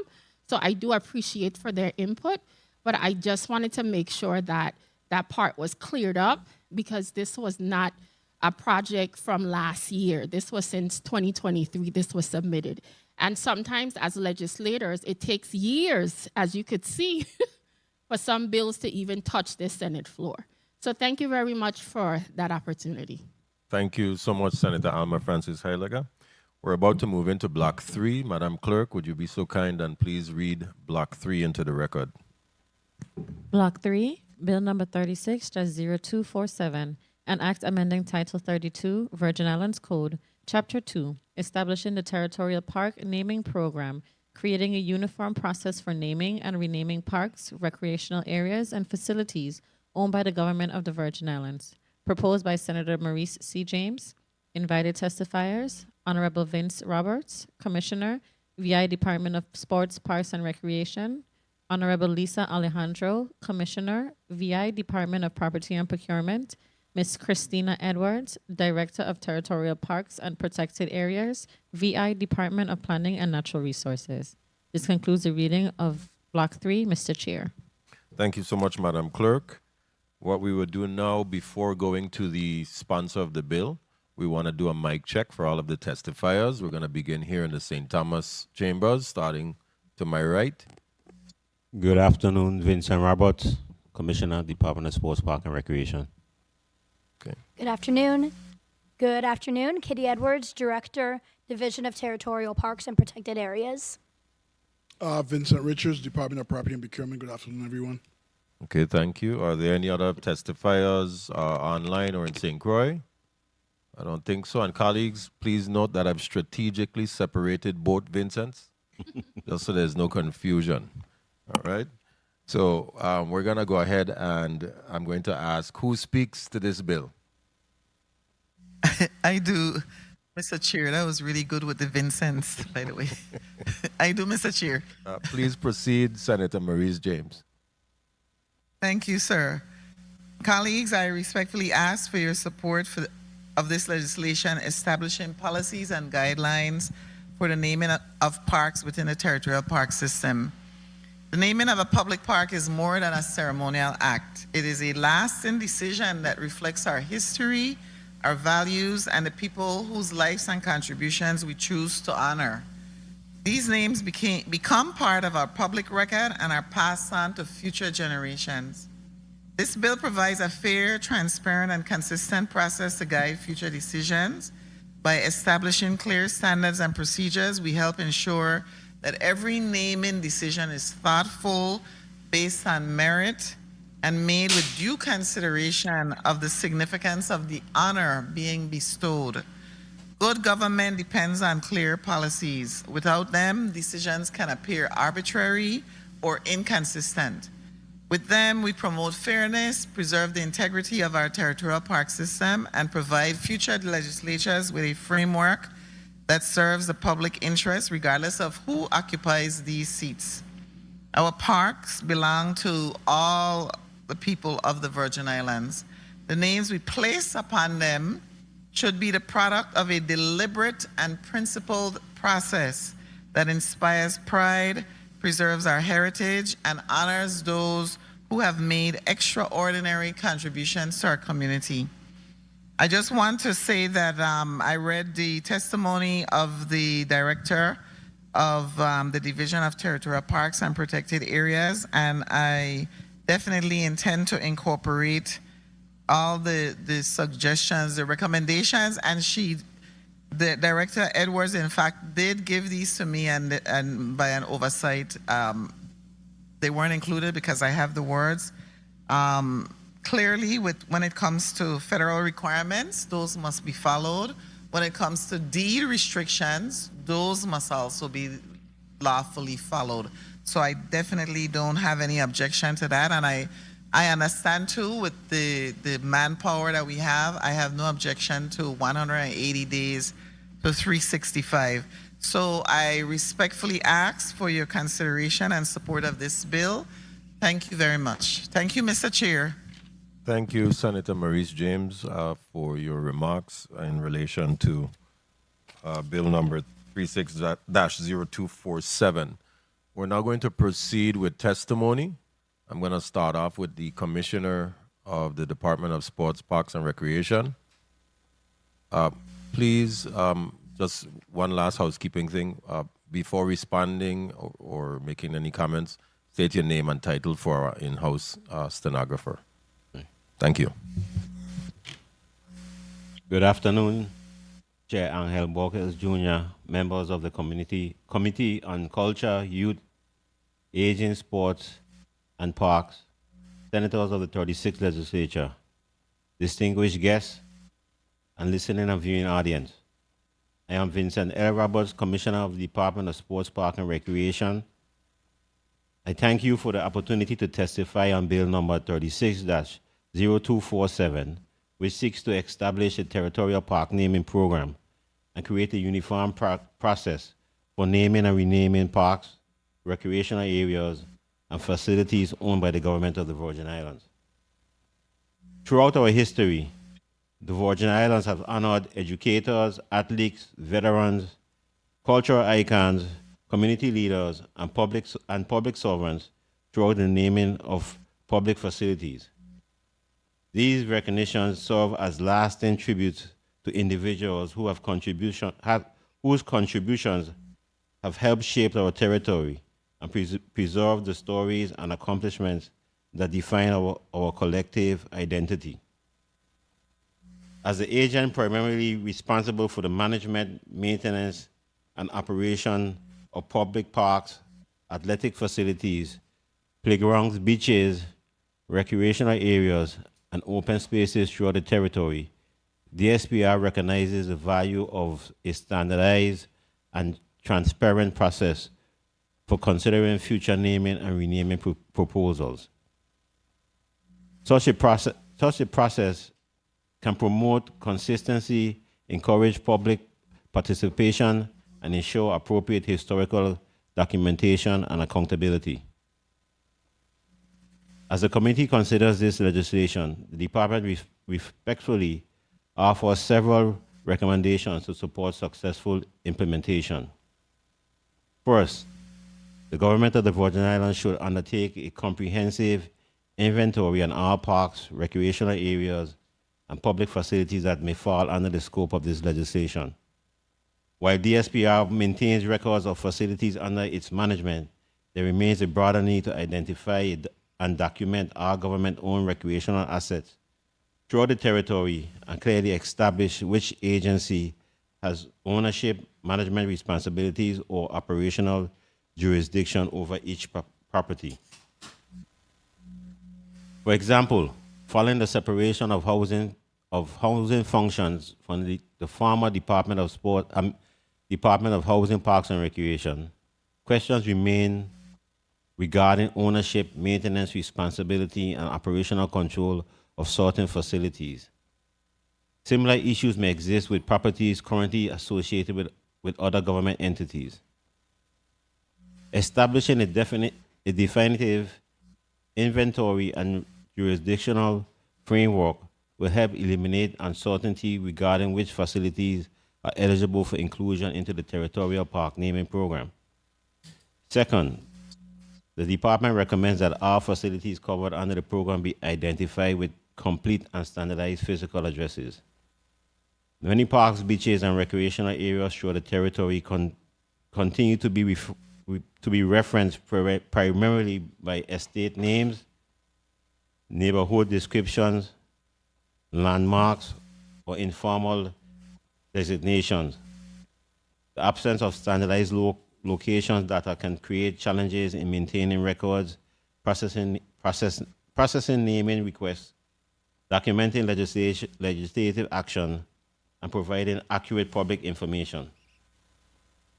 The SPR is hopeful that the ongoing street addressing initiative led by the Office of the Lieutenant Governor will include parks, recreational facilities, beaches, athletic venues, and other public spaces throughout the Virgin Islands.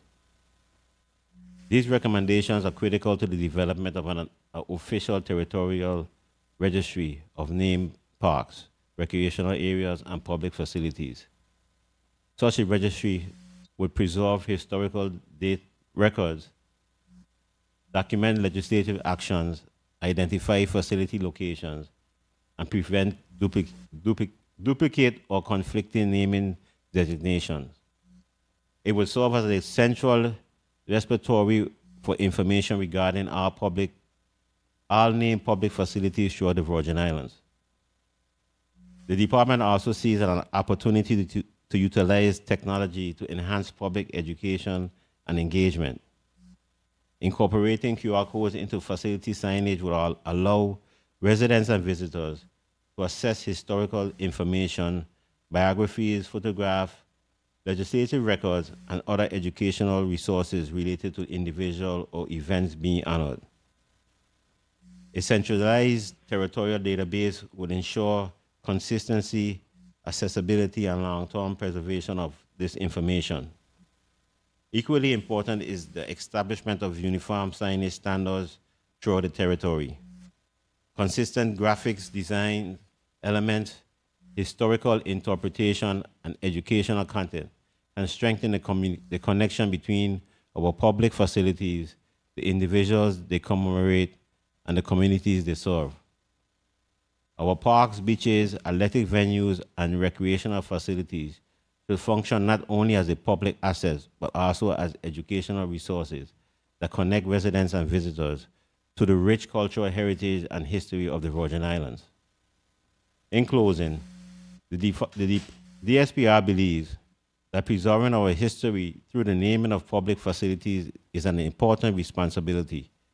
The long-term success of this program, however, will depend upon maintaining accurate facility inventories, clearly defining jurisdictional authority, establishing standardized location information, developing consistent signage and design standards, ensuring a transparent review process, and preserving historical records through a centralized territory registry. The department appreciates Senator Maurice C. James for introducing this legislation and thanks the committee for its consideration of a matter that impacts both our public spaces and our shared history.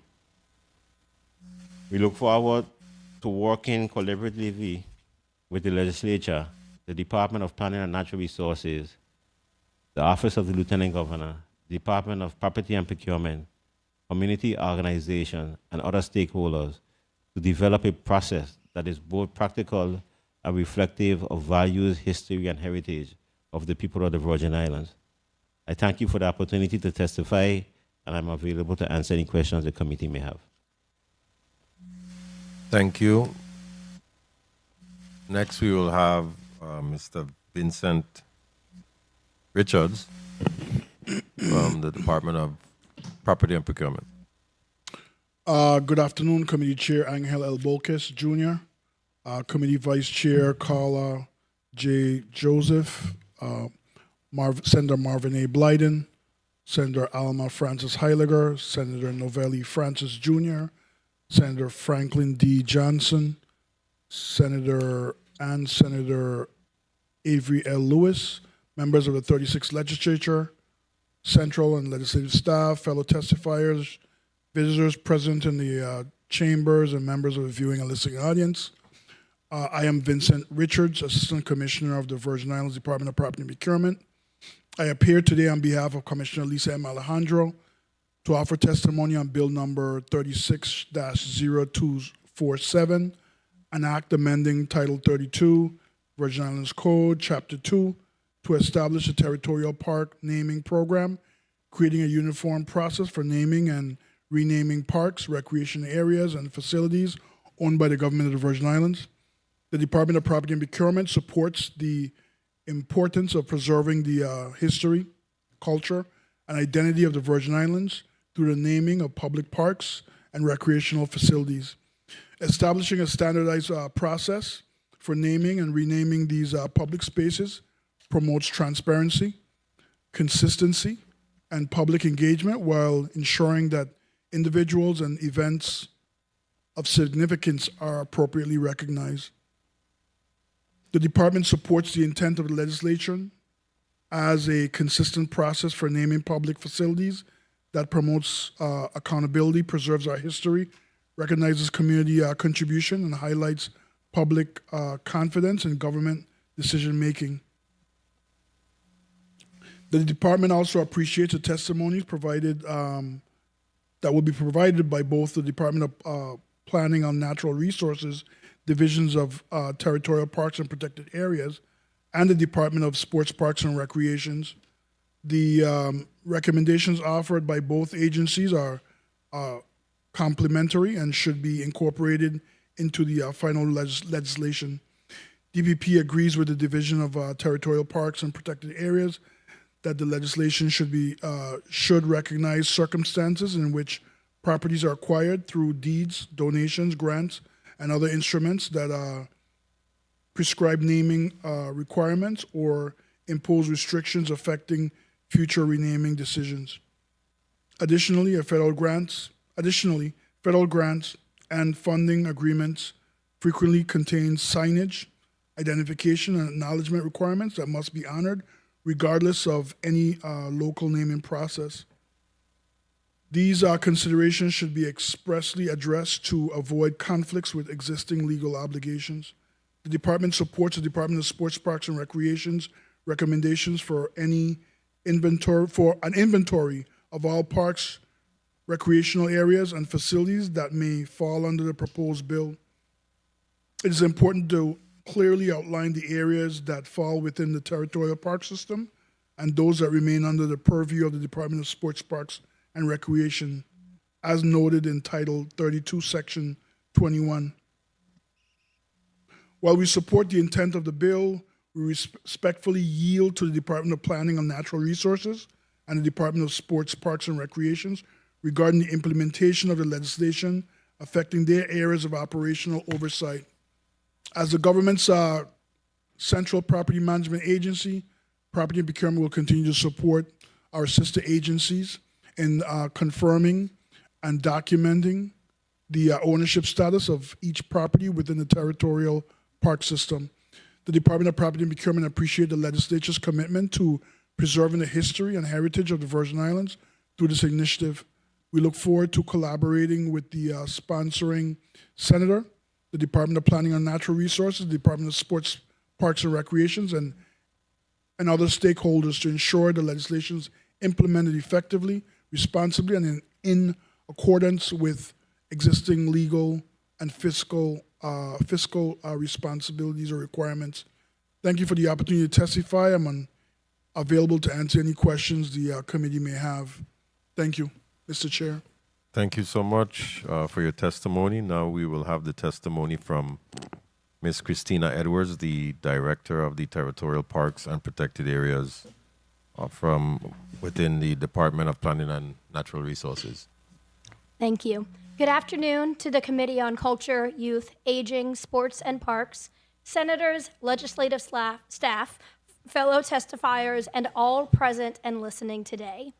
I am Director Christina K. Edwards of the Division of Territorial Parks and Protected Areas, Department of Planning and Natural Resources, and I am honored to testify today on Bill number 36-0247, an act amending Title 32 Virgin Islands Code, Chapter 2, establishing the Territorial Park Naming Program. As the first director of this division, which was created via legislation in 2022 with the passing of bills number 340267 and 340268, I have spent much time considering the great weight of creating a territorial park system that honors and protects the natural and cultural resources of the Virgin Islands. Ensuring that each park unit and recreational area is named with reverence to the Virgin Islands, our history, and our future will ensure that we are creating a system that will endure long after everyone listening today has been forgotten. While I agree with the motivation behind this bill, there are changes that need to be made in order for the division to fully support the passing of this legislation. The following changes have been requested. The legislation needs to provide language that addresses properties that were donated with the stipulation that the park carry a specific name, which is included in the deed. This situation also applies to properties which carry names from previous legislation. Properties purchased with federal funds often come with requirements for signage, and this also changes the funding source for creating and constructing the signage. Even if a name is eventually changed, federal requirements must always be followed according to the term of the grant or funding source. I would like to request that this section dictating the creation and funding of signs, plaques, markers, and memorials be rewritten. As written, this gives the public the ability to place signage in our parks that we are then required to pay for out of a trust fund that was created without any funding mechanism. Many signs are required by federal funding, and we do not think it would be appropriate or timely to require these to also be approved by the legislature. For the creation of the regulations, we are requesting 365 days rather than 180 days in order to work with the reality of creating and approving such documents within the government of the Virgin Islands system. After working to address these changes, I and the rest of the team at the Division of Territorial Parks and Protected Areas are happy to support the passing of this bill with the goal of continuing to celebrate the parks that make up the Virgin Islands Territorial Park System. Thank you for your time. I look forward to any questions. Thank you so much for your testimonies. We've now wrapped up the testimonies, and we've heard that the primary sponsor is open to all of the recommended suggestions by the testifiers and has committed to providing the appropriate amendments if in fact it gets voted out of this committee into the Committee on Rules. I did hear a motion on the floor. Motion. Motion. Motion, Mr. Senator Chairman. Avery Lewis. Mr. Chair, I move that we waive all debate time for Bill number 36-0247, an act amending Title 32 Virgin Islands Code, Chapter 2, establishing the territorial park naming program, creating a uniform process for naming and renaming parks, recreational areas, and facilities owned by the government of the Virgin Islands. I so move. Okay. Second. The motion.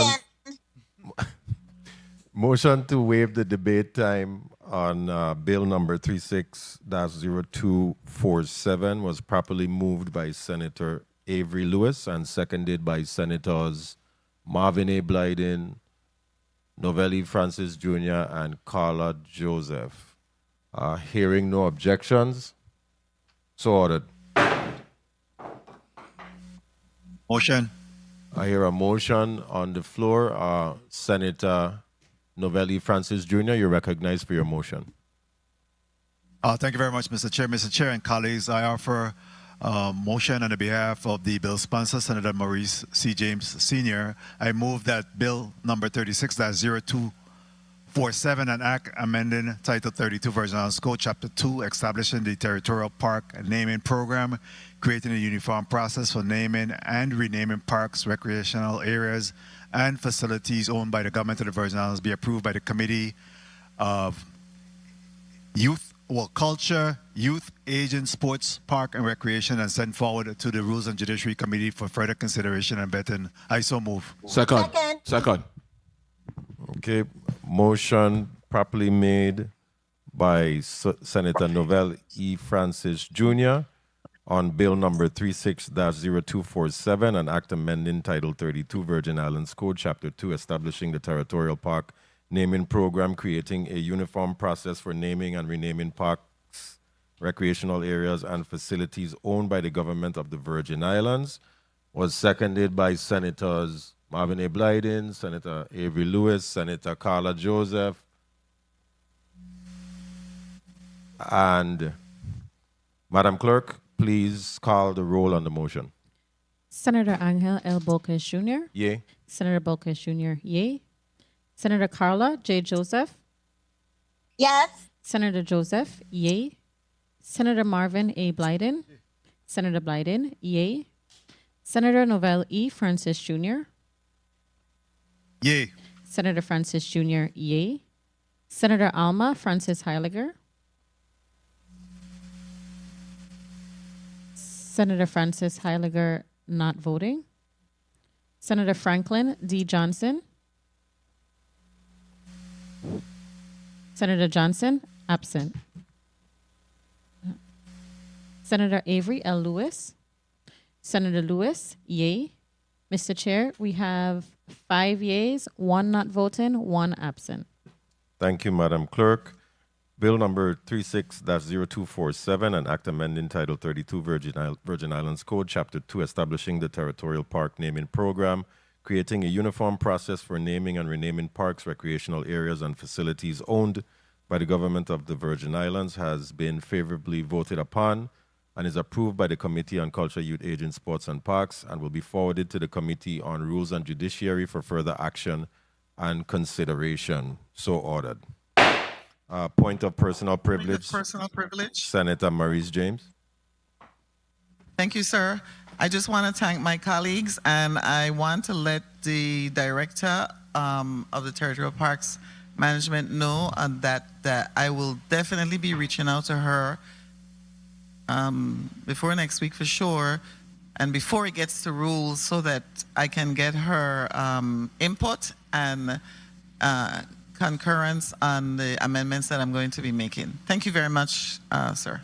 Thank you so much, Senator James, and we're going to do a quick 30-second wrap-up, starting with the Commissioner of Sports, Parks, and Recreation. Just want to thank the committee for allowing me to do my presentation or testify on the bill today. I think the bill is a good bill. With the recommendations made, I think it would definitely serve the community well. Thank you.